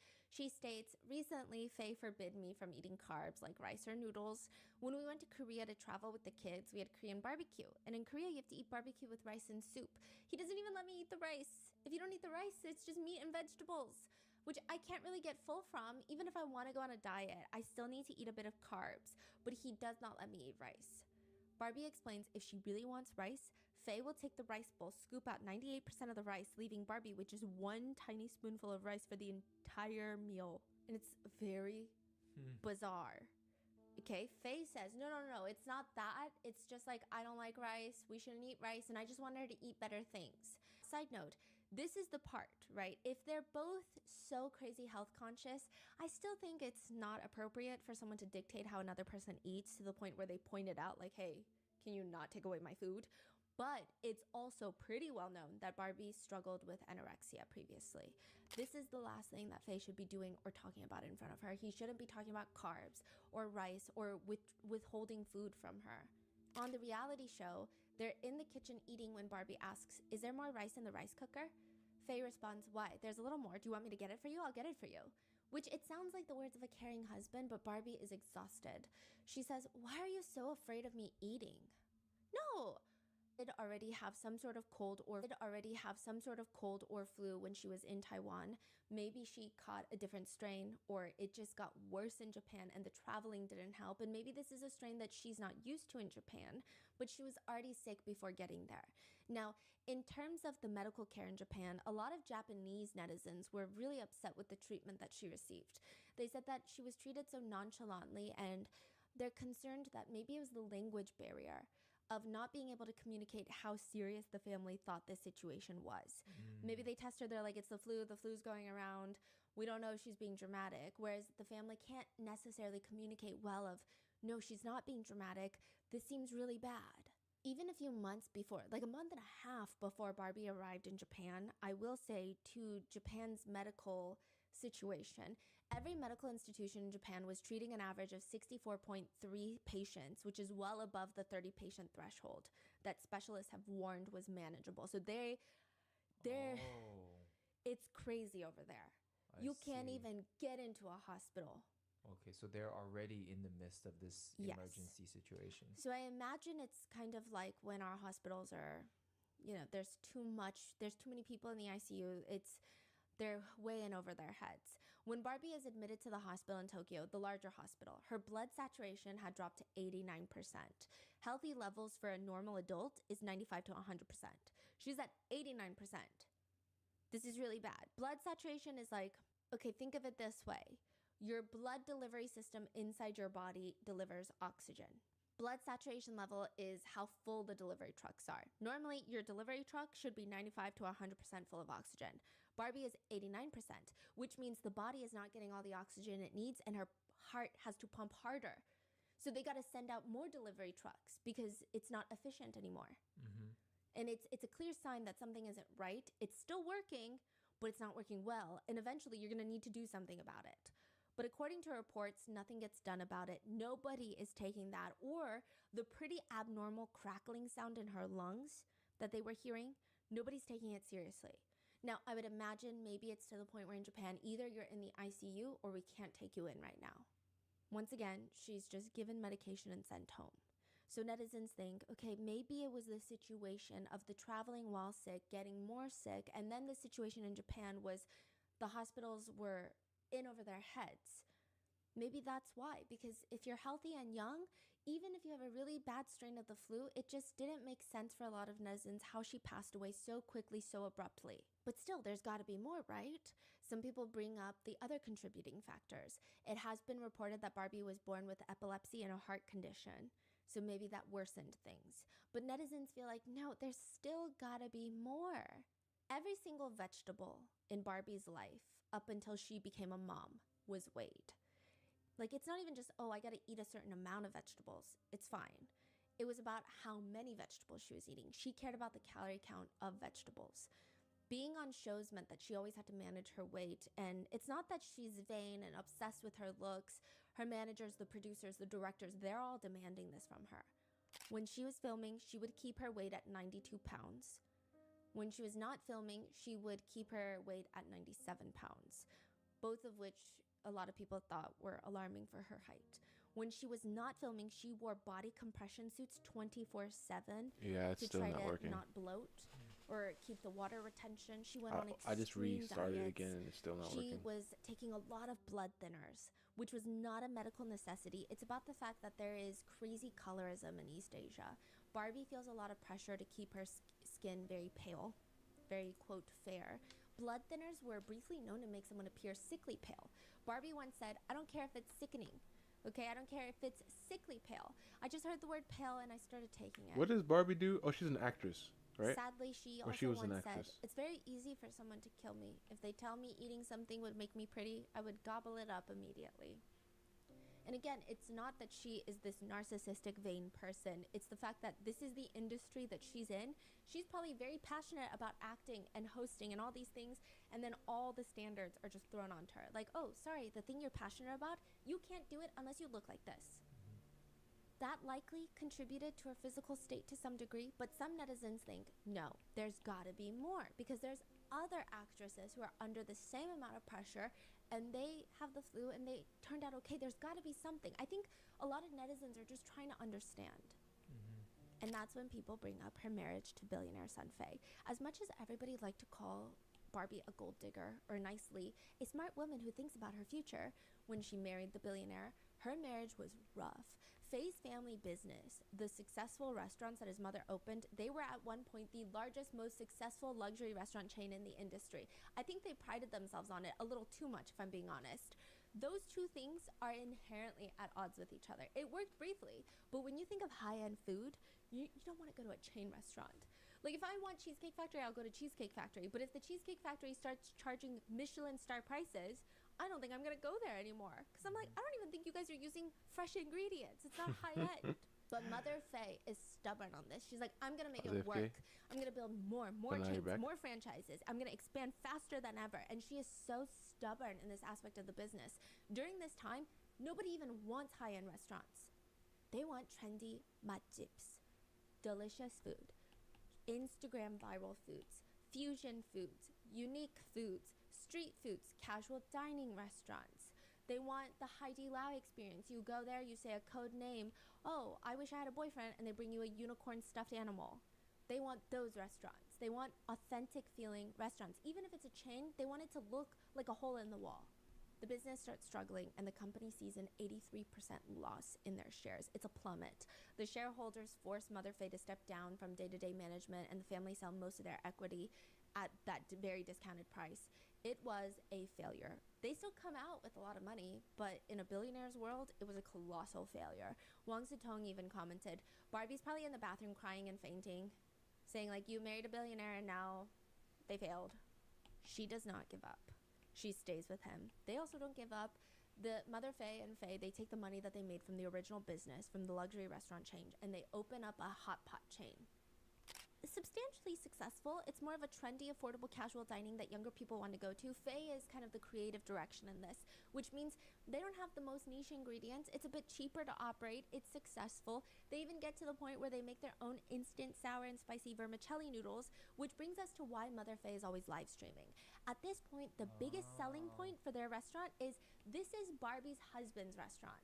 It's not, oh, this is a really good restaurant. It's, oh, this is Heidi Lau, this is Din Tai Fung. It's, hey, this is a celebrity's husband's restaurant. Yeah, it's like a top celebrity, top influencer, like brand, for example. Exactly. So they're like, okay, let's go to it. But now because they're heading into the entertainment sphere, they can't just sell things by selling things. They're not Apple. The products don't sell itself. They're part of the celebrity world now. Not really, but they're trying to be. So they have to sell their own image. Mother Faye and Faye, they're on live streams selling their little noodles. Mother Faye sells about $25,000 worth of product per day. What the heck? I'm not buying them noodles, miss. Through her live streams, not including other sales. It's just kind of weird. The whole thing is a little weird, and Barbie is under a lot of stress. She even loans Faye $3 million, which she never really gets back. Wow. She sticks by his side through all of this, and she channels all this energy and stress into focusing on having children. Doctors tell Barbie from day one, because she has a very naturally weak body, it would be difficult for her to have a successful pregnancy. Barbie changes her whole lifestyle without even questioning it. She works less. She gives up on her career. She doesn't give up, but she gives up a lot of her career by her choice. She starts eating meat again after being a vegetarian for almost an entire decade. I'm not sure if there's evidence that shows this would be healthier for her, but the doctors recommended it. Now, side note, the reason she was vegetarian is interesting. About a decade prior to this, Barbie has a dog. Her little dog, her beagle, falls sick. Barbie is freaking out. She's crying, trying to get to every single vet, and she's so desperate, she starts making all sorts of promises. She starts praying, God, if you save my dog, I will stop eating meat for an entire year. Please. The vet calls her. I don't know. It's the strangest thing. Your dog is fine. Out of nowhere. So strange. Barbie stops eating meat for a decade. And now she's married to Faye, trying to have children, eating meat again. She starts taking fertility medications, which are rough. I mean, they disrupt your hormones. They disrupt your weight, which someone that was struggling with anorexia, it's going to be very difficult. And it's just a lot. A lot of her social media posts shows how much she wants a child. She says, actually, I really, really want to have a baby. Before marriage, I counted calories every single day. I tracked my ovulation daily. I calculated my menstrual cycle monthly and worried about not conceiving. Now I'm still afraid of gaining weight, but I'm even more afraid of not getting pregnant. Years before this, little S actually gave birth. And little S is, I think, not as maternal as Barbie right off the bat. Barbie actually raised little S's daughter for like a year, to the point where the baby was calling Barbie mom. And so she really just loves children. And after years of trying in 2014, Barbie gives birth to their daughter. Wow. It felt natural to her. She's like, motherhood is what I think I was made for. Not even to be an actress. Like, she loves being a mom. In 2016, Barbie almost dies. She's in the hospital room and she's in the ICU. She says, at the time, my eyes couldn't open. Everything was blurry and I just needed to see my daughter. And when I saw her in that room, standing in the corner of the ICU, my eyes lit up and she pulled me out of the gates of hell. That's how I survived. What happened? Barbie was giving birth to their second child, a baby boy. And in the middle of delivery, she suffered an epileptic seizure. Oh my In goodness. the middle of delivery, she had a seizure. She was sent to the ICU. The baby boy was sent to the PICU, and Barbie just remembers, I remember being revived over and over again in the hospital, but because of my condition, the doctors were afraid to give me painkillers. I was in so much pain that I cried and passed out from the pain. I didn't think I was going to make it. I will always remember that moment where I saw my daughter in that room. She absorbed my gaze, and she received the message that I gave her, which was, if I don't make it, you need to take care of your brother. In 2018, just a few years later, Barbie fell pregnant once more, and the doctors told her, you're gonna die. I just don't see, there's no way. She had to terminate the pregnancy. It was the right thing to do, but she was devastated. She didn't even have time to recover. 3 days after, she was expected to be back on set, smiling and trying to act as happy and carrying on. Now, on top of all of this, there had been rumors since the beginning of their marriage that Faye had been abusive. So a lot of people are trying to pinpoint How the freak did she transition to that? Flu. So they bring up, oh, well, she did struggle with her weight. She had these health conditions. She was probably under a lot of stress during her career and her marriage with Faye. She almost died while giving birth. It seems like, medically speaking, there were a lot of things that were working against her. And maybe there's even more. So they're just thinking of everything that's happened that could have contributed. There were rumors that Faye had been abusive towards Barbie since they started dating. And it sounds like just a rumor, but it's even more believable because netizens point out that Faye and his ex-girlfriend before Barbie had a history of slapping each other when they were in heated arguments. Basically, Faye has a history of domestic violence.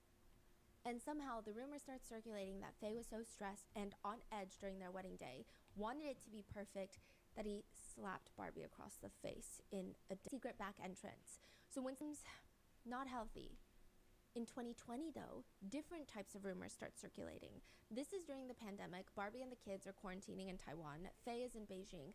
Someone takes pictures of him leaving the bar with another woman. Technically, he was there with a group of friends plus this mystery woman, but as he's walking outside, he's clearly drunk and he stumbles as he walks, and the woman next to him quickly steps to support him, and it looks like he's either whispering in her ear, sniffing her hair, catching his balance. I don't know. It seems so intimate. Ultimately, the two do get into separate cars and are driven away from the bar, but these pictures start going viral, especially because he had been posting on social media about how much he misses his home and his wife. It just makes him seem guiltier. Do you really miss your wife if you're out at the bars with another woman? Clearly not. That's what netizens are commenting. Faye responds, which eyes of yours saw my hand on her butt? I was not. You guys are saying that I was holding her intimately. Also, this happened 2 weeks ago, so don't take my recent posts about me missing home and use them to spin a story with old pictures. Oh, and thank you for making me look skinny in the pictures, paparazzi. He says the pictures are from 2 weeks ago. Netizens are able to gather clues from what he was wearing and all these other things, and they can pinpoint the exact date, and it's actually worse. That day, instead of just posting about how much he misses home, he posted how he changed his phone wallpaper back to his wedding photo with Barbie. They're just look for someone to blame. Yeah. Writing, tonight I changed my screensaver. How beautiful and delicate does my wife look? He even shares a song called I Wanna See You, all of which make him seem like a guilty man that probably knows that he either A, just got his picture taken and he's trying to make his wife feel loved while he's away, or trying to diminish the blowback. A year after the initial cheating rumors, there are speculations that Barbie and Faye are getting divorced. It is not until November of 2021 that both parties confirm. that they are splitting up. Clearly, everyone and their mother knows this. Even your mailman in China probably knows this, okay? Faye likely cheated on Barbie. Maybe it was or wasn't the cause of the divorce, but he likely cheated. But after the divorce, Faye decides he's going to engage in some very shallow marketing ploy to present himself as this mourning husband losing the love of his wife. So by this point, Faye's only relevance, even with his company, is being Barbie's husband. And it's not just that. His whole image is a pathetically in love husband, billionaire husband, pathetically in love with his actress wife. That's his image. So then he tweets out of nowhere after the divorce, "What would you do if your wife cheated on you?" Trying to insinuate that Barbie cheated on him, which is not the case. But netizens are quick to jump on whatever hate campaign is the most entertaining, and Barbie is technically getting married to DJ Koo a few months later, so people are like, oh, maybe she did cheat. She's getting so much hate, to the point where even paparazzi volunteer to step up and clear Barbie's name. One paparazzi, his name is Ryan, he's famous for knowing everything about celebrities, and if he must, he will even hide cameras in his cavity to take pictures. I don't know, he's a very extreme paparazzi, man. I don't know how to feel about him, but people believe his word, because regardless of his moral aspects, This man put a camera where? most of the stuff he says are very accurate. They're very true, and he breaks breaking news all the time. A bunch of celebrities try to sue him. Nothing comes of it because it's not defamation. And he starts posting online that he can't take Faye's weird facade of being a broken husband. He's like, do you know how many pictures I have of you cheating on your wife over the years? Whoa. Like, not even just last year. Like, over the years, dude. You don't... Wow. Yeah, what are you talking about? It's not even just one person. It's like 5 different women. And then I spoke to other paparazzi, and they've got pictures of you with other women, and they're not the same woman I got pictures of you with. So, I mean, we're investigative journalists now. You probably got like 10 people that you cheated on your wife with. Ryan explains, you know exactly what I'm talking about. It's a clear, front-facing shot of you, a picture that's going to destroy your whole life, and the images are just shy of you having full intimate relations. So just be careful about what you're saying about Barbie right now. Yeah. Additionally, at this point, he is already dating a new girlfriend, the picnic girlfriend, remember? So Barbie is married to DJ Koo. He starts dating the picnic girlfriend, and Ryan is like, you know that $300,000 Mercedes you just bought your picnic girlfriend? Yeah, that's because you got her pregnant. Oh my. And then you asked her to terminate, and this is your little gift, your little compensation. I got the proof of that. You want me to expose that to everybody? Also, you cheated on Barbie with the picnic girlfriend, so I don't know what you're talking about. Which Faye responds, all the photos of me with my girlfriend are after Barbie and I decided to divorce. We hadn't made it public yet, but the discussions about our divorce began in February of last year. From February to November, we were in the process of divorcing, and we made it public in November. I did have moments of losing control due to emotional stress. For that, I sincerely apologize to everyone. These cheating rumors are completely unfounded, however, and I have already entrusted my legal team to file a lawsuit. But netizens are like, you're so funny. They literally are commenting, you're so funny. You're actually ridiculous. Because when they go back to his posts, he says they were already agreeing to divorce in February. Then he starts dating Picnic Girl. But when they go to his posts in March, he's posting things like wife and baby daughter, happy 10-year anniversary. In another 10 years, I hope you'll still want to marry me. And posting pictures of diamond rings that he just bought Barbie. You don't really do that a month after you decide that you guys are going to divorce. When nothing goes favorably for Faye, because you can't really lie your way out of those crazy pictures, he just tries to throw Barbie under the bus. He says, during our marriage, Barbie was constantly taking drugs, and I was required to pay $35,000 a month for her prescriptions. On several occasions when she experienced mental crises, I was the one by her, saving her life. I won't say more than this.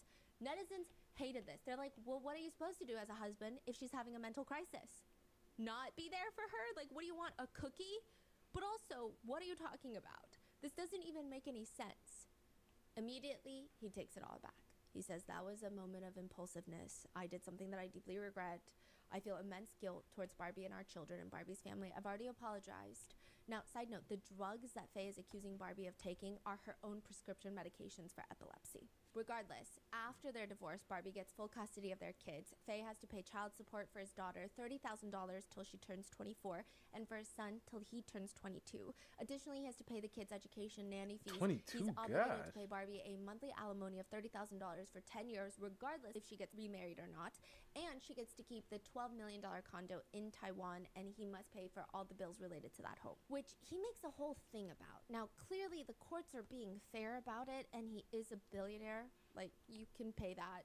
But he will post an Excel spreadsheet of all the things that he paid for. And one of the things that goes viral is their electricity bill in that Taiwan condo, that's $12 million, is $1,400 a month. To which people start wondering, is Barbie mining for Bitcoin in there? So, like, he's just dragging her down after the divorce. This is months later. He's posting their electricity bill. There's a whole mattress debacle. He gets so upset that DJ Koo moves into their Taiwan apartment, and he's like, "You're sleeping on the mattress that I freaking bought," and it's like a $500,000 mattress. And then it results in Barbie throwing the mattress out on the side of the road, and it's just, it seems like Barbie is just responding to him like, "Okay, you don't want us to use the mattress? Take the mattress." It's like a emotional little teenager Yes. just can't regulate their own emotions. Yeah. Like everything is like he just blurs out whatever. And Barbie gets most of the hate for it. Yeah, exactly. Her and DJ Koo. Yeah, I remember how this was. It feels like it was messy, but then you look into it, you're like, what did she exactly do? It's Nothing. all just allegations, and yeah. Barbie makes one statement about her marriage, Allegations and be she that way. says, But let me- "It was I'll be you, right. Faye, Give me a second. not me, that was unfaithful during our marriage." After the divorce, Give me oh, a okay, so second. I'll be right back.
All right.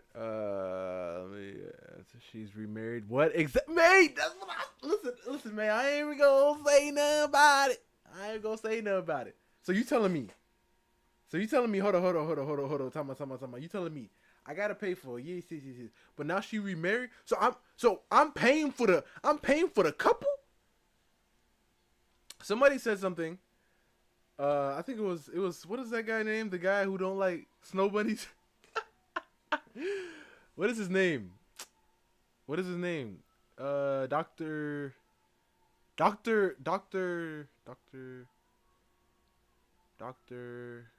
Okay, but he said something. He said, you know what it should be? It should be that there's a child support card, right? And then I put my money on that. Yeah, right. Dr. Umar. He said, there's a child support card that I put my money on, right? And then she can use that card to buy the things for the kids and the things for the electric, you know what I mean? Stuff like that. But why do I have to just send her money? I don't know what she using the money for. You know what I'm saying? And when he said that, I was like, you know what? That makes sense, brother. But it's crazy, though. Like, you telling me she remarried and I still got to pay? That's wild. Because now I'm just paying for her and her family at this point. Because I remember I watched the video of this guy. This guy, he's paying child support, and his ex-wife is living in a house that he practically pays for with another guy, and I'm just like, oh nah. Because I understand, listen, I never say violence is the answer. I always say violence is never the answer. I always say that. But if somebody were to go and do something like that, like when it's like this crazy, like, I mean, this man is busting, he is behind at work, knowing that he has to not only pay for these kids that he got with this lady, and he has to pay for her life. Right? And now he's paying for some random guy who just gets in the picture. Oh, that's when, like, listen, once again, violence ain't the answer, but that's when things start swinging. Right? Like arms and legs and, hey, that is wild. Oh my gosh. So he also points out, he pulls up Barbie's picture of her getting married in the courthouse with DJ Koo. Her necklace, her veil, she used his credit card to buy it. Right, that was the whole thing. But Barbie's explanation is, first of all, you still owe me You're like, what did she exactly do?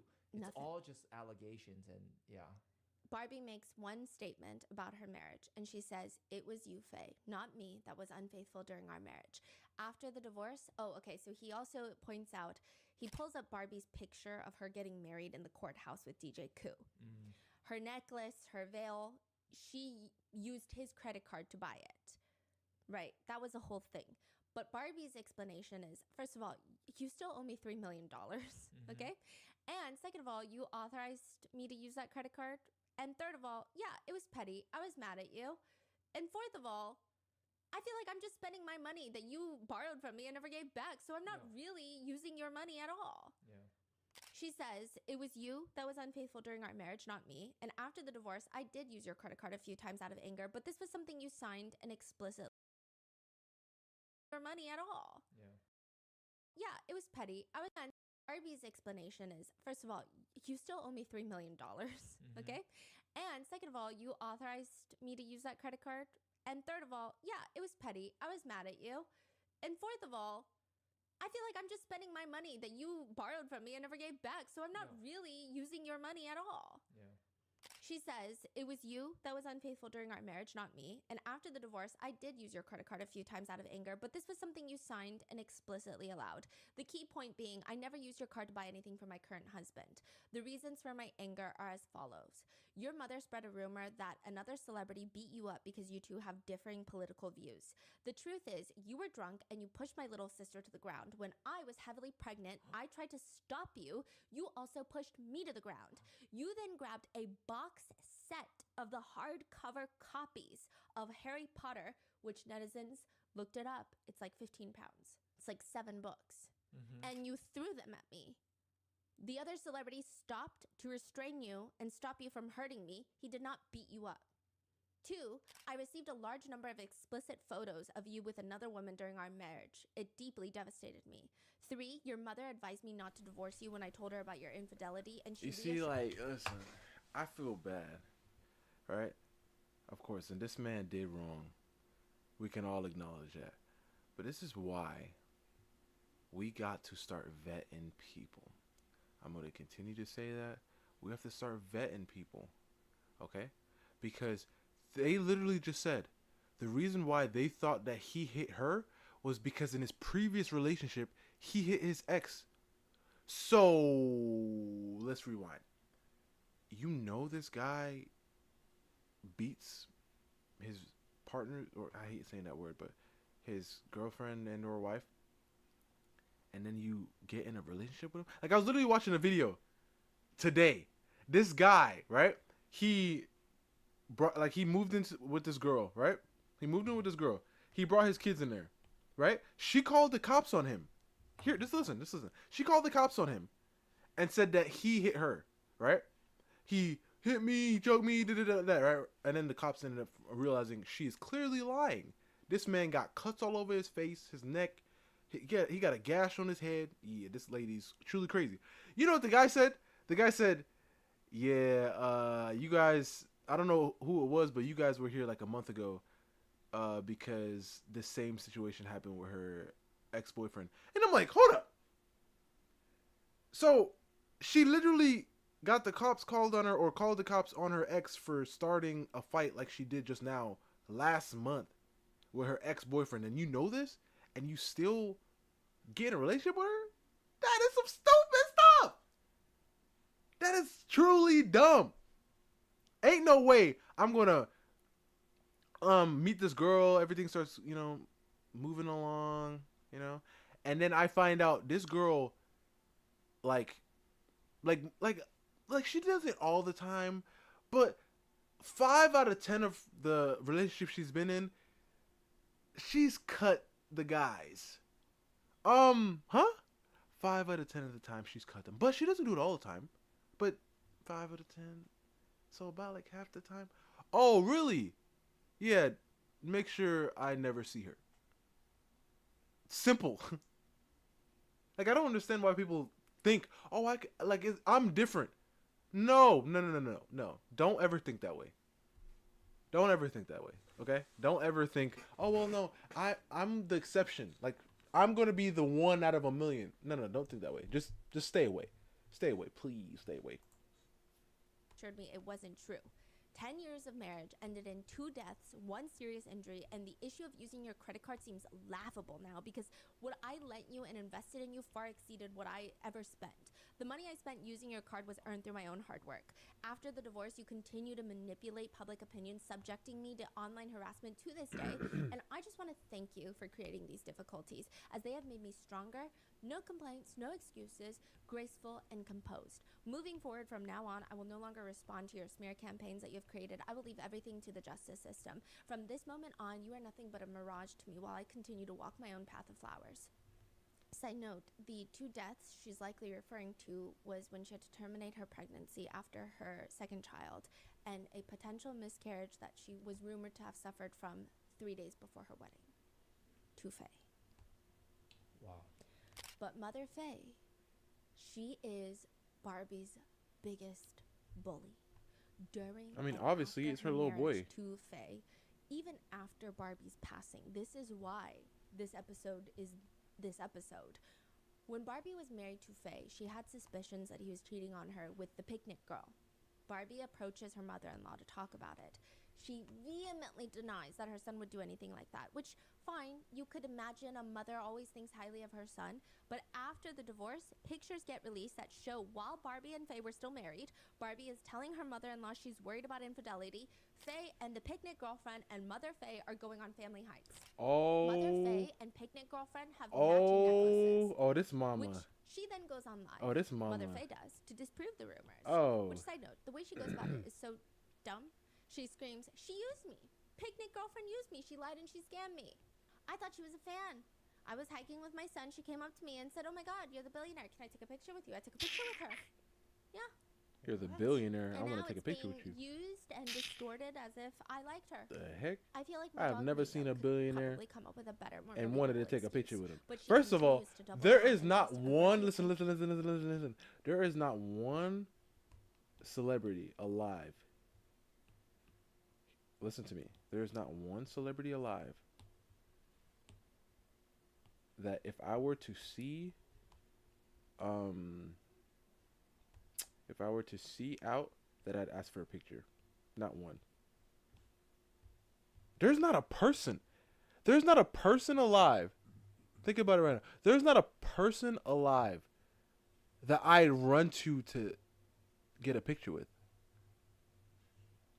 Like, please, oh, can I get a picture? Or not even begging, just, oh, hey, can I get a picture? There's not one person.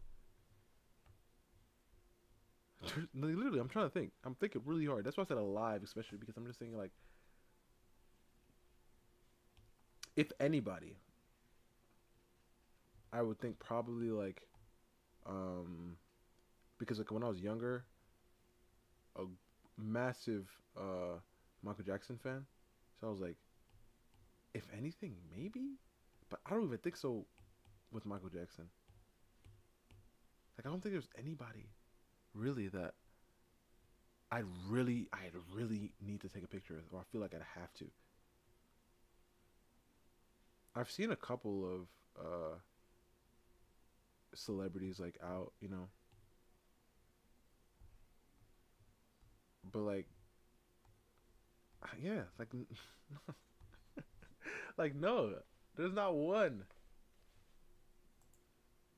By saying Barbie was actually the one that cheated. She says, we're the ones wearing the green hat. We're the ones getting yelled at. We're the ones paying for everything.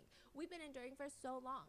Barbie and DJ Koo were in contact a long time ago. She's been cheating on my son for a while. Contact after their divorce. Can you believe that? They've scripted this entire thing. I've all You the see, I evidence. told Do you, wanna single see it? mom, bro. Netizens wanted to see Single it. mama, a billionaire It's too. just like her drawing a Venn diagram of theories. She's like, see? I think so. There's no way she moves on that fast. But then people are like, your son also moved on very fast.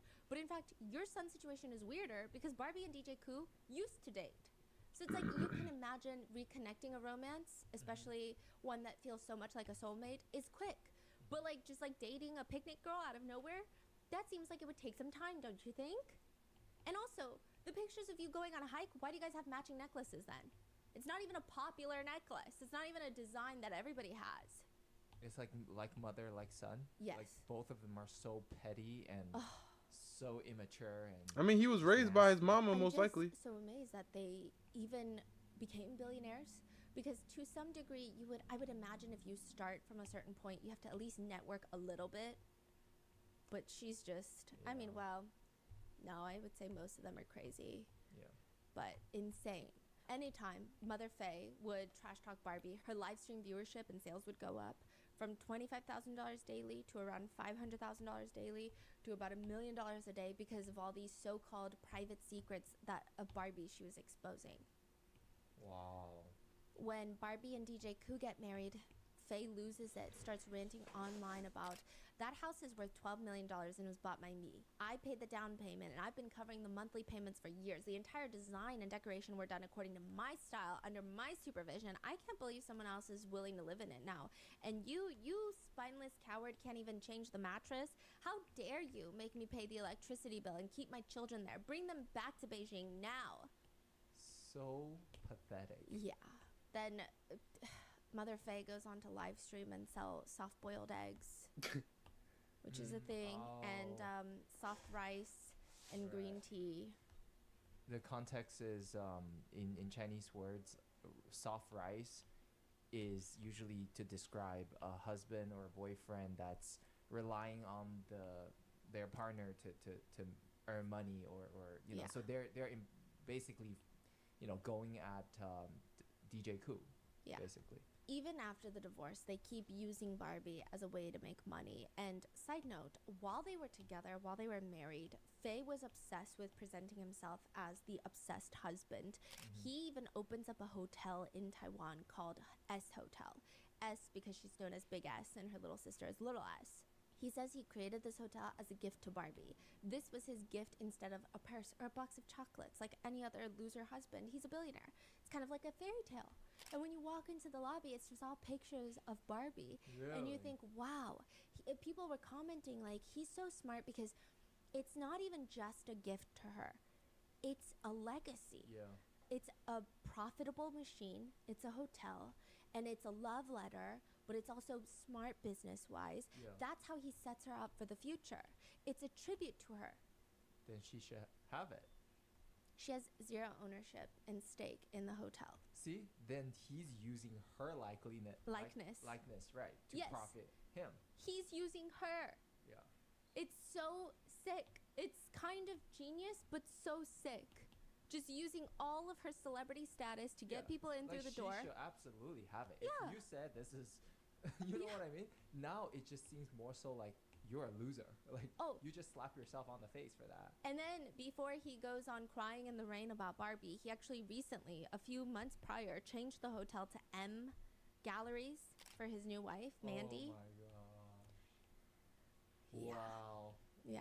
And it's pretty clear that Barbie was the only one making sacrifices in the marriage. She sacrificed for her health to get to a certain point where she could have children, but also even bearing the children almost cost her her life.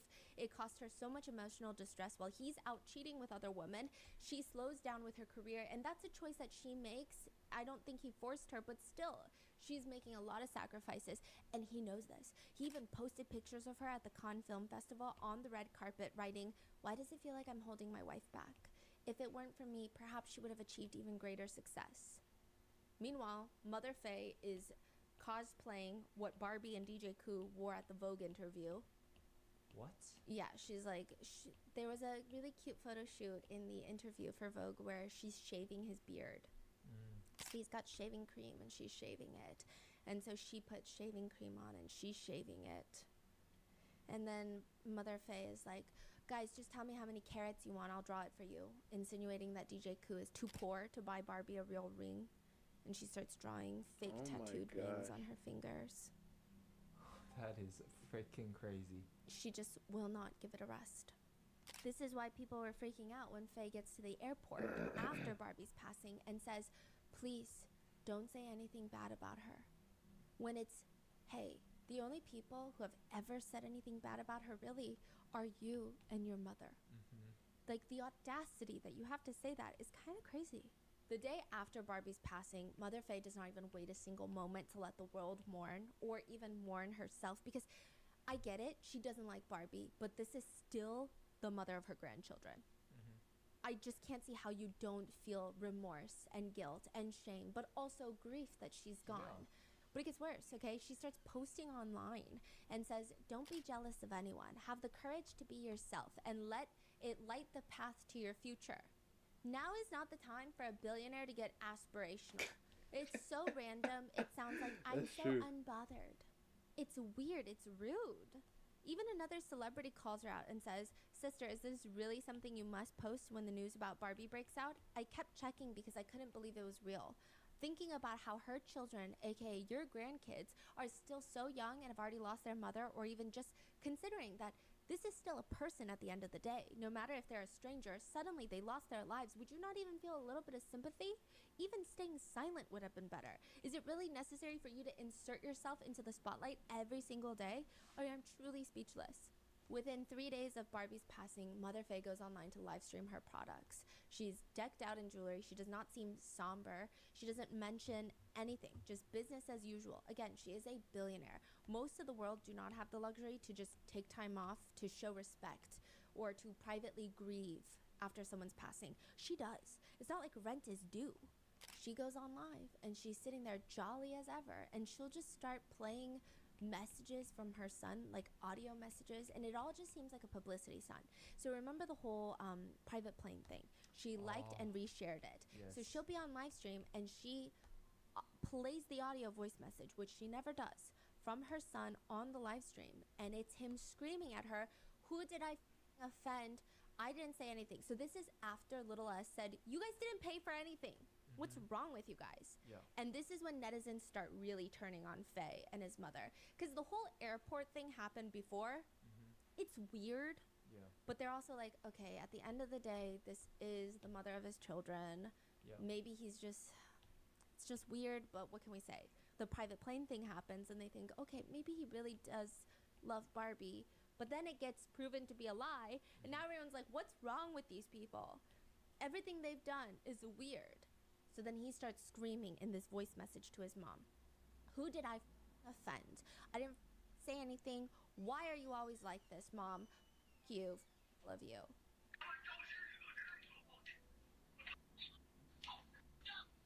It seems staged. It seems like he is messaging his mom this so that he can still have the image of a mourning ex-husband. Because when netizens think about it, he's a grown man. This private plane rumor lasted quite a while before Little S disproved it. If you knew it was fake and your mom shared it, why didn't you just come out and say, "I don't know what my mom is talking about. This is false"? So this, I remember seeing that clip and I was really confused what happened between the mother and son. So it sounded like the mother liked the post, made it implying that their family paid for it, and the son's enjoying all Dang. this positive publicity. And then as soon as people turned, That sucks. he was like, "Okay, how are Sure. we gonna overcome this? Mom, you take the fall. I'm gonna yell at you so Yes. everybody knows that you did this without me knowing." Yes. But you also was there the whole time. You Yes. knew what's going on, and you didn't say anything. So you know? Exactly. Because you remember he was flying in from Bali with his wife? Mm-hmm. His mom was also on that trip. What? So she was pretty much like, they do everything together. Uh-huh. I'm telling you, mama's boy. It just seems fake. Yeah. A lot of netizens said you guys are feasting off of Barbie's blood-soaked buns, like Yeah. pork buns, you know. Like even the video of him walking in the rain, Ugh. like from the beginning, like this is just like rolling on the ground. Everyone was like, "This is like straight out of a K-drama." It gets worse because his mother edits it to have emotional music in the background, and she posts it again online. She posts it herself and writes, "My son looks distressed. He returned to Taiwan on a rainy night, fighting." So sick. Ain't no way And she she writing continues quotes. to live stream every single day, spreading more rumors. She spread another rumor saying that Faye was the one that paid for the whole family trip of Barbies to Japan, which it Or gets not- to the point or where like February in a 8th, poem. 2025, Douyin, which is TikTok in China, makes an official announcement. Recently, the passing of Miss Barbie has sparked widespread attention. Many netizens expressed their condolences, hoping for the deceased to rest in peace. However, some accounts have seized the opportunity to engage in sensationalism, spreading rumors that violate public order and morals, showing disrespect to the deceased and hurting their family and hurting public sentiment. We strongly condemn such behavior and have taken the following actions against the related accounts. Mother Faye and Faye have been blocked. They have been banned on Douyin. What does Faye do? He can't even sit silent. He goes to Weibo and he starts writing. I may be unfilial, like not a family guy for saying this, but I absolutely cannot allow this kind of person to receive support. He says, "She is my mother, but our values are completely incompatible. Oh my god, that is crazy. I am severing all ties with her. She has earned enough money to last several lifetimes, and if it's not enough, she can come and take my life." He says, "My mother has no shame and keep running her mouth. I've officially filed a complaint. I haven't said anything. I've been in Taipei taking care of the kids and dealing with the teachers and school matters. I don't have WhatsApp, I don't have Line, and I don't even use a VPN because I don't want to see them insulting our country. My current wife is going to help me with this, but Douyin, who gave you the right to judge me?" He's upset that he's being blocked. He even posts screenshots of him DMing the CEO of Douyin, just screaming at him. And the CEO is like, "Can we just talk about this in private one day? Like, what is wrong with you?" So with that, Barbie has been laid to rest in a tree burial. There were netizens accusing either DJ Koo or Little S of wanting Barbie's life insurance money, and that's why they didn't take her sickness seriously in Japan. But if you just even watch one clip of Barbie and Little S, you just know there's no way. Same with DJ Koo. Everyone who knows all of them, they're like, "You guys are ridiculous." I've actually followed this a little bit, not like today, like the way you explained it, but I saw like bits and pieces from Yes. different news channels. And there are this like some small voice out there that's hating on Big S. And I'm always wondering, where do they get these information from? It seems like the husband, the ex-husband, and the mom, like they literally Yeah. say some crazy ass.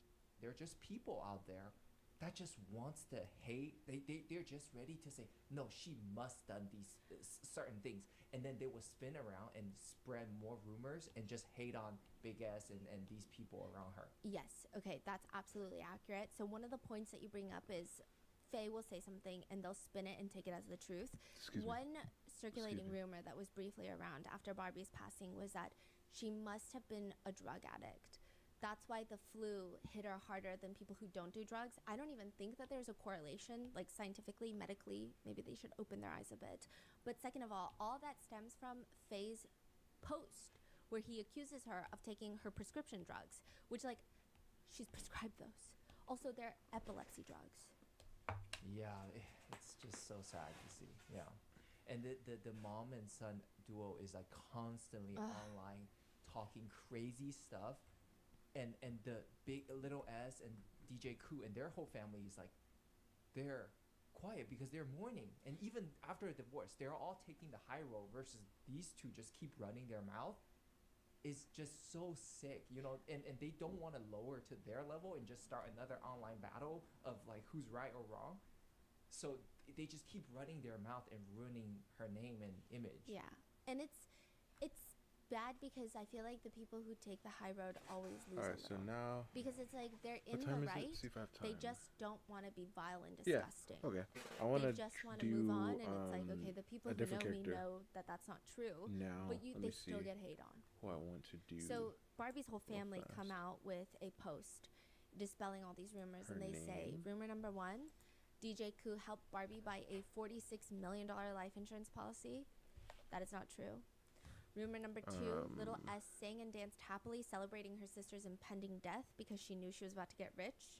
Crazy. That's what people said. How can That's you so be crazy. dancing to Quintana, like that song? That's crazy. Again, they didn't know it was that serious. When your family member has the flu, do you sit in your room depressed and worried about their life?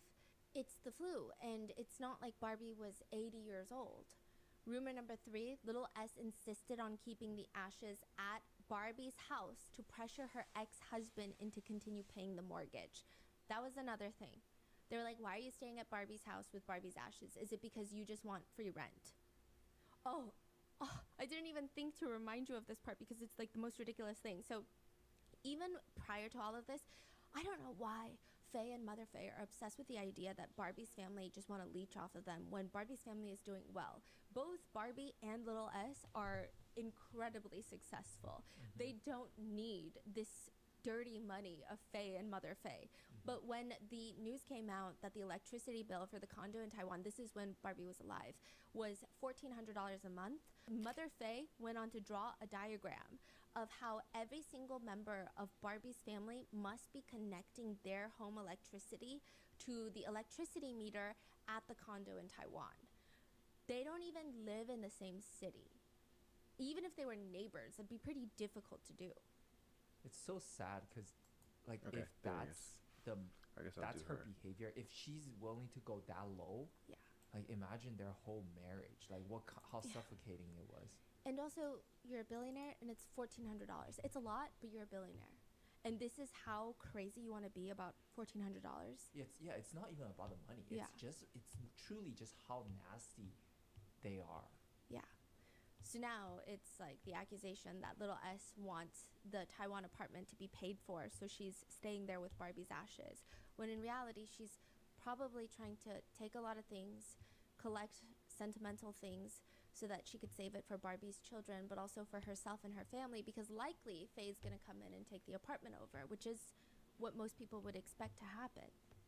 Rumor number 4, the ex-husband acted with great emotion and rented a private plane to return the ashes of Barbie to Taiwan. In reality, all he did, this is what Barbie's family, through their manager, say, all he did was ask a driver to What? drop him off early so he could walk alone in the rain for 30 minutes while being paparazzi'd. All these rumors are completely baseless, and it's important to clarify the truth to avoid further harm. And the manager, Barbie's manager, I guess, a moment of anger, comes out to even say, a real man is someone who is willing to stand in Barbie's shoes and protect your children.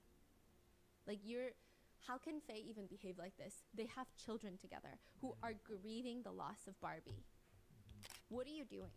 DJ Koo makes his own response stating, currently I am unable to find the words to describe the sadness and pain I'm experiencing.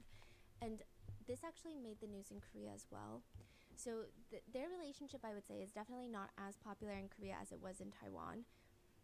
But people were digging up older videos of him talking about his new marriage with Barbie and just seeing him the way that he is, how happy he is.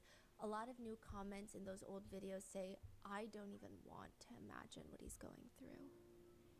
Like, they were soulmates, is how people feel. Dang, bro. Some people even comment, maybe 3 years of their love is enough. Not enough, but maybe it was like the highlight of his life at least.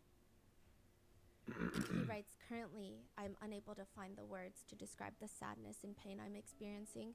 This is beyond what I could ever imagine, more painful than a broken heart. I have no strength to speak, and I don't want to speak, but while we are still in the period of mourning and grief, some people, like demons, criticize our family and damage my love.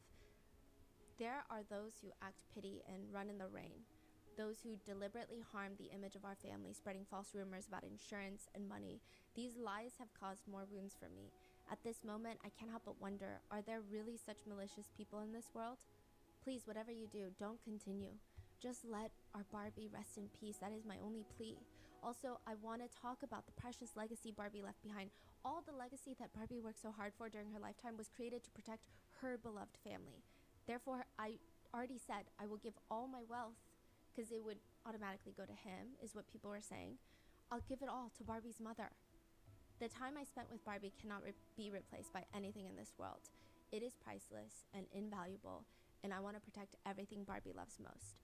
This is the final thing I must do. Once again, I deeply thank everyone who loved Barbie. She will forever be loved. The 7th day that someone passes away, so 7 days after their passing, is a very important day in Chinese culture. Barbie's 7th day of passing fell on Barbie and DJ Koo's 3rd wedding anniversary. Dang. Which that internet future teller said that her real love marriage will only last 3 years. A lot of netizens expressed feeling taken aback and devastated by the news, writing, "She's gone. Her family confirmed it, and it just feels like life is so unpredictable. She seemed like such a good person, and now she's just gone." Another person writes, "It feels like we've lost someone so important from our entire childhood and upbringing. I just feel sad." Another person says she's really gone. I just can't believe it. A lot of netizens express it feels weird because they feel like they have no right to feel so sad because they didn't know Barbie personally, but they feel like they're grieving like they knew her personally. I think especially with all the talk shows, she wasn't just on the screen acting, not that that wouldn't be upsetting, but she was, people knew her so well. She was so open about her life. She was so transparent, and she just had this strong energy about her. Other netizens are upset that Barbie's family and husband have not only lost Barbie, but are being dragged through this emotional trauma. One comment reads, "Little S is literally washing her face with tears. She can probably barely think straight." And this is what the internet is accusing her of. Others are disgusted by Mother Faye, writing, "She made money off of her former daughter-in-law after the divorce while bad-mouthing her at the same time, and now after her death. People always say family matters should not be aired in public. What kind of ex-mother-in-law nightmare is she?" And now some netizens are just trying, after all of that has transpired, just trying to focus on celebrating Barbie's legacy and life while mourning her passing. Before passing away, Barbie did briefly talk about what she wanted if she were to ever say goodbye. She says, "The goodbye I want the most is a happy and joyous one. A farewell where everyone is enjoying my favorite chamomile tea and good food. When everyone gathers, please remember, don't cry." So, that is the case of Barbie Shu's recent passing. I just felt like it was way too heavy for a moral of the story, especially with all of the allegations and just the mess that it's become. What are your thoughts? Let me know in the comments. Moral Stay of safe, the story. and I will see you in the next one. I wonder, because she said, it's a different,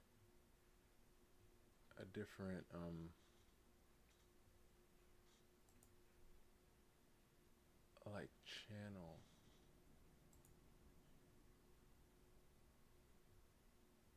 Moral of the story?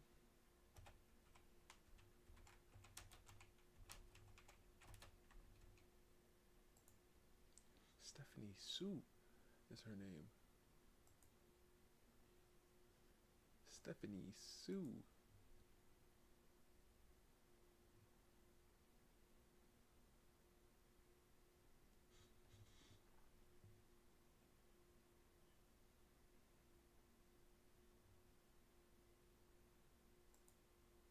What the flip is this?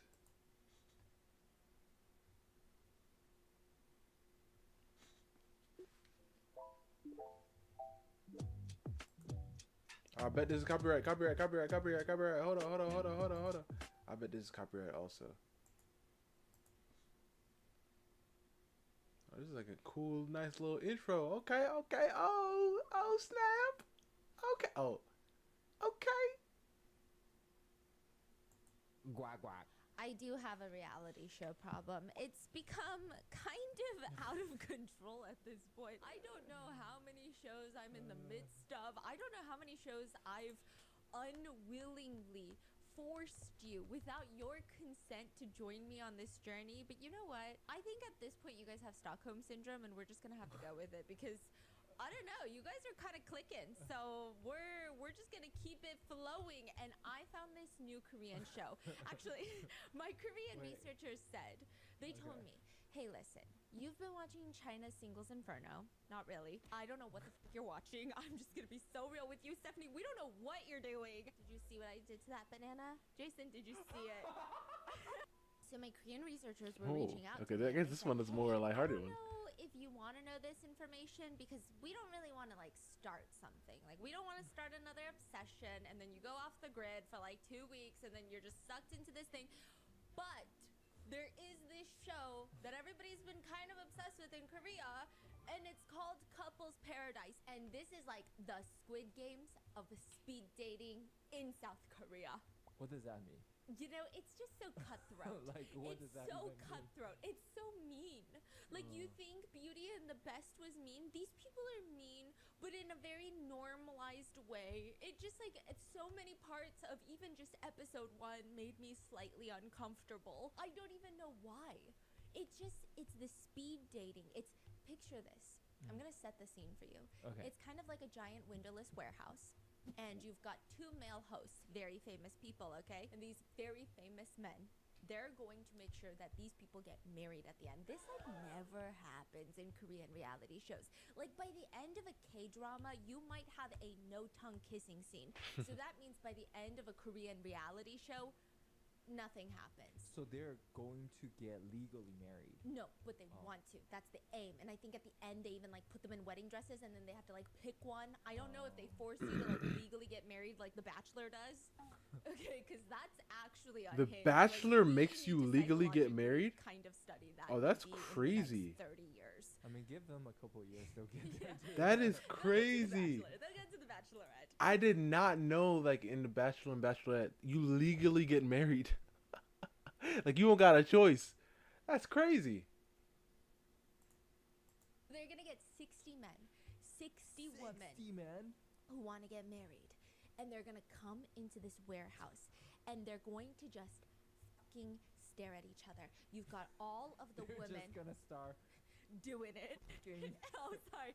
So you got all the women on one side, and they've got numbers on their chest. They are known just by their numbers. And the guys, they also have numbers on their chest. So 1 through 60 or whatever. So 60 women, 60 men. And there's a huge runway in the middle. It's like New York Fashion Week, Seoul Fashion Week. The women are on the left. The men are on the right. They're on tiered, like stadium type of chairs. And they're staring at each other for 30 seconds in pure silence. First of all, when they come out, the lights are off. It's dim. It's dim. Then they, boom, turn on the production studio lights, and they gotta stare at each other for 30 seconds. It's called the first impression stare. So you look at all 60 people in like 30 seconds, and then Oh, you decide dang. which Ooh. one fits your physical criteria in like 30. It's called the first impression stare. So you look at all 60 people in like 30 seconds, Wow. and then you decide which one fits your physical criteria the most. How do you pick that in 30 seconds? That's what I want. I to could know, pick it in 30 actually, seconds. because I feel like my eyes would glaze over and fall out of my dome. Yeah. But they do it. They be staring. Okay, all the girls are kind of freaking out. They're like, "Oh my goodness, I didn't even see this coming." Like, there's so many of them, and they're like, 30 seconds is the time it takes to fall in love. Begin. Some guys are like, "My hands are sweaty. You know, these girls are all so pretty." We can hear their inner monologue. One guy, he's wearing this black turtleneck with a gray blazer. Keep this man in your mind. Black turtleneck with gray blazer. Yeah, his Okay, hair. can we call him? Turtle boy. Okay, Turtle Boy. Turtle boy. His hair is a mature bob. It's a gas bob. He's got a A bull mature bob. He's got a sharp nose. I'm really confused by his facial features. I feel like his occupation would be an engineer. And everyone's like, Ooh, that's so cool. A software engineer? Like, I definitely think AI is going to take over the world. here's the catch. He's not a software engineer.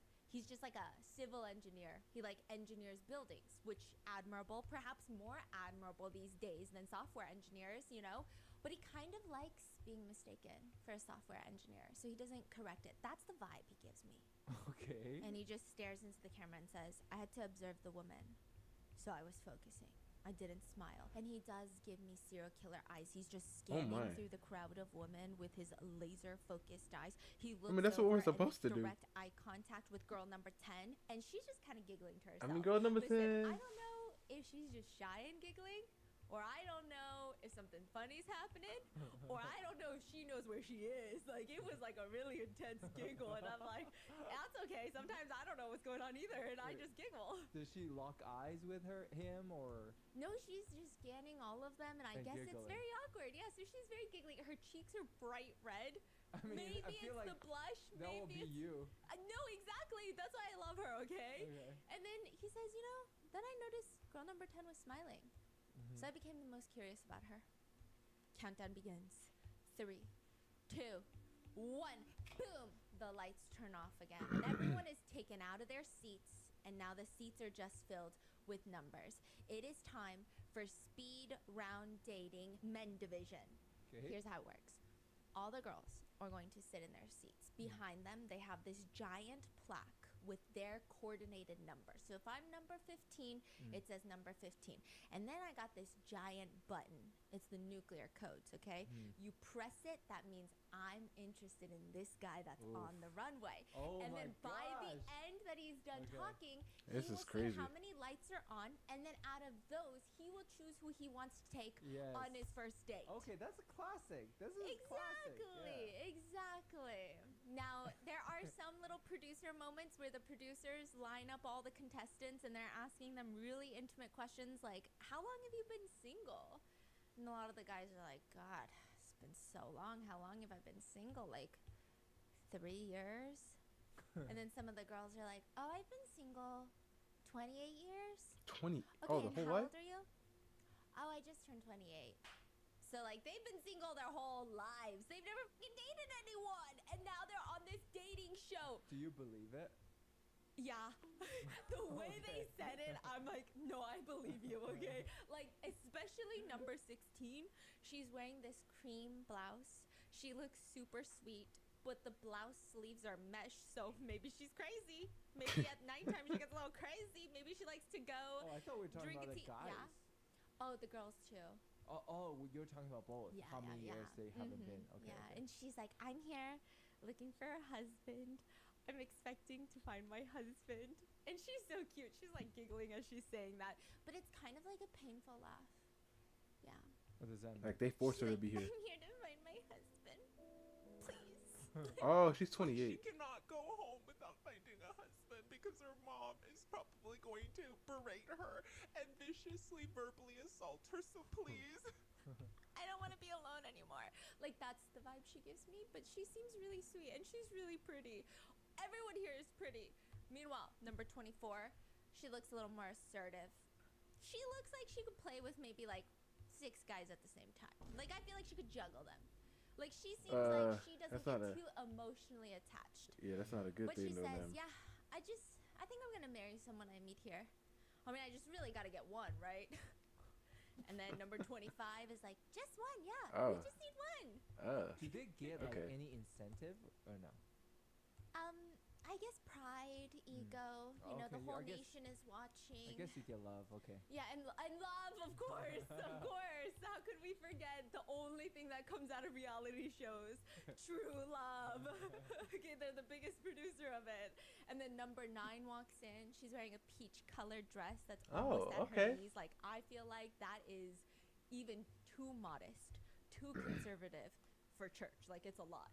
You know, she's got What? big, strappy black heels with a black ribbon in her hair. She looks like a choir teacher. All the other girls are studying each other, and they're like, do you know her? She's I nice. think she's a YouTuber. Oh. Like, what really? kind of content does she make? I think she's a beauty influencer. Then number 6 walks in, and they're like, wait, why does she look so familiar? And turns out she used to be an idol. She debuted as a member of a group in 1999. So she is a little bit older. Does she look older? No. She looks so young, but she is definitely older. Like, I don't even know if half of y'all were born by that point, okay? So yeah, she's older. Wait, 1999. That's Yeah. 26 years ago. Yeah, and then she would have been like, what, 18 at the time? Maybe. Yeah. Oh, God, she looks young. Oh wow. She looks like 31. You're talking about she's over 40? Yeah, she looks 31. Wow. And then you get this younger, absolute doll-looking girl. Okay. You're gonna find out about her soon. All right. She looks truly like a doll. Like, you know those edited pictures of girls on Pinterest where their lips are completely glossy and there's no way in, I don't know, metaphysics, I don't even know what that word means, that is just physically possible. Yeah, like But- your lips. I press my button. So she's What is happening? It's just so weird seeing her in this, environment. Because she usually be talking about people who be getting, chopped up in pieces. But, all right, miss. I mean, hey. got those lips. There's contestants coming back in from season number 1.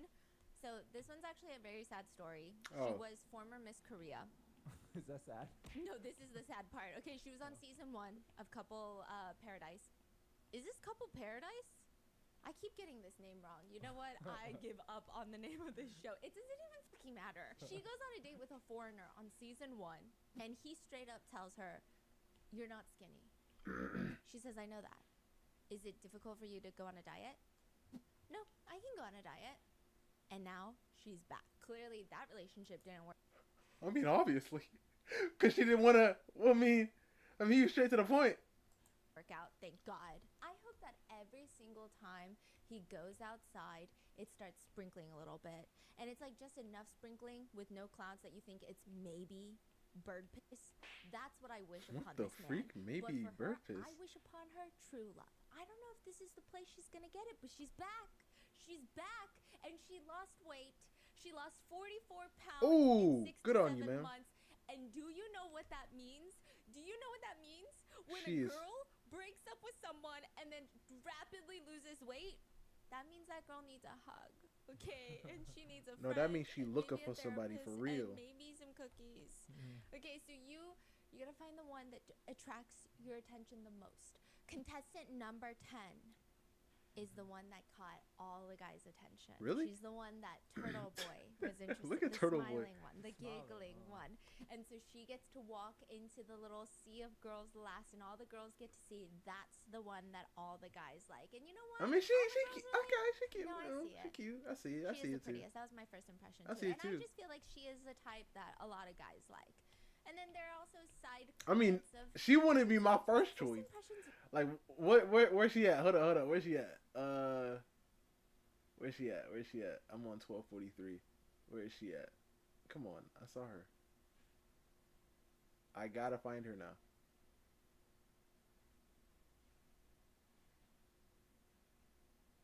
Right.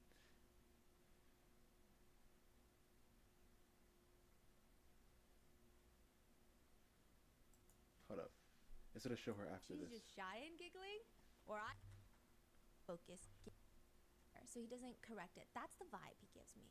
Okay. And he just stares into the No, camera and not. says, I had to observe Where is the she woman. at?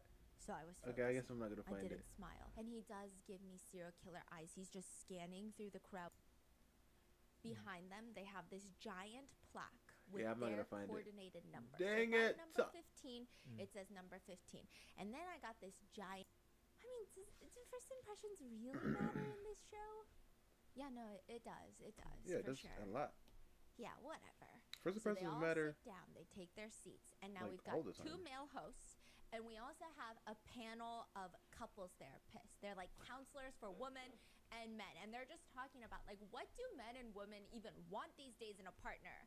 And one of the counselors says, you know what? I'm just gonna be honest. These days, economic power is at least a basic requirement. That's a basic requirement. I mean, people care about economic power, height, physique. I mean, at least one of the 3 has got to be perfect. Economic power, height, or physique. Yeah. Okay, either you're tall, or you're buff, or you're Yeah. rich.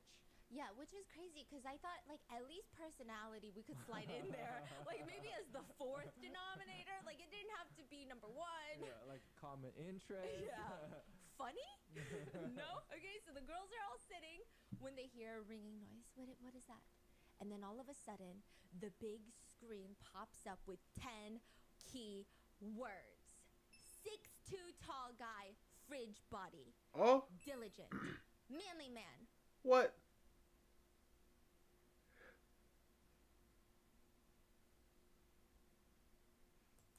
Boyish charm. Sweet, large dog. Elite who studied abroad. Specialists. Professionals. Gentle and rich. Okay, it's so interesting. These are like, you can say like some of the top 10 qualities that women are looking for in Korea. Yes, that Korean society looks for in partners. Yes. And it's Yeah. very specific. Like you wouldn't see like a girl here in America be like, I'm looking for a fridge daddy. Like Yeah, it's a fridge daddy. It's boyish charm. Yes. Manly man.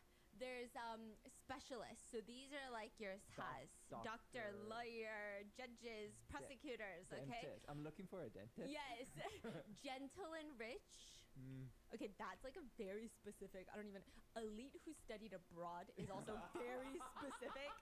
Because like I guess in Korea, like you really only study abroad if your family has some money. We watch K-drama. Yeah, we you get know it. exactly You which get one it. people are feeling in their head. Yeah, and then like another one of the 10 keywords was like S company. So S basically that company. means you work for like it's like you work for Meta, Amazon, I guess you name Apple, Alphabet, whatever. Yeah, one of the big tech. Exactly. It would be yeah. like S company was like what? Samsung, Samsung, LG, SK Group. yeah, SK Group, yeah, stuff like that. yeah. So this is where they are going to with super fast efficiency because South Korea is all about pali. Okay, you are gonna find Means pali means hurry. Yeah. Like quickly, pali. gotta go. We gotta go. Okay, this is pali. Find your marriage partner in the couple's palace. So 30 men will appear on a train. The marriage conditions will show up. So they're all going to be categorized into one of these. And we're going to go category by category. So the producers will actually take a look at all of the guys' specs. Their looks, their income. Oh yeah, we get to know everybody's income. Their income, their personality traits, their job, everything. And then they're going to categorize them into these keywords. And then a train will arrive on stage. And these guys, like, in each category, the girls will get to vote if they want to go on a date. Now, if you get picked to go on a first date, you're out of the next session. I'm a little confused. Yeah. What is this train and? Okay, it's literally like revolving sushi train. Yeah. Okay. So the stage has a train. Choo choo. And then all the men's arrive. In that category. So we go by category because girls have different categories that they like. How many categories? 10? Yeah, there's like 10 different categories and they're trying to make it streamlined. So if you know you're not into boyish charm, okay, like that's one where I'm like, I'm not even looking. But what if someone has like 2 trades, 3 trades, 4 trades? It's up to the producers, and a lot of guys have a lot to say about it, and they say, I'm actually very upset that I was not categorized in gentle and rich. I am actually in between opportunities, and I do need you to pay for my rent next week, but I think it's offensive. Like, yeah, the guys get upset, but the producers be putting them in based off of their on papers. So the woman can choose. Oh, I'm so sorry. I think I said 60 women and men earlier. I meant like literally 30, sorry. Oh, okay. 60 is unhinged, okay? Yeah. So the women, they can choose the men that they like, and the men will choose out of the people that have their buzzers on which one they want to go on a date with. Yeah. If you get Also, chosen it's like for first female, date, woman's you're choice. out for the rest of this. Forever? No, you can come back in later because the next episode is going to be the girls are on the stage now, and the guys Okay, and the get guys to will choose. choose. Okay. I see. So now the decision is up to the guys. The MC hosts, they're giggling with the girls, you know. They say it's season 2. I know I started on season 2 because the Korean researchers were like, hey, don't even do season 1, do season 2 because they get exponentially crazier. Like, you just got to amp up all the way. So they say, first of all, the studio has been upgraded. Even the participants have been upgraded. And I'm like, okay. So choo-choo, the first train is arriving. Words are flashing on the screen. This is the trait that most of the girls chose that they wanted in a man. So we're going to start there. Number 1. Let me guess. Yes. Let me guess. It's going to be one of the specialists. No, it's a trait that like Don't tell me it's fridge body. No. Okay. It's got to be rich and gentle. That's what you think, right? Yeah. Sweet large dog type. What the heck does that even mean? Golden retriever men. Golden retriever men. Oh. That's the most desirable right now? Yeah. Can you describe golden retriever? Is it like- men? Yes, golden retriever. I mean, I men. guess I can fill in the. Yeah, you could fill in the gaps. Yeah. It's not my preferred type of men, but whatever, right? What is your preferred type, man? Yeah, you better be. Okay, if I had to put you into a dog, we went through this. Like, Yeah. okay, we did like an RM team building thing, and we were like, hey, it wasn't a team building thing. It was literally we were sitting at lunch, and I went, If I were a dog, what dog would I be? and they're like, What do you mean? You're definitely giving me a chihuahua. with like your tongue stuck out and it can't go back in, and you've got only like one eyeball, but for some reason you survive. You are alive, okay? No, you give like Afghan hound. That's what everyone said. Afghan like those hound. kind of less common, very slender, tall, not too sporty. Not to. So you're like, I'll be too working out. cuddly, just like existing. Okay, but girls want golden retrievers. I guess so. And then the girls' counselor saying, you know, a lot of people like guys who remind them of big, friendly dogs. So the first guy comes rolling out like a luggage wheel, you know. He just rolls, and he comes out wearing a leather jacket, black leather jacket. He looks responsible. He looks funny. I don't know how to describe Leather it. jacket. He's wearing a black leather jacket. Is he looking for someone open-minded? No, he did not say, excuse me, you dropped your iPhone 17 Super Max. Pro Max. I put my number inside if you're open-minded. He did not say that. You know what he reminds me of? He reminds me of the type of guy that maybe he knew a few dangerous people back in the day, but now he's kind of, you know, there's like a saying in Korea where oppas, their faces will always get larger Right, I and don't know. wider, and they just like, What kind of saying is that? like you just get older. You get older looking, and like suddenly the leather jacket isn't doing what the leather jacket used to do when you were in your 20s, and that's fucking okay. Because when I was younger, I would wear bodycon and crop tops. I don't do that anymore, and that's a-okay. He looks like he wears a leather jacket to run his cafe business. And then also, you're kind of like, I don't know if that leather jacket is actually like, I feel like he is stepping on it and rubbing it onto things just to make it look distressed and Like weathered worn. and worn. But in reality, he bought it brand spanking new. So the girls, they start clicking their buttons. It lights up behind him. Every time someone presses it, the ding sounds, and it shows on the big screen how many people are pressing for him. The contestant says, I like someone with pretty lips, you know? And everyone's looking at him. He's placed first in the first 30 seconds with 7 votes. The host introduces the next sweet large dog man. This man looks like a Dalmatian. He comes in What? posed with hearts on his head. He does this. He cups the top of his head. It looks like ears. He looks like a sweet dog. He's contestant number 26. You know, he says, I think I'm having a good time with this. You know? And so people start ding, ding, ding, ding. Then the third guy is introduced. Leather jacket. Again? Yeah. Okay, it's kind of like the same vibe as the leather jacket guy, but more Lululemon. The first guy looks like he builds muscle in real life. This third guy looks like he builds muscle in the gym. The second guy, Dalmatian, I don't think he's thinking about bodybuilding. Okay? Now, people are kind of debating which of the 3 that they like, and the girls are changing their choices because there's 3 of them. They get assigned a color. So all the buttons are different colors now. There's like red, yellow, blue. It's very complicated. The producers, the sound guys, the audio equipment, they're pulling their hair out on this one. I just know. I just know. So now you just have their appearance. You've got their type. They're all the sweet, large dog type. You've got their appearance. And now let's reveal their qualifications, because we are talking about South Korea. That matters. So pink guy, leather jacket guy, rough around the edges guy. Male number 3. He is an employee at a conglomerate in Tokyo. He walks down the runway. He gets to the end, and he does something that makes me want to viscerally scoop my insides out with a spoon. What? You know those grapefruit spoons that have serrated edges?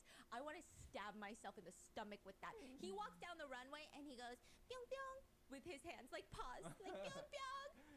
I mean, that's why he's the go-to. Oh no. The host says he's been living in Japan for 12 years. He has permanent residency in Japan. He works at the biggest IT conglomerate, SoftBank, in Japan. He makes about $55,000 annually. He starts talking, and I take back everything I said. Remember how I said he probably knew a few dangerous people back in the day? No. This man doesn't even know someone who jaywalks. He is proper. He does not sound rough around the edges. The leather jacket is a fucking lie. He says in Japanese, "Nice to meet you. I'm very happy to meet all of you." And he's super smiley. After hearing his Japanese, one girl presses her button. That's doing it for her. And then he says in Korean, "Hello, I crossed the sea to find my partner. I am male number 3. Now, to add to his background lore, he says, "I've lived in Japan since college. I've lived there for 12 years now. The thought of starting a family and settling down came to me recently.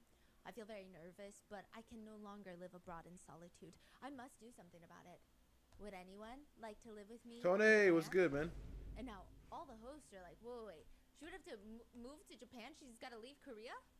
And all the girls go quiet. "It's okay if you don't even speak Japanese at all. I can be responsible and take care of you." Immediately, a girl clicks off her button. "It's just too far." So they're like talking to each other while they're clicking their button. "It's just too far. I'm not going to go to Japan." The hosts agree. Asking someone to move to another country is a huge deal. Like, it's I know, but that's a big question. Listen, I don't want to waste my time. If I know I want to be with this girl, I mean, if I know, like, we have to live in Japan, I'm going to say, you gotta be willing to move to Japan. If you're not, then it ain't gonna work. Girl number 23 still has her light on. She was the first one to put her light on for him. And her seatmate, number 22, is asking her, "You can move to Japan?" "I mean, I'd have to, right?" And she keeps her light on. And she's so smiley. And he places last when it comes to the number of votes after the whole Japan thing. The number of votes plummet down to 4. That's it. Only 4 girls still have their light on.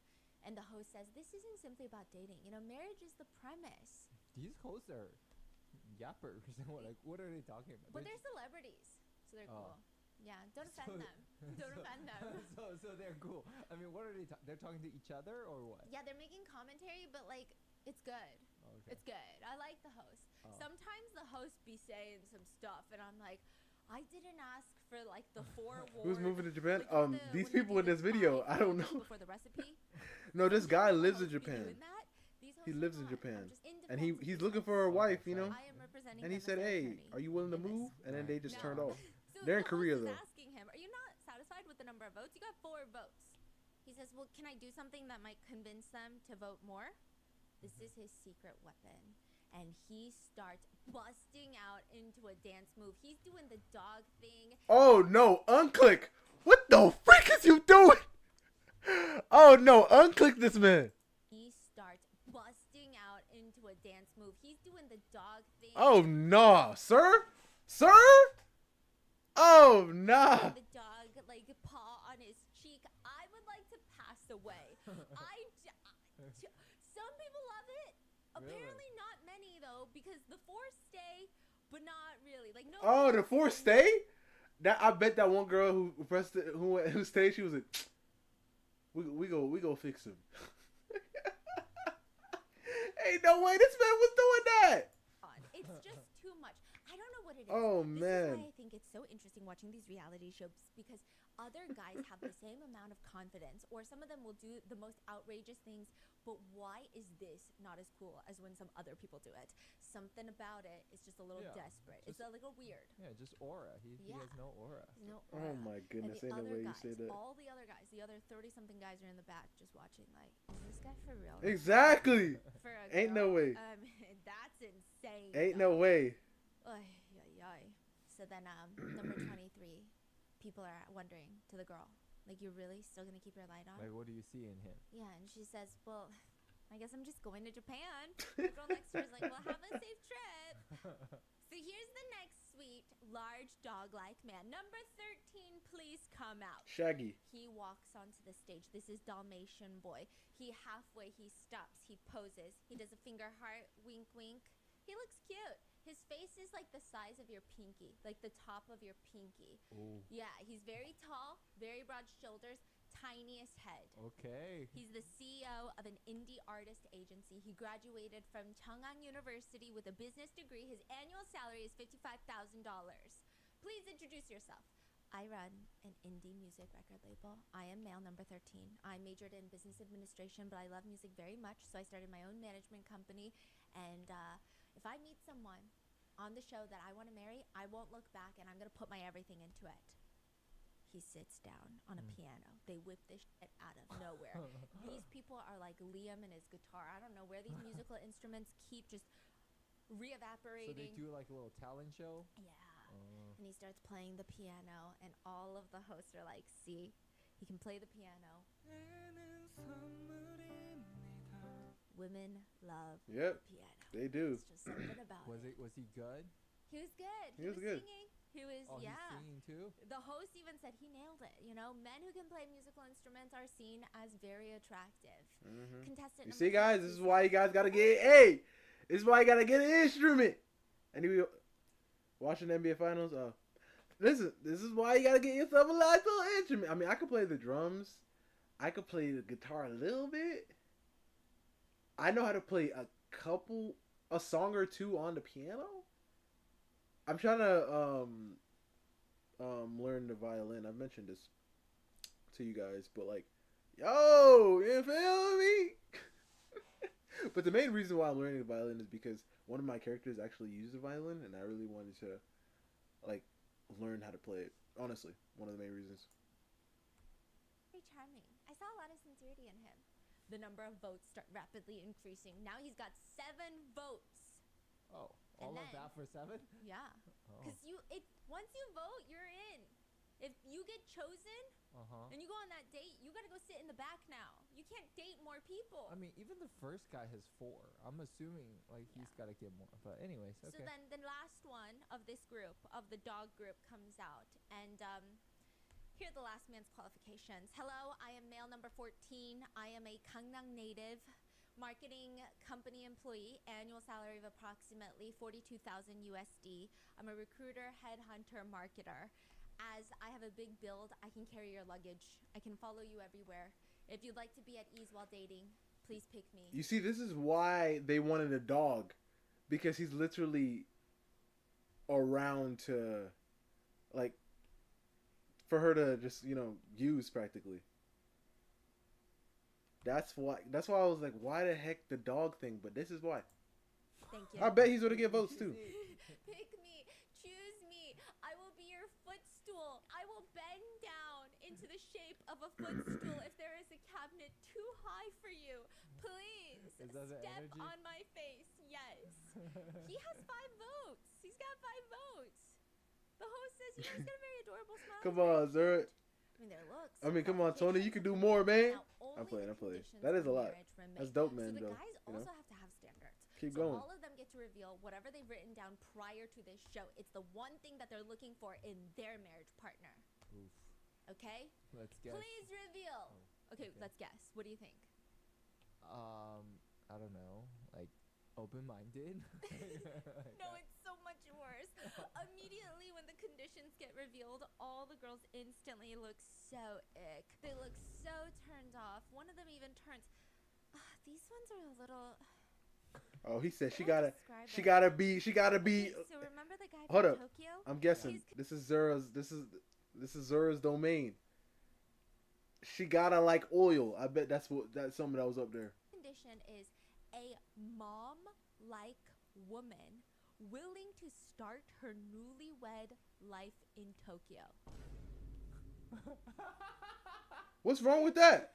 She's a mom-like woman, a woman who's ready to be a mom. He's looking for a mother. Everyone is disgusted. All the girls are like, what the fuck is going on right now? And then they look to the next one, and it's just like in a giant LED screen on top of their head, so you can't even miss it. You can't even act like you don't see it. You can't even be like, let me ignore the red flag. It's on top of their skull. Okay, what's the other one? What's the other one? Okay, Because the that one's not even a red second flag. The Dalmatian-looking boy that Yeah. honestly, I wouldn't even trust him to like keep a 401k. His thing is, don't stop me from investing in stocks. I'm like, bruh. Okay, that the only reason why I'd say I can probably think that's weird is because out of everything, why would you say that? Don't stop me. Like, people have stopped you before, and probably for good reason. I just know. He's looking for a woman that won't stop him Yeah. from investing into. You know what that means? Yeah, exactly. So much money in Exactly. stocks That's the already. thing that's making it think of. To stocks. Yeah. That's it. That's it. What a weird thing. Yeah, to that's a say. weird thing to Because say. if you are making a lot of money investing in stocks, guess what? No partner's gonna say, hey, Yeah, exactly. random idea. Exactly. You should stop that. But if you're losing a lot of money, they might say, hey, not a random idea. You should stop that. So I just imagine he's in the shitter. Oh shit. And then the third one is worse. Worse than them all? I would like to marry someone who has some wealth that we can inherit. Oh! Alright, if anything, that on the ranking system, that's the worst one. The Shaggy guy, the one with the piano, that is the second one. And then the last one that I don't even think is that bad is like a motherly like woman who's willing to move to Tokyo. That one isn't bad. So you got a man who wants a mom, okay? He doesn't want a mom. For 20 I mean, that's not how I took it. Do you guys think it was because he wants a mom? I thought it was like in a sense of a woman who is like, you know, ready for kids. That's how I thought it was, you know. Not a man who wants a mom. Like when you say mom and you're not talking about your mom, I'm thinking you're talking about like a mom to your children, if anything. 23. She was ready. She's packed her bags. She's already applying for a Japanese visa in her mind. She's doing the manifestation. She's visualizing it in her head so that when she gets home, the application process is easy. She turns off her light. Disgusting. Absolutely not. Inheriting someone's wealth. Everyone's turning off their buttons. Wow. Wait, I don't get it. Yeah. How do these men not realize Exactly. what they wrote is heinous? Like, Yeah. I mean, I guess they're like very deal. clear. This It's is like a red flag. it's no. Yeah. He's So like they're it like, has oh, to be yeah. this. Yeah. Green flag. Green flag. I I don't get know it. which one's the worst of the three. Can you guys please leave it in the comments? What do you mean, If which you one? had to choose to marry someone, which is the worst Okay. of What do you So mean? we Which is the got- worst? Either you ready to be a mom, anybody ready to adapt. I You mean, see, ready to be a mom. Ready to be a mom is fine. What? What? If I'm like, let's say I'm like in my 30s, right? And I'm, you know, starting my family up, and then I'm meeting, you know, women. And I'm like, okay, you have to be ready to be a mom. Is that wild to say? I'm just saying that, like, this girl right here, like, I'm not playing no games. Like, I want to have kids, and you got to be ready for that. Is that weird to say? The other ones are pretty crazy. The other ones are pretty crazy, especially the one that says that has like. So I hope she has rich parents so we can get bread. That's weird. Or rich relatives. Adapt. Adopt. Adapt to your life circumstances of having a man baby as a husband. No, that's the. Oh my gosh. You see, she don't understand it. She don't understand it. She don't understand it. But that's the thing. Like, I feel like, how do you get ready to be a mom and ready to move to Tokyo? Because that's where I live. Right? I think you just said Japan, not Tokyo. Ready to be a mom and ready to move to Japan. If I go to a girl and I'm like, well, I hope you're willing, ready to be a mom. If she comes into her mind and she says, what the freak? You think I'm gonna be your mom? Why the heck would you think that? Ready to be a mom to my children is why I said that. I don't understand. I don't understand how her mind went there. Or a husband just burning through money, but like, don't stop. Yeah, me that from one was chasing weird my too. dreams. You're getting in my. Stop nagging me. I'm doing this for us. Okay. Meanwhile, he's just like So life savings gone. just in debt. And the third one is what? Third, inherit wealth. I mean, you know what? That's like Okay, fine. Yeah. You're just kind of like, okay, you don't wanna. you Just, shoot your shot, yeah. but life's not fair. What? You see, these people shouldn't be making decisions. Exactly, bro. What do you? And the thing is that pissing me off is because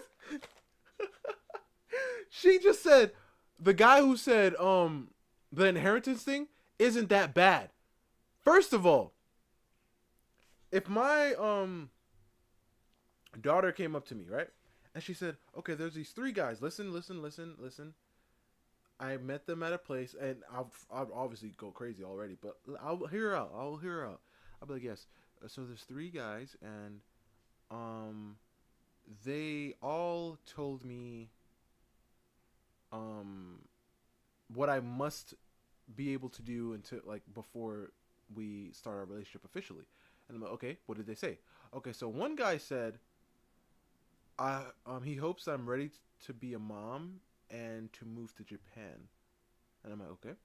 The other guy said to never nag him when he's never tell him to stop buying stocks. Okay. And the third guy said he hopes that I have like really rich relatives so that when they end up dying, I get a lot of money, meaning that we both get a lot of money. And then I'm gonna look at my daughter, and I'm gonna look at her, and I'm like, "Is this a trick question?" And she could be like, "No, I'm really thinking about this." And I'm like, "Are you serious right now? I thought I raised you better than this." So one guy said, "I hope you're ready to have children and to move with me to where I live." Another guy said, "Don't tell me how to spend my money," initially, practically. And another guy said, "I hope you got rich people in your family, because we about to be rich after that once they get gone." So he's literally just looking for you for your money. This is crazy. This is like the only one that makes sense is the Japan guy. Like, if you don't want to move to Japan, sure, okay, I guess that's the only. But the whole thing about being a mom is obviously, like, aren't you ready to have kids? If you're not ready to have kids, then I don't want you. That's a simple thing. I mean, in his mind, because he said you gotta be ready to move to Japan. He never said you're gonna be my mom. What the freak? There, so maybe he's normal. It sounds like he doesn't. Yo, their minds are backwards. She said maybe he's normal. Okay, fine. Yeah. Third, so life savings gone. Hold up. I don't listen. Let me go back so you guys can hear everything that they said. Oh, no way. I would like to marry someone. Stocks. To the next one, and it's just like in a giant. Let me hear, because I feel like I heard something wrong. Okay. Let's guess. Please reveal. Okay, let's guess. What do you think? I don't know. Like, open-minded. No, it's so much worse. Immediately when the conditions get revealed, all the girls instantly look so ick. They look so turned off. One of them even turns. These ones are a little. How do I describe it? Okay, so remember the guy from Tokyo? Yeah. His condition is a mom-like woman. Yes, a mom-like woman. A woman, like if I heard like somebody say a mom-like woman, a woman who is like a nurturing woman, I guess, or like a motherly type woman, but not like my mom. If I want like a like when I'm out, looking for my wife, guess what? I'm looking for that. Because I know I'm going to eventually want kids, and she's going to have to already be, on that timing. I'm not looking for some random hood rat who just be out drinking, partying, and the next thing you know, kids are involved and she still want to go party. You saw what happened with that last video we saw. I mean, it was a long time ago. But with the guy who divorced his wife because she was still partying when they had kids. She was bringing people over to their house. But if you would have asked the question, are you a mother-like woman? So she can, so she can handle that. Crazy, crazy work. Inheriting someone's wealth, everyone's turning off their buttons. Wow. Wait, I don't get it. Yeah. How do these men not realize what they... Having a man baby. That is not what it was. That's not what he meant. Us husbands... Until he says that's what he meant, I'm not going to believe it. But, don't stop me from chasing my dreams. You're getting in my... Stop nagging me. I'm doing this for us. Okay? Meanwhile, you're just like... Life savings gone. Just in debt. And the third one is what? Third, inherit wealth. I mean, you know what? That's like Okay. Nah, listen. The only reason why she's saying that is because her husband, the guy who's talking, his family owns like the biggest, because I'm pretty sure he's Chinese. He owns they own like one of the biggest banks in China. That's why she's saying that, because she's like, well, I guess it's not that bad. Oh, because you reaping the benefits. She reaping the benefits. That's why she said that. Because ain't no way. I'm telling you this right now. Ain't no way my daughter's coming home and telling me, I want you to tell me if you think this is a red flag. So this guy said he'd only date a woman or marry a woman who has rich relatives so that we get a big inheritance. Is that weird? Oh, yes, it is. Very much. Because next thing you know, you end up marrying this guy. The relatives end up passing. You both get money. And guess what? He divorces you. And now he has half of the money. That sounds like he's just stealing. He's just stealing from your relatives. From your inheritance. Oh. Because he's just after your money. I'm telling you right now, the reason she's saying that is because her husband is loaded. Low key, right? He don't got the money now, but his grandmama, she got it all. And she just waiting. You see, that's why she said, well, look. She thought about it. Third, inherit wealth. You see, look, she looked over and she's thinking about her life. Hold on, let me zoom in because y'all don't see. Let me zoom it in. Oh, let me zoom it in because y'all don't see this. Y'all don't see the stuff that I be seeing. Right there. Watch her face. Watch her eyes. Just in depth. And the third one is what? Third, inherit wealth. I mean, you know what? I mean, you know what? Exactly. Because I'm telling you, her husband is loaded. He got the money. He got the money. That's like okay, fine. Yeah. You're just kind of like... You see? And listen, he's saying fine because he know that's why she with him. I mean, that's not why she with him fully, but like, because he know he got money too, and that's why she's saying that. Or it's flipped. She got money, and her man's is with her.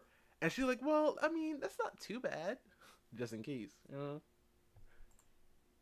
Listen. It's either she's rich, or like her family's rich, or his family's rich, or they know somebody who got it. Because there's no way that you're thinking that's normal. shoot your shot. Yeah. But life's Because if your daughter, I'm telling you right now, if your daughter comes home to you and tells you, like if her kids, like when she, like, you know, if they end up having kids, comes to her and says, oh mom, this guy said he, like I've been spending time with him and I really like him and he said he'll marry me if my family is, rich. So, what do I do? I bet every dollar I got, she go say, oh no, stay away from him. So maybe he's normal. It sounds like he doesn't have the motivation to provide a life Yeah. for the family. Which is a red flag. you know, maybe somebody can give us some money. Yeah. Like a little bit. Maybe someone could give us some money. You're gonna marry a person like that? That is insane. That is crazy. Deadbeat energy, right? Yeah, but interestingly, the girls don't like him the most. Of course. Most numbers went down for him. So where are we at now? Okay, so now it's time for them to pick. They pick the one who wants a mom, the Tokyo guy. He has to pick a date. He's got 3 women. Yeah. Number 4, yeah. she looks like a very strong. Ooh. She looks like she. All right, man. I mean, she look pretty good. But like, she just looks like someone that I'm like, oh, why are you just so naturally smart? And then you get jealous of them, and they're pretty, and then you're like, oh, it's so annoying. But also, Okay. I love you. Okay. And then he's got number 7. She looks like the person who hired the tutor. She gives me like rich, wealthy woman. Yeah, she do will look like she hire got any money. Tutor for her kids. She looks like she type got of money vibe. for real. And then number 8 is the beauty influencer. She looks very cutesy. She does look a little bit older. She looks like me. She looks like someone who will always put a fucking ribbon in her hair even when she's 70. Like, that's the vibe she gives me. The vibe is like, she's not trying to look young. Because, like, she's got the bow in her hair, but it doesn't look like, oh, she's trying to be perceived as young. It's like, no. She fucking loves bows. Like, you're going to walk in her closet, there's, like, a color-coded collection of bows. So, among the women, the men are going to pick the ones, you know. Oh boy, better pick 4. Now, number 3, please choose your first pick. He could pick 4. He chooses 4. 4. beauty influencer number 8. Wait. Do they look Wait. like a good I wonder who. match? Like, No. Of course No? not. Of course not. Okay. They just, I don't know what's going on. But you know, like the first few rounds, you just have to sit it out. It's like the guinea pig rounds. They don't even show their first date. So I feel like it's. I mean, not she like. really I guess I'm going. Konnichiwa. She like, konnichi. I mean, hey. She trying. Hey. She like, you said I gotta move to Japan. All right. I mean, I never thought about it before, but konnichi. Not good. So then the next 2, Oh we my don't even gosh. see who they pick. It's just get them out of here. No one wants these dogs anymore. Send the dogs to the dog house. We don't want them, okay? Now we've got the next train. These are the elites who studied abroad, and there's only 2 men in the category. So the train comes out, choo choo, and you only see their shadows, their silhouettes. It's like Love is Blind. You got the backlit, and then you see their body, you see their height, you see their build, you see the way that they're standing. One guy looks like he's got a toothpick sticking out of his mouth, and he looks like he wants to star in a gangster movie. The other one is holding his lower back, and I think he was trying to be hot, but the way that the light is just bouncing off of his frame, it looks like he has lower back problems. And he's just holding on for fucking dear life. Like, that choo-choo train took a sharp turn, and he's injured. It's impossible for women to not prefer elite men. That's what the hosts say. Elite men who studied abroad, usually they're well off. Their families are well off. They're cultured. I mean, women think that they're very fun and engaging. And they have more open-minded. They're open-minded. So if you like these men, ladies, press the button. So they analyze the other guy with the lower back problems, his shadow, and they say, you know, something about his shadow. You know what his shadow reminds me of? Madong's Hawk. You know Oh Madong's my Hawk? gosh. The Hello Kitty man. Hello Kitty phone case man.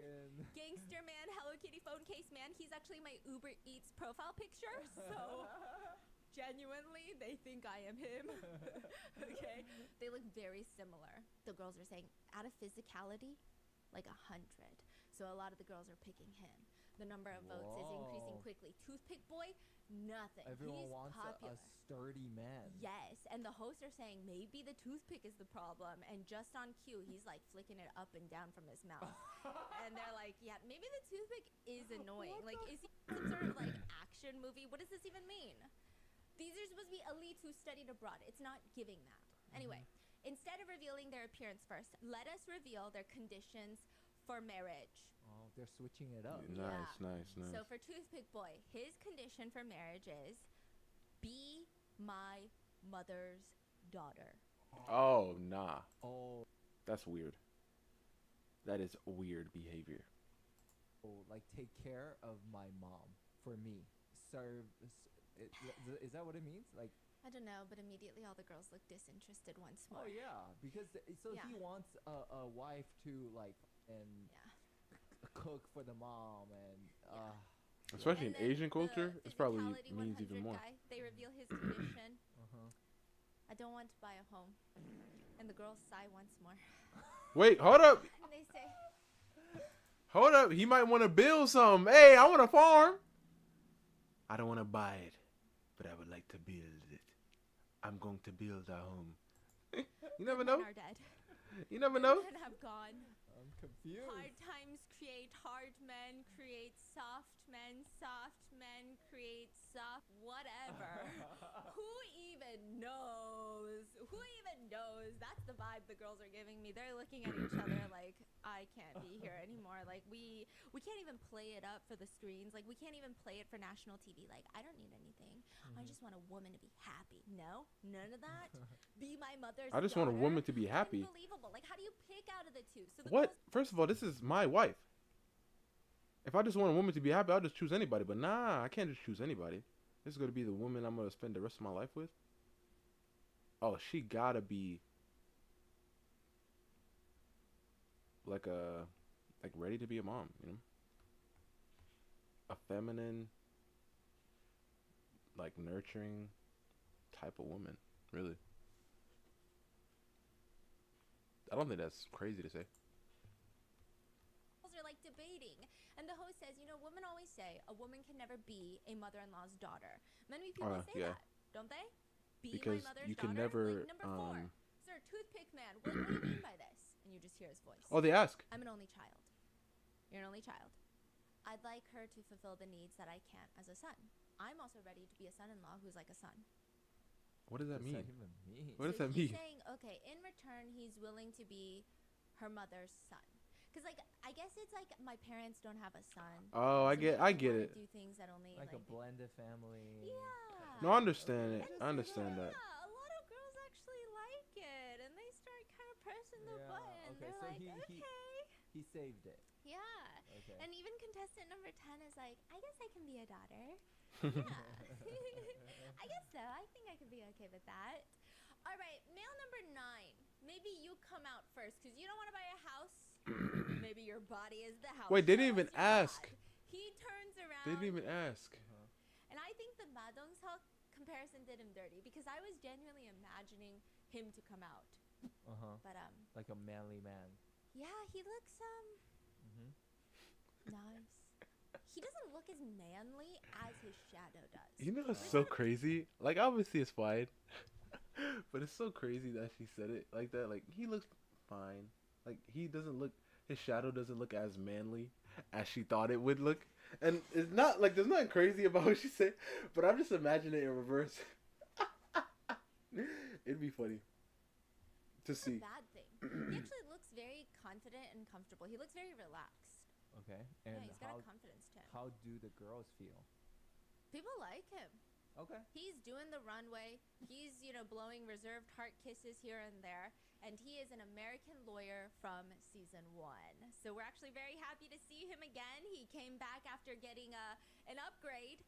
So flashback to the last season, he was on the same show and he used to be an athlete. Now he's an American lawyer. He lives in America. He meets this girl on the show and he was very genuine, like very into pursuing love and trying to get married. He was like a very consistent guy. Yeah. That's what people are saying. So now the girls are pressing their button. He's gotten up to 12 button presses now.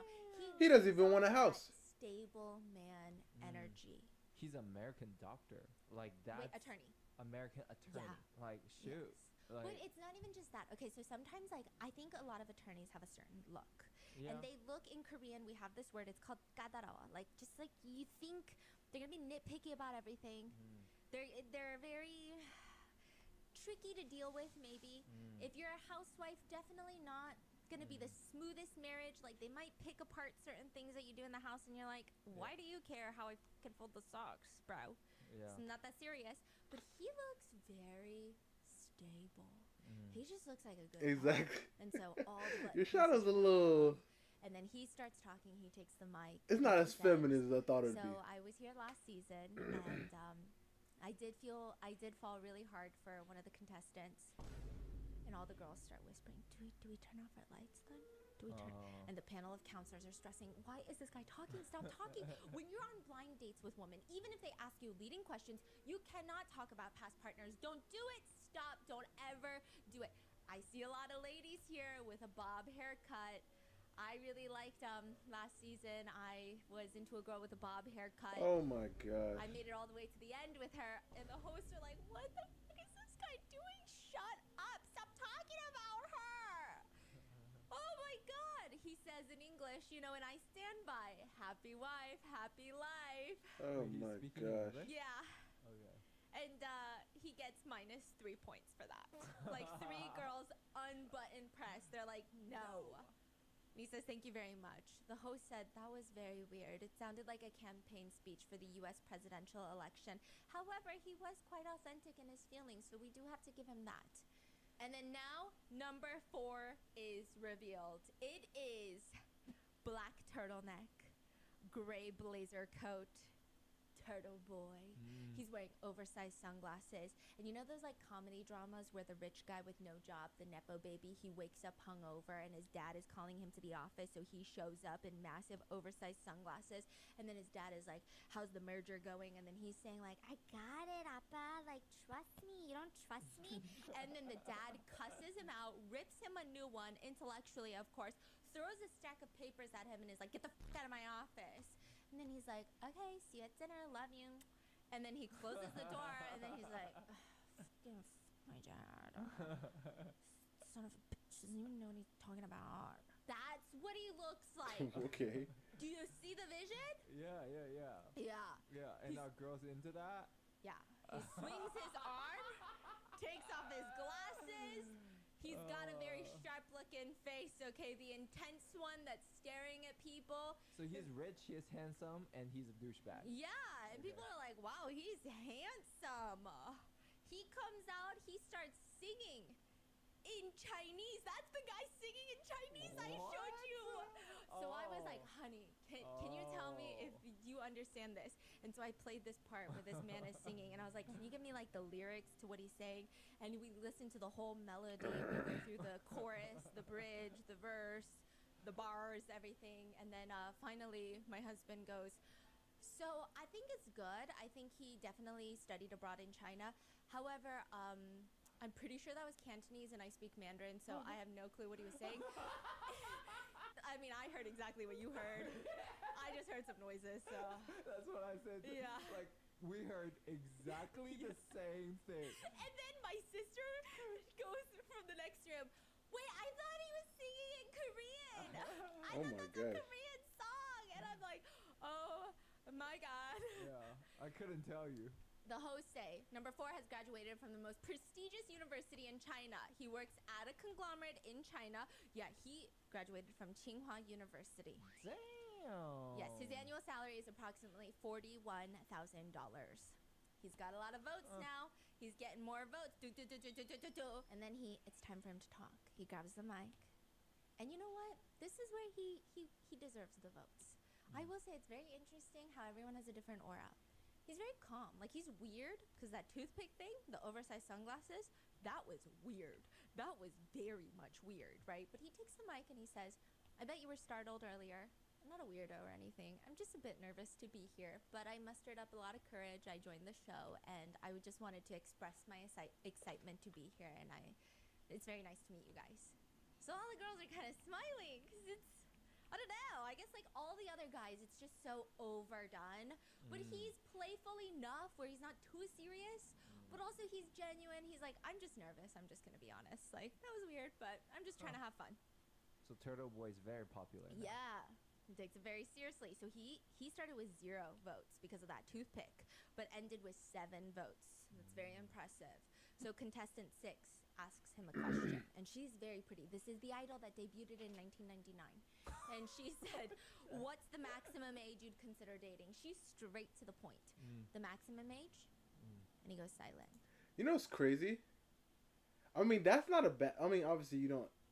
like, it's not a wrong thing for her to ask, but she's like not playing no games, right? Which is why it makes sense. It's like she's like, yo, she's like, hey, cause I'm hitting 40s. So what are you trying? Like, what's the number? So she's not playing no games. Good on her. So silent for so long that the host says, if it's too hard, you could answer in Chinese. And he's done thinking about, no, the maximum age I would consider dating would be my age. Which is? 36. Okay. Okay. That's fine. Especially if he's thinking about, like, he still wants to have kids. Like, obviously, like, it's not impossible, but, highly unlikely. Like, towards that, like, once they're older. Oh, okay. So that's no to older women?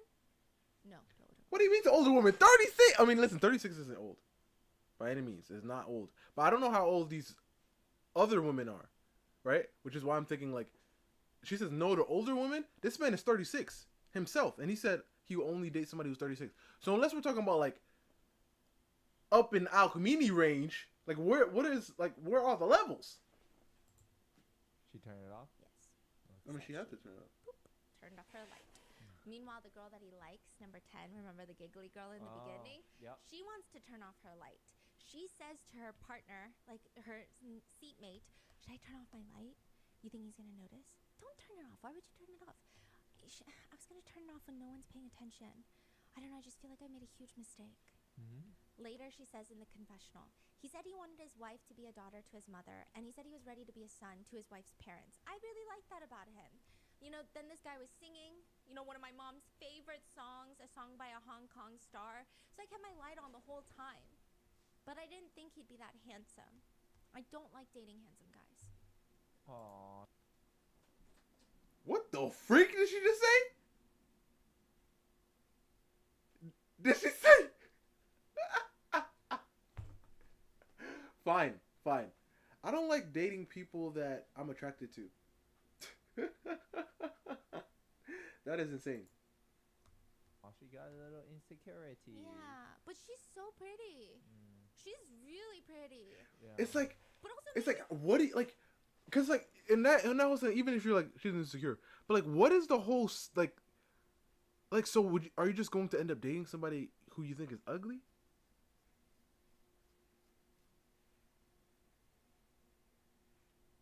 Like, if she thinks she's going to end up dating somebody that's ugly? Like, I don't understand. She said, what? Huh? Like, I don't get it, miss. I don't get when people say that. Like, I don't like dating, like, pretty girls or pretty... I mean, I've never heard a guy really say that. I've never heard a guy say he doesn't like to date attractive women. it's a preference. Yeah. And so the I mean, I host guess says, it's a okay, preference. number 4, it's But, like, if time. you're attracted to them... Because obviously attraction, is... I mean, it varies. But obviously there is, like a baseline, like, level of symmetricalness in the facial features. Obviously, we understand that. But, I mean... Like, for example...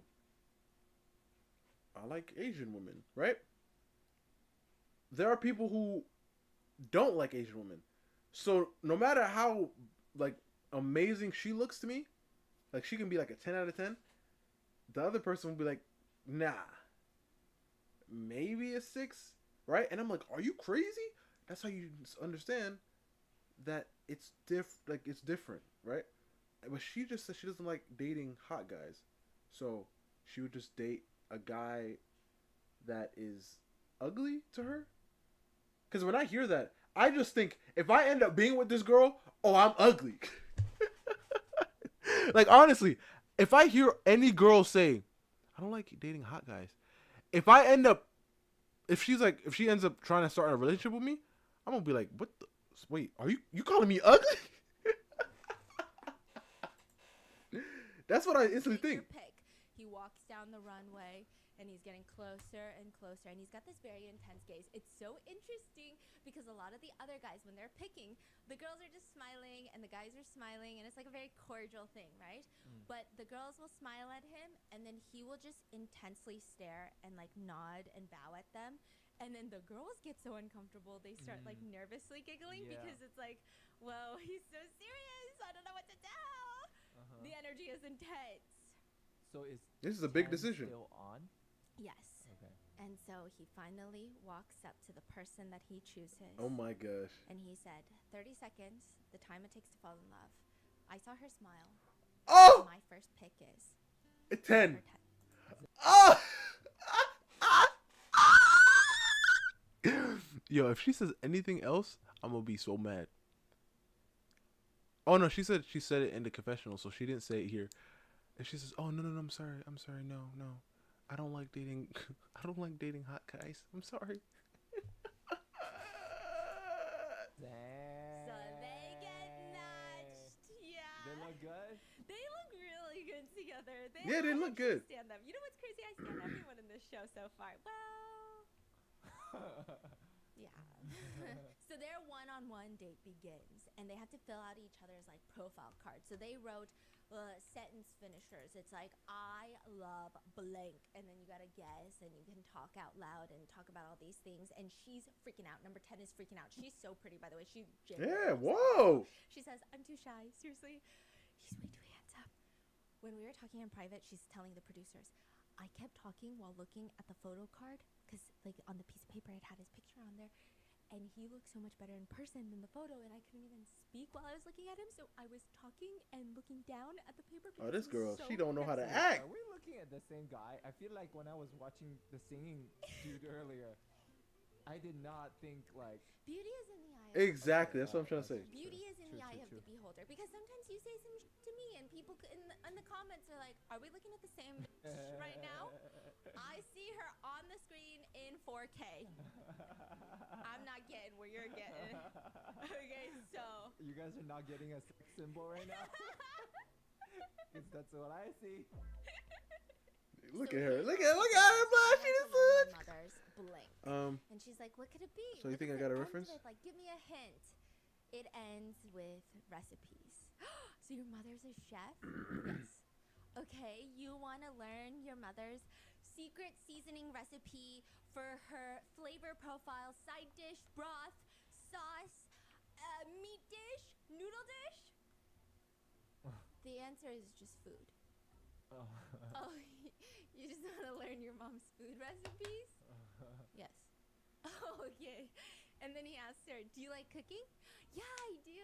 "Oh, so you're like someone who likes to stay busy." Oh, you don't find that nowadays. You don't find that. Yo, you don't understand how many people out here can't cook. Oh, no, when you... I don't cook. Oh! Never mind. Oh, so you like eating then? Yeah, I like eating my family's cooking is what I meant. How old is this Okay, girl? so you just eat the food that your family cooks. Yeah, exactly.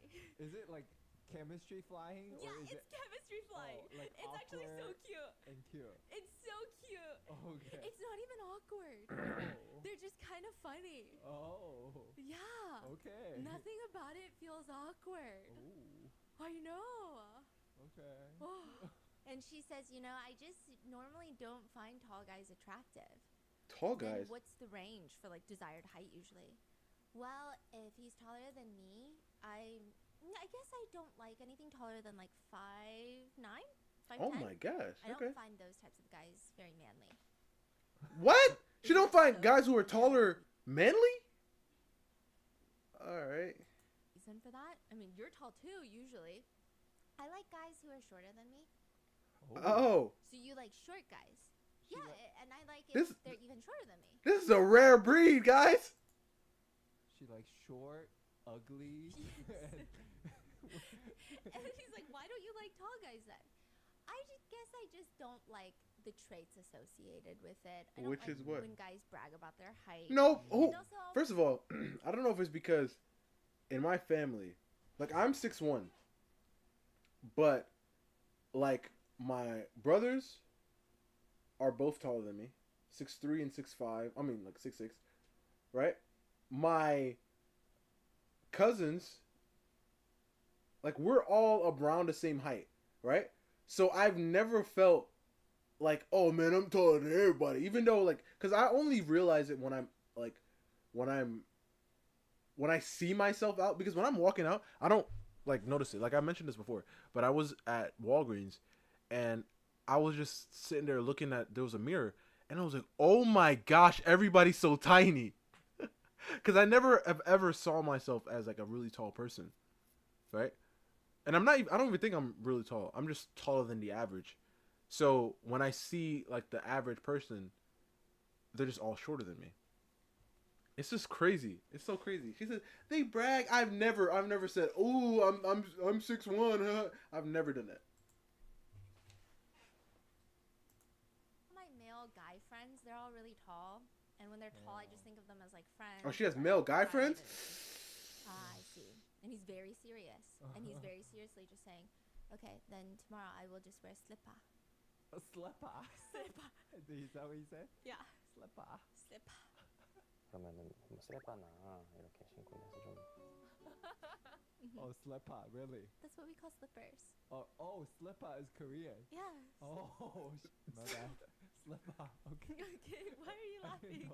I thought you That's were being. actually so rude. I thought you were being funny. I'm Okay. calling my parents. You're making fun of our culture and language.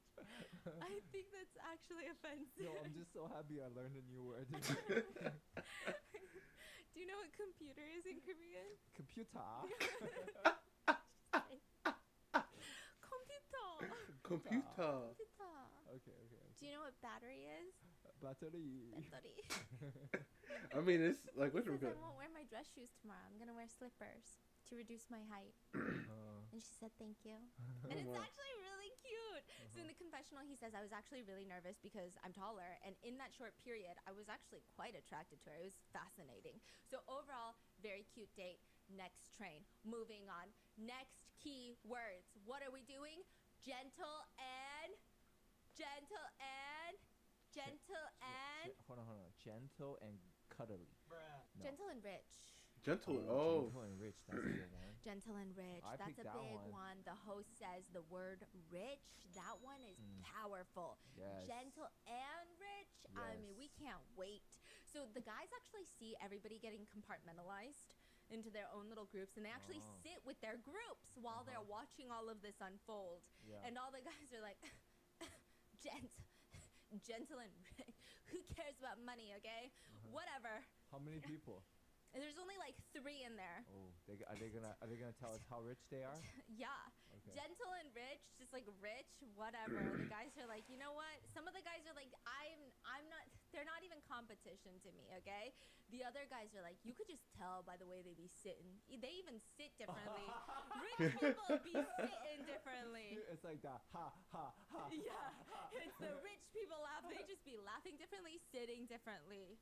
And so we've got numbers 2, 27, and 28. These are gentle and rich.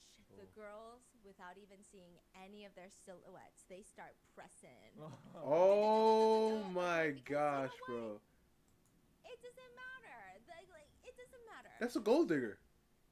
The hosts say, first, we are going to reveal their conditions from Why does it not matter? Those are gold diggers, bro. rich.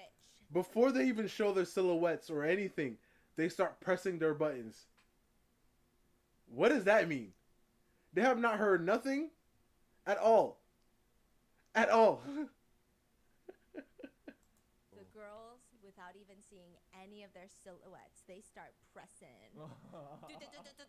Okay, because you know what? It doesn't matter. It doesn't matter. So the hosts say, first, we are going to reveal their conditions for marriage. First, gentle and rich guy. I want a woman who is as naturally beautiful as Kim Tae-hee. Kim Tae-hee is one of the most fucking beautiful women that has ever walked this planet. So he doesn't want anyone had work done. Is that what he's saying? Some work, probably. But that's what he said, like It's naturally, right? Yes, but then it's like I think it's also a preference. So in Korea, you could probably get a lot of surgery done, but it's not the exact look. Like plastic surgery look. Yeah. Like you more- could get as much surgery done and have a different look. I think nothing's wrong with it, right? So you're saying he wants that natural look. Yes. Like no makeup look. Yeah. And when guys say that, it's like, let's see your face then. Let's see. Okay. I mean, you When all see the me girls are normally. as beautiful as Kim Tae, a lot of the girls start pressing out because they're like, what's the point? I'm not, so whatever, right? Everyone's withdrawing their votes. The middle guy, his condition is, I don't want women who have had many plastic surgeries. Oh my goodness, what the heck? It's an What? aggressive condition. That's good. Listen, I understand if you had to do it for like medical reasons, right? Like you needed to do it, like something happened. I understand that, but I always remember this one clip, right? And it was in a movie called Get Smart, and Anne Hathaway's character, she was showing Steve Carell's character a picture of what she used to look like before she had to take all the surgery and do all this stuff, and then she said, oh, how she looked like her mom, right? She looks so much like her mom. Understand? And how much she hates that. Well, obviously, she did it for a reason because she had to go because of other stuff. But she hates that she, had to do it. And then I think about my daughter and or my son. If my wife has a whole bunch of plastic surgery, guess what?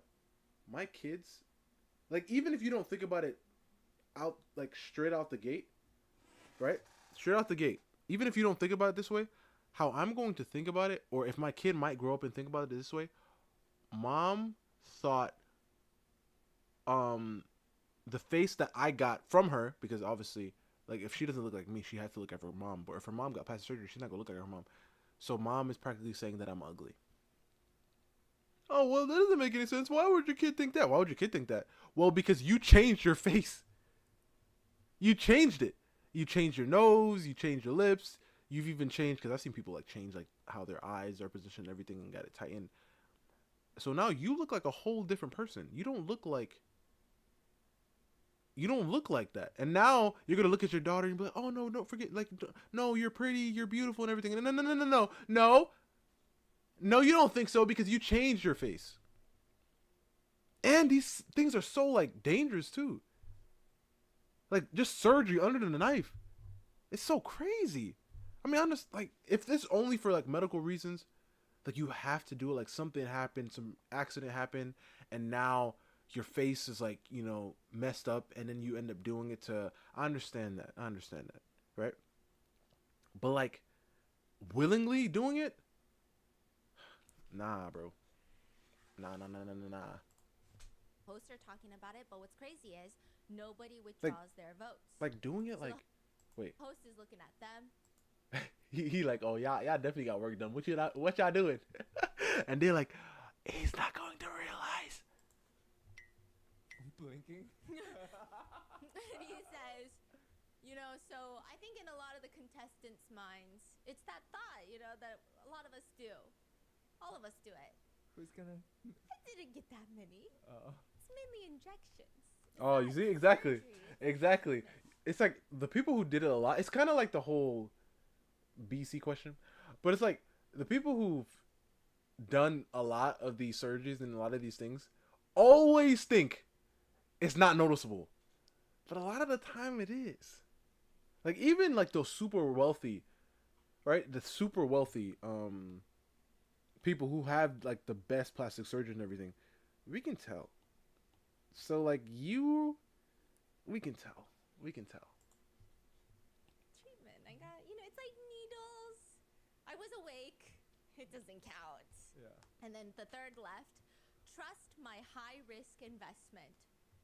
A woman that trusts his high risk investment. Yeah. What does that even mean? Another bro. Yeah, another bro. Please. Oh, so like investment in like when he invests. Someone like these Oh my types of gosh. bros need to be chained up in a basement with no access to any like. It's like when they say that, it's like, platform. how bad are you Genuinely like being in so. like? They are on How like, a bad are fucking you? Ship to bankruptcy. It's crazy. So that is it. I wonder what kind of change there will be revealing their faces and backgrounds. Gentle and rich. Let's do it. The girls are getting so excited. The host says, male number 2, please step forward. He starts walking out, and all the girls are saying, what the hell is this? What is this? One of the girls says he wants a woman who is naturally beautiful as Kim Tae. He's got big dreams. I would say something, but I won't. What? Oh my. Meaning, how can you want someone as beautiful as Kim Tae when you look like that? I mean, first of all, Host says he's a first a freaking Sure. Sure. But hey, this man is like, I mean, I don't know who that Kim, I don't know who that is. Probably just a Korean idol. Like, obviously one of the baddest ones if everybody know who she is for how good she looked. Right? But hey,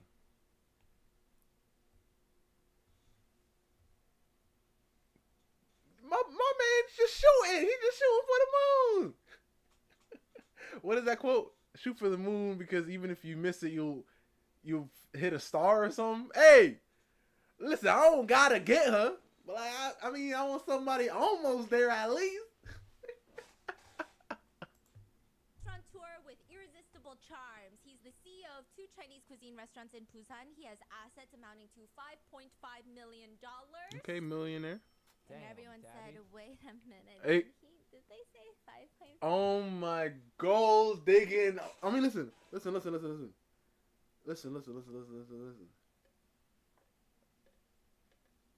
As long as like these gold diggers, they can be out here.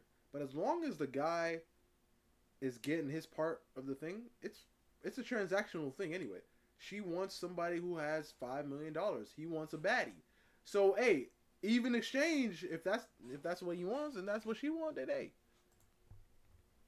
$1 million.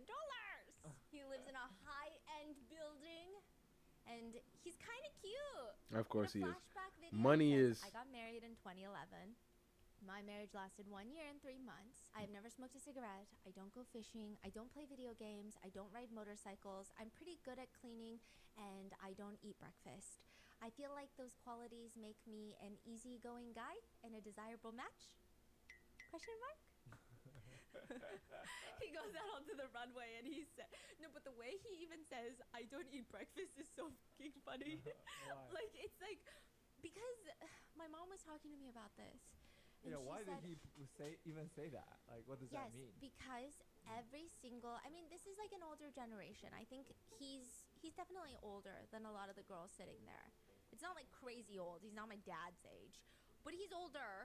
Is this saying that he's easier to fed? Like, he doesn't consume a lot of Yeah, resources? it's basically like, I'm very low maintenance, please. That's good. Like, Yeah. I don't think you'll be too annoyed at me. Yeah. So what happens in a lot of Korean relationships, my mom says, is in the beginning, a lot of the girls are like, my husband is never home. Why doesn't he want to spend time with me? And then they reach a certain age, and then my mom said all the wives are like, why the fuck is my husband always home? Why the fuck does he not eat out? Why does he keep yapping about how he's hungry? Like, am I supposed to do something? That I'm is sorry, terrible. I didn't know that restaurants don't exist all of a sudden. Oh, that because is terrible. All you did was eat out in your 30s and 40s and 50s. Okay? So him saying, I don't eat breakfast is almost like a, you don't have to even make me breakfast. Like, nothing. It's like the way he said it is very bizarre. And he says, I would like to apologize for saying that I wanted a Kim Tae-hee. I only meant that ladies with unique appearances. I just did not want someone who looks like Kim Tae-hee but has like their own aura, their own essence. Man, nah, he lying. And He so just want a someone baddie. clicks. Yeah. Man, get On or that off? click away. On. Obviously, And they click then on because this man got $5 million. He starts walking down the runway, and almost instantly, all of the girls, Turn are on. withdrawing. Withdrawing? Withdrawing. Dang. Yeah. Why? Cause he ugly. That's what they He say. looks like They say he ugly. No. any one of my dad's friends. who's No. come over. No, they say he ugly, and they watch. They about to say this man is actually a billionaire. A billionaire. Ding ding ding ding ding ding ding. It's not a bad look, I guess, but he looks older. He looks older, Okay. you know? Like 50s? Yeah. Okay. But he's probably not in his 50s, but he'd be looking a little bit in his 50s, and, you know, I don't know. I don't know. You tell me when they dropped off. Votes are withdrawn. He's a dentist who graduated from Yonsei University. It's a sky school, one of the top schools in South Korea. He owns an apartment unit in Yongsan and Panpo, and he's a very popular type these days. A lot of celebrities, a lot of female celebrities will marry wealthier businessmen that look like this type. It's the teddy bear type. They look like, you know, businessmen who can down a few sojus and they're the life of the business party, and then he's got to go home and sit on the couch. But like, why do girls don't like him then? I think you got to get a little older to like that. Is the vibe, I think. That's interesting. Yeah. So the wealth didn't save him. No. Oh. And then we get a flashback video where he's telling the producers, I don't have much to do after work. I don't have hobbies. I want to meet a woman who's my type and marry her. Is educational background important? They're asking him. Not at all. What about her occupation? I don't care. Her assets or annual salary? Don't care at all. Yeah, I got money. What? So I want to meet someone who's my type appearance-wise, and that's it. Yeah. Yeah. I got money. I don't care about anything else. What? No, I just don't care about her job or anything. Disgusting shit. Just want a woman that's open-minded. Yeah, like he's disgusting. You're too old to be this disgusting. So he goes from 10 votes down to 2, and even the hosts are like, "Why did that happen?" None of the girls respond. So all right, last one step forward. It's a man wearing a suit. The minute he turns around, he looks like a oily, greasy salesman, and he says, "Hello." Yo, this is crazy. Yo, listen. I'm okay with it. You know, people can say whatever, but it's crazy because it's from her. Because she literally said, because this guy said to a girl, I mean, it probably was a bit, but he said, you kind of on the heavy side, and she said, yeah, and he said, have you ever thought about, cutting a few of them? And she was like, oh no, that is not right. He shouldn't have. But she over here ripping these guys. She ripping them. And like I said, listen, you can say whatever. You can, right? But she going in. That's the only thing. The reason why I'm pausing it. Oh, where do you want to go? I'll take you anywhere you want. What do you want to eat? I'll buy you everything. And the girls want to die. They want to die. If you are all here on Couple Palace 2, who is guarding paradise? My angels!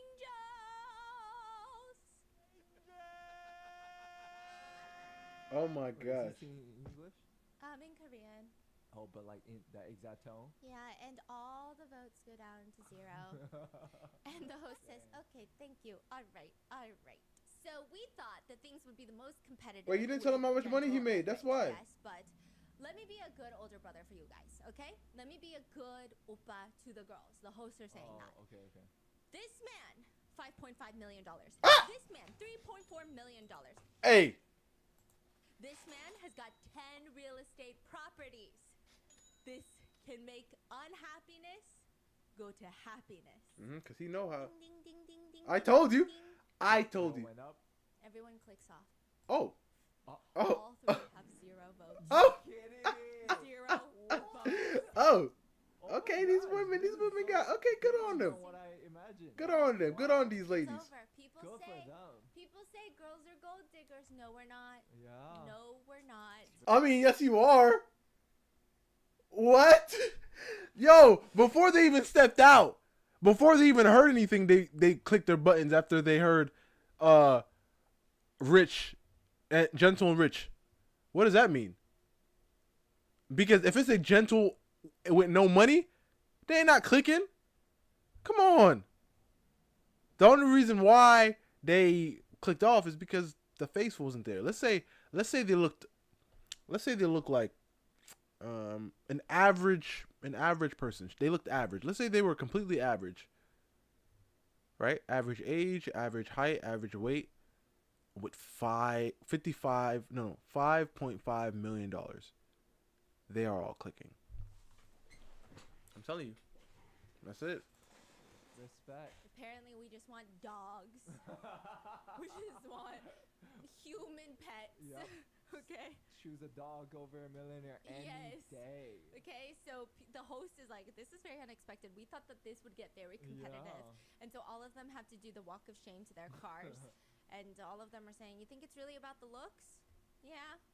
One of the guys says, winter feels colder this year, doesn't it, boys? Oh my And god. they just slowly walk Oh my god. to their cars. What car? Like their Mercedes? Like Yeah. And they're Yeah. going home. okay. Bugattis. The next train has has arrived at the station. Specialist. The girls start jotting down in the notes, and the hosts are confused. They're like, the only thing we revealed was the keyword. What are you guys writing down so, like, passionately? And they're asking one of the girl contestants, oh, I wrote specialist. Okay, she just wrote specialist at the top. She's like, yeah, I wrote specialist at the top. Because, like, they weren't excited about any of the other ones like that, and a lot of them are, like, writing, and they're, like, furiously writing. Okay, my goodness. So we've got train a specialist, 2 specialists. So specialist is very popular in Korea. Yes. Not only because they are like successful, good income, Yes. but also very respected. Yes, in very the prestigious. and it's Very, all about that yeah. prestigiousness Yeah. in South Korea. Exactly. You want the respect. Yes. It's like the age-old question.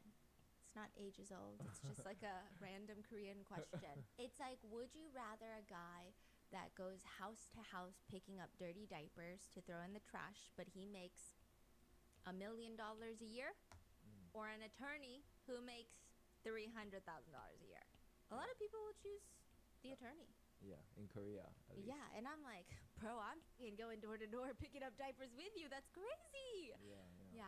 So, given the silhouette, a lot of people like contestant number 24, except he just keeps coughing.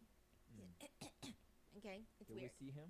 No, we just see a silhouette, and then we reveal his condition for marriage, and it's just 5 words. Can you guess it? No. How can I guess? Big O. I'm playing. What's the next word? I want. I can't. I can have babies. That's 4 words. I can't. Lift. I can't lift your bag. I can't lift heavy things. Huh? And all the girls are like, What? I can't lift heavy things? This is so weird and random. Yeah, what does that even is mean? Like, does he happening have right some? now? Like, does he have The like a? hosts are confused, and he starts losing votes after his condition is revealed. A lot of girls say not being able to lift heavy things is pretty bad. People are saying for that to be a condition as marriage, I don't think anyone's gonna pick him. You know, but there's someone, right? Someone didn't withdraw her vote, so there's one girl who is holding on strong, okay? And wait, what? That's what the hosts are saying. Oh my goodness. And then the girl goes, wait, what? Oh, and then she unclicks her button. She just forgot. Yeah, she forgot to turn off her light, okay? So the hosts are so confused. You went from a bunch of votes to no votes because of your condition. Like, how bad could you be at lifting heavy things? He says, you still can't see him. To be precise, I can lug a small suitcase by myself. But if there are a lot of things, I would rather just put them into 2 suitcases. What the? So the girls are like, okay, if we were to go on a trip, then I would be the one carrying suitcases, right? Like, this is crazy. His significant other has to carry the suitcases. I mean, how many suitcases do you need though? But like, why did he use the suitcase analogy? I want to know, like, what is his, like, how much can you like carry? Like in pounds, please. The host is saying, I guess you really don't like lifting heavy things. He just says, I mean, there is a reason that people invented wheels. Oh my gosh. I just can't lift them. This man lifting. So then they reveal him, his look. He's handsome. He looks nice. He's a little nerdy looking. The producers were asking him earlier, you know, what's the one thing you can beat the others in our show? I believe I probably have the fewest mood swings. Then conversely, what are you not good at? Being manly or strong? I'm not really good at that. What if your wife asks you for a piggyback ride? Yeah, I mean, she might as well just call an ambulance. What the? I don't think I could carry her. I don't think I could give her a piggyback ride. I mean, listen, this man is he's sticking to it. Okay, number 24 has 0 votes, but their weapon has not been revealed yet. So let's reveal their qualifications, okay?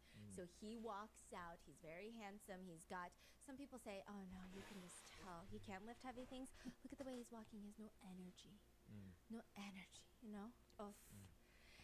Number 24 is a former golfer on the national team. He is now a dermatologist.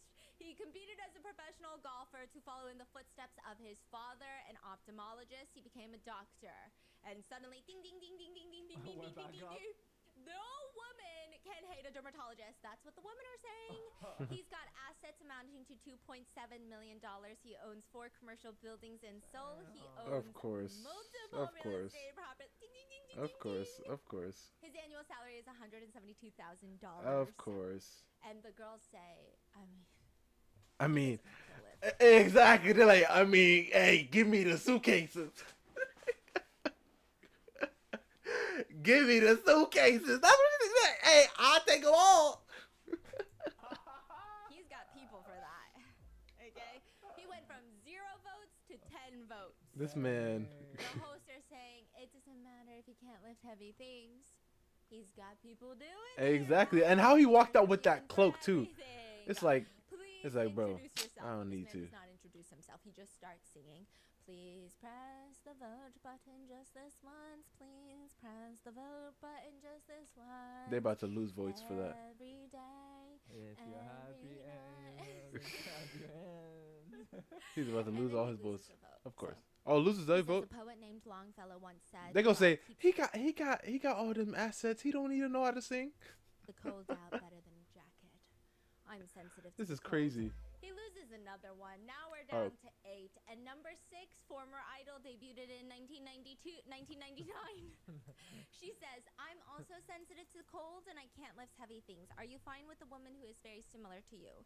One of us has to lift it then, no? He says, I mean, we can use wheels. And everybody bursts into laughter, and the hosts say, this man loves wheels. Okay, number 24, the dermatologist has received 8 votes. This man. So then we move on This to man number 19. made the Number 19, wheels, please bro. Introduce yourself. He's very young. He's got a very tall, like young vibe about him. He says, I graduated earlier this year. I am a pharmacist. And a lot of the girls like him. It's been a little... So for instance, I believe that you cannot deny fate. I believe it is something that you must accept. When I ask my ideal type, what do you think destiny is? Rather than someone who responds, why do you even think about stuff like that? I would like her to answer, I think this is what I think. Or I think this. I would be thrilled if she said that. Okay. Maybe I will meet the woman of my fate. Oh, yeah. So they both pick their little partners, their little lucky partners. I don't even know if this is going to end until the end of the season. Like, if they're going to stay with these first date partners or if they're all going to switch up on each other in the next episode. So I don't want to get too invested. So he chooses number 13. And she looks like a very she look nice. soft girl. You know what she looked like? She looked like a newscaster. She looks like a nice newscaster, you know? So he chooses... Look it. She look nice. Come on. 13. And she looks like a very beautiful, soft girl. The pharmacist? Yes. And they go into the little date room, and she's like, okay, I'm filling out this form. It says I am very in relationships. Are you romantic? I guess you could say close, but a little different. Oh, I feel like you're very philosophical. Correct. Yes, What the I love freak? having philosophical talks about love.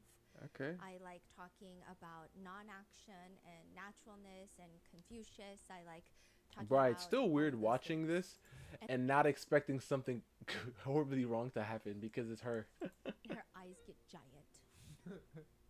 I love Eastern philosophy. Oh my goodness. I believe that, I mean, one of the biggest things I live by is a human's greed is limitless, so you shouldn't look for happiness from materialistic things, and they're both looking at Oh each my! other. Look at him. He like, This happens in oh, this is it. Oh, this is it. Look at how she looking at him too. He like, ain't no way this girl for real. And she's like, I mean, hey, you know, I pulled up my phone a little bit when you were talking, and I read that on Google. But hey, yo, oh, that's perfect, bro. That's perfect, man. Marry her today. I'm playing. in real life, okay? I didn't know that these moments happen in real life. And she was like, I was so deeply inspired by that. I stopped looking for happiness in materialistic things. And oh my gosh, I mean, it's not about where happiness comes from. It comes from inner peace. You're so right.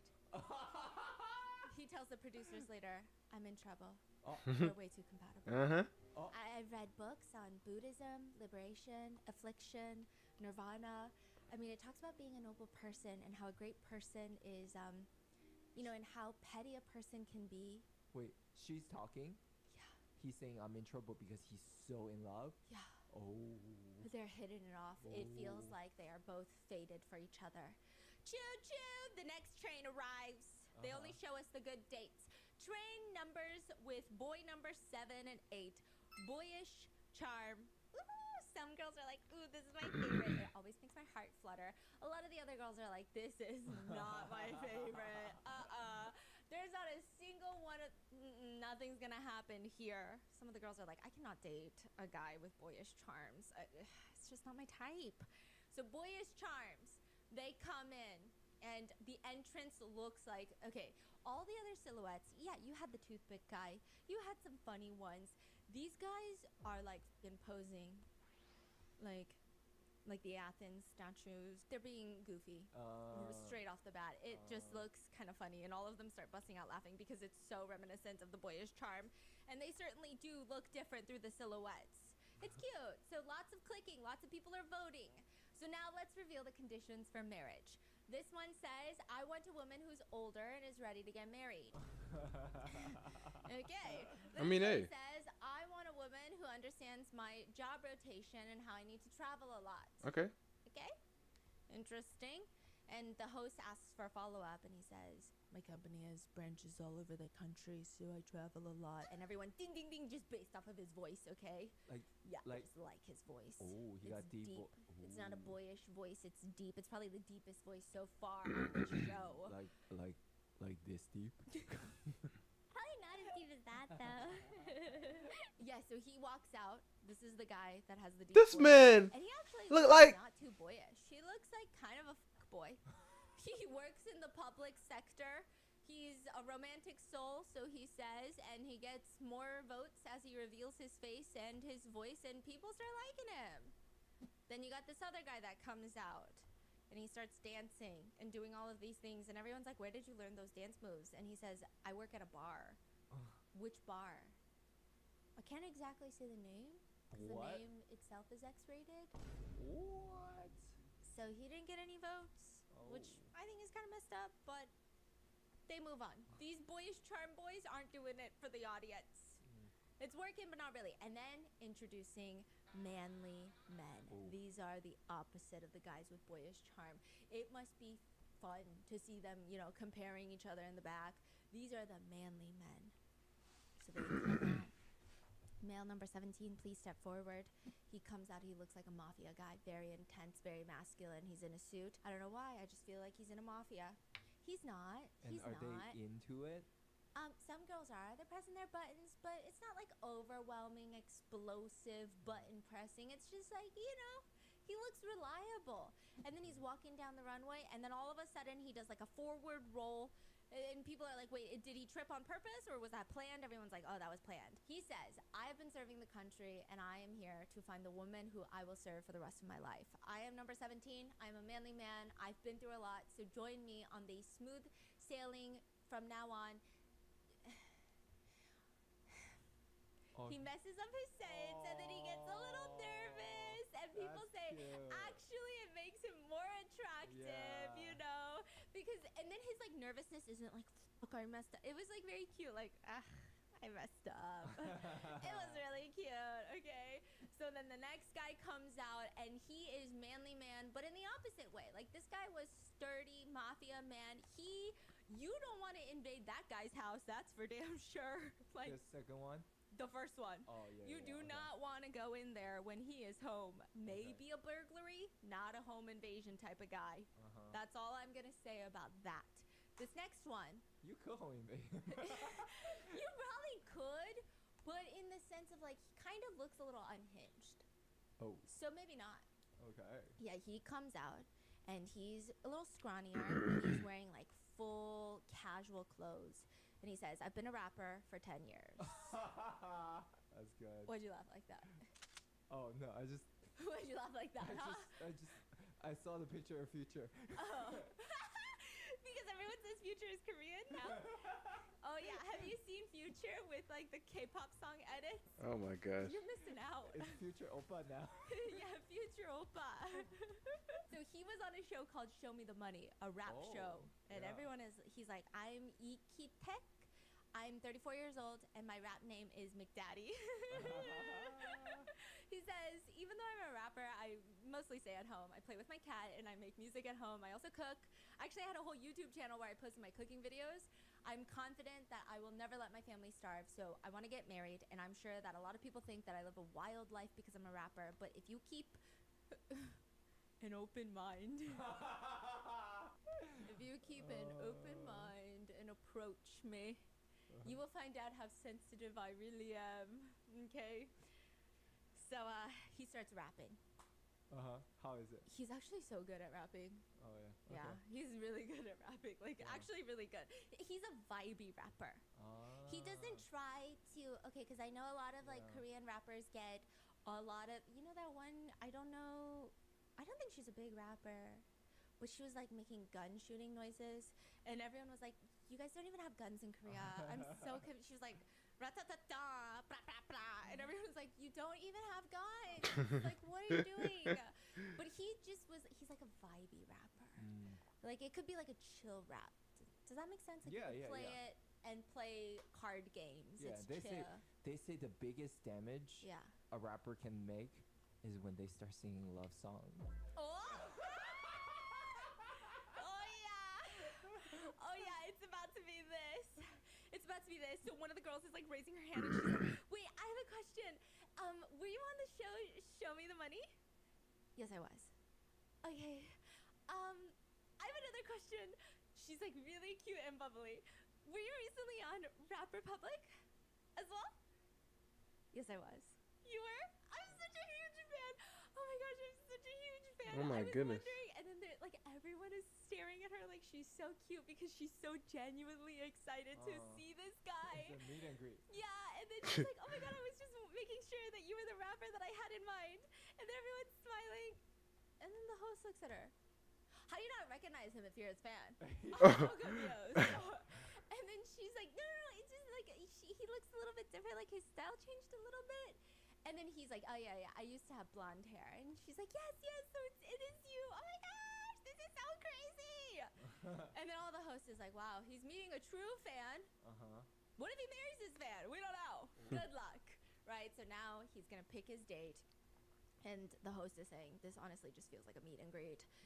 And He picks her? matched. He picks. Of course, he picks her. The fan. Yeah. I mean, she look like she really like him. But of course he pick her. What? She already. Hey. It's actually really cute. So they go and they sit down together, and she's like doing her little thing, and it says, "I believe a man should look fierce." She said that. Yeah. And so he's like, I do look a little fierce.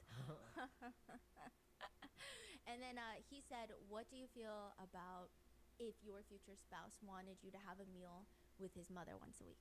And then she's like, oh my gosh, I can't believe I'm sitting here imagining marrying McDaddy. Like she's not even listening to nothing else. And then he's like, well, we have been matched with marriage in mind. And she said, I know, I'm just so fascinated. I know, okay, sorry. Okay, really though, I think I have a lot of respect for elders, and I think I would love that. I think I could gain a lot of knowledge from being around people who have lived more experiences than I have. So yeah, I think that's I cool. like that. She just seems so genuine. And he's like, really? Wow, you seem like a very upright person. Yeah, that's what it feels like. So it says, you want a blank in a husband. And he starts guessing, and then eventually the answer is CEO specialist. So she wanted that. So he drops his head, and he tells the producer, she wants a man who has a specialized job, doctor, yeah, but lawyer. What else is she gonna write? She want a McDaddy? Yeah, she wanted a big daddy. Like, what the heck? Yeah. Like, she didn't think she's gonna get McDaddy. Also, I got a new phone. Okay, I got a new phone. And I put it down for a second, and I was like, honey, I don't know how to log into, like, this bank thing, whatever. He logs in. I go into my phone later, and tell me why your profile name, your contact name is Husband Daddy on my thing now. What is that? So, yes, maybe she would write Husband Daddy McDaddy on there. And he's like, but I'm neither. I'm not a CEO. I'm not a specialist. I just feel so small. I mean, What we think the about heck? it seriously. Yeah, we've been matched, but, And he asks, would you be willing to marry a guy with like a job like mine that's not a specialist or a CEO? I mean, just be serious. It's okay. We're just getting to know each other. And she's like, I think if I'm being very honest, I think that being a rapper is also a very specialized job. You're one of the best in your own field. Okay, this girl's a fan. And listen, don't you want your girl to be a fan? Hey, okay. To get to where you are. So I think that is a specialized job. I think as long as someone works really hard in their own field or their industry and gets to where, like, for example, where you are now, I think that's what really matters. Damn, that's the correct answer. Exactly, the correct answer. And so he just is like giggling, gaggling the whole time. And then she's like, I felt like I was dreaming. I've always been a fan of his, and it was just so fascinating and surprising. Like, I couldn't believe this was happening. It was so fun. Yeah. Okay, so then the next choo-choo train comes up. Fridge body. Ooh. Show him. Silhouettes. Boom. That's it. The only description of these men are like fridge body. Fridge body. They got them fridge bods. That's it. That's all you need to know. That's it. Every guy, when they were looking for who's gonna fit into this category, every guy's shoulders got a little taller. Every guy was like, fridge body. I'm a fridge body. So we've got like a Samsung fridge, an LG fridge. They're just in the silhouettes. What is fridge body in Korean? It's like Wait, you don't know what fridge body in Korean is? There's like I think a shortened slang for it. Oh, okay. Yeah, but it's like a fridge body. You know, you look like a fridge. Okay. And so there's a guy with headphones on, and the girls are whispering, he must be a DJ. Oof. One of the girls says, how would you feel if your boyfriend was a DJ? How would I feel? I would really fucking hate it. So they wait for the qualifications. Number 26 is revealed, fridge body. He is a DJ. There's a DJ soundboard. He's like DJing in the silhouette. The other guys think it's really cool. They're like, oh, he's so good looking. He's tall and he's a DJ. But then when he walks out, he's kind of awkward. He is tall, but he looks nerdy. Like you would never think he's a DJ. So he says, I'm a patent attorney and I'm also a DJ. I earn about $120,000 a year. Oh, high earner here. Yeah. So that's Ding, my ding, life. ding, ding, And all ding, of a ding. sudden the girls are like, ding, ding. They Of just course. thought he was a DJ. Of course. But now they're like patent attorney and a DJ. Ding, ding, ding, ding, ding, ding. Yeah, they liked it. And then the host is like, oh yeah, was that you playing the music? Like we saw you DJing. And he said, oh no, like they didn't have a DJ soundboard, so they asked me to fake DJ. So he was fake DJing. Yeah.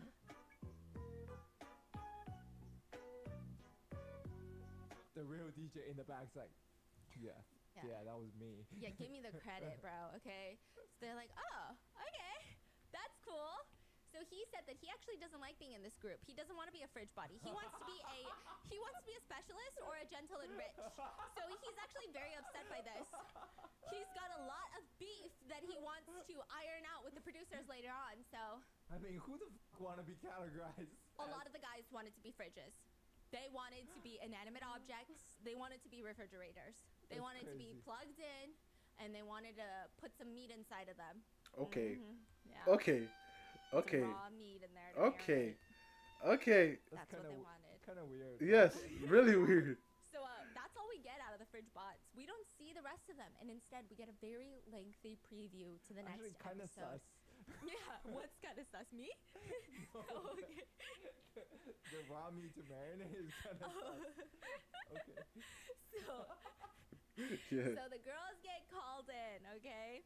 Now, this is like a preview for the second episode. Wait, are we done?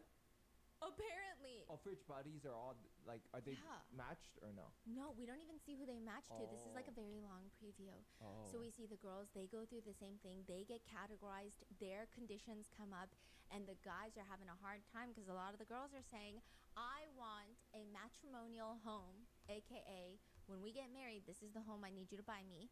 A $1.4 million home or more. And the guys are freaking out.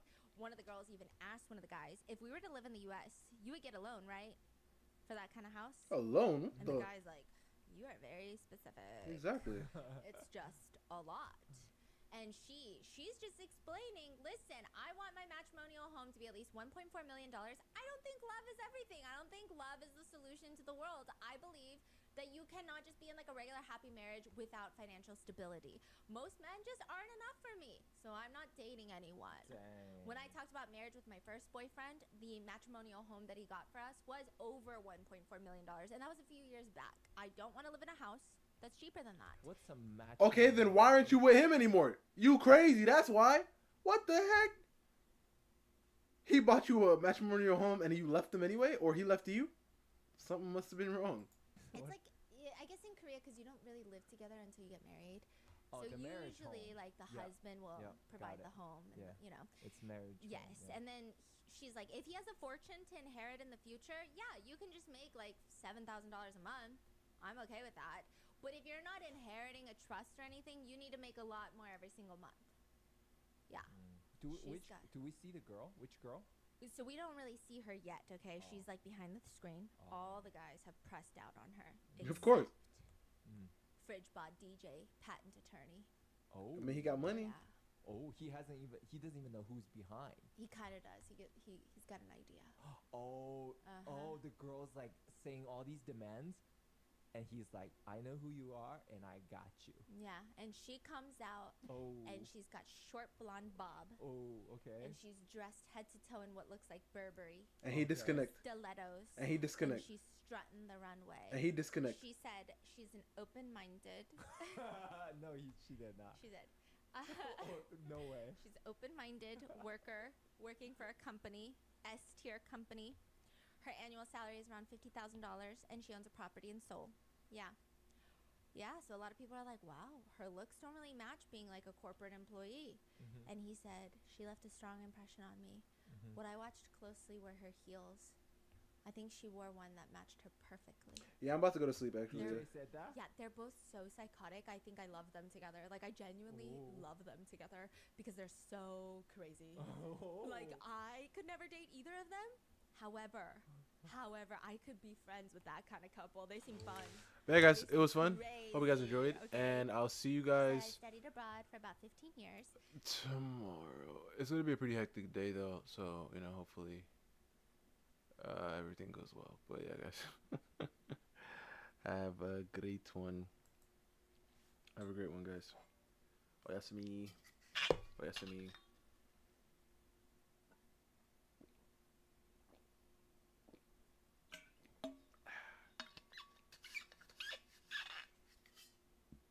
Excuse me.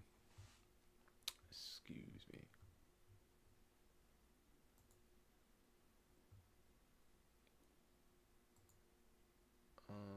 Hmm.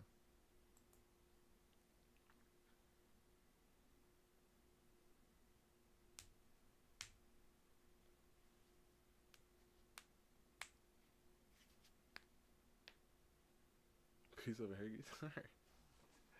Have a good one, guys.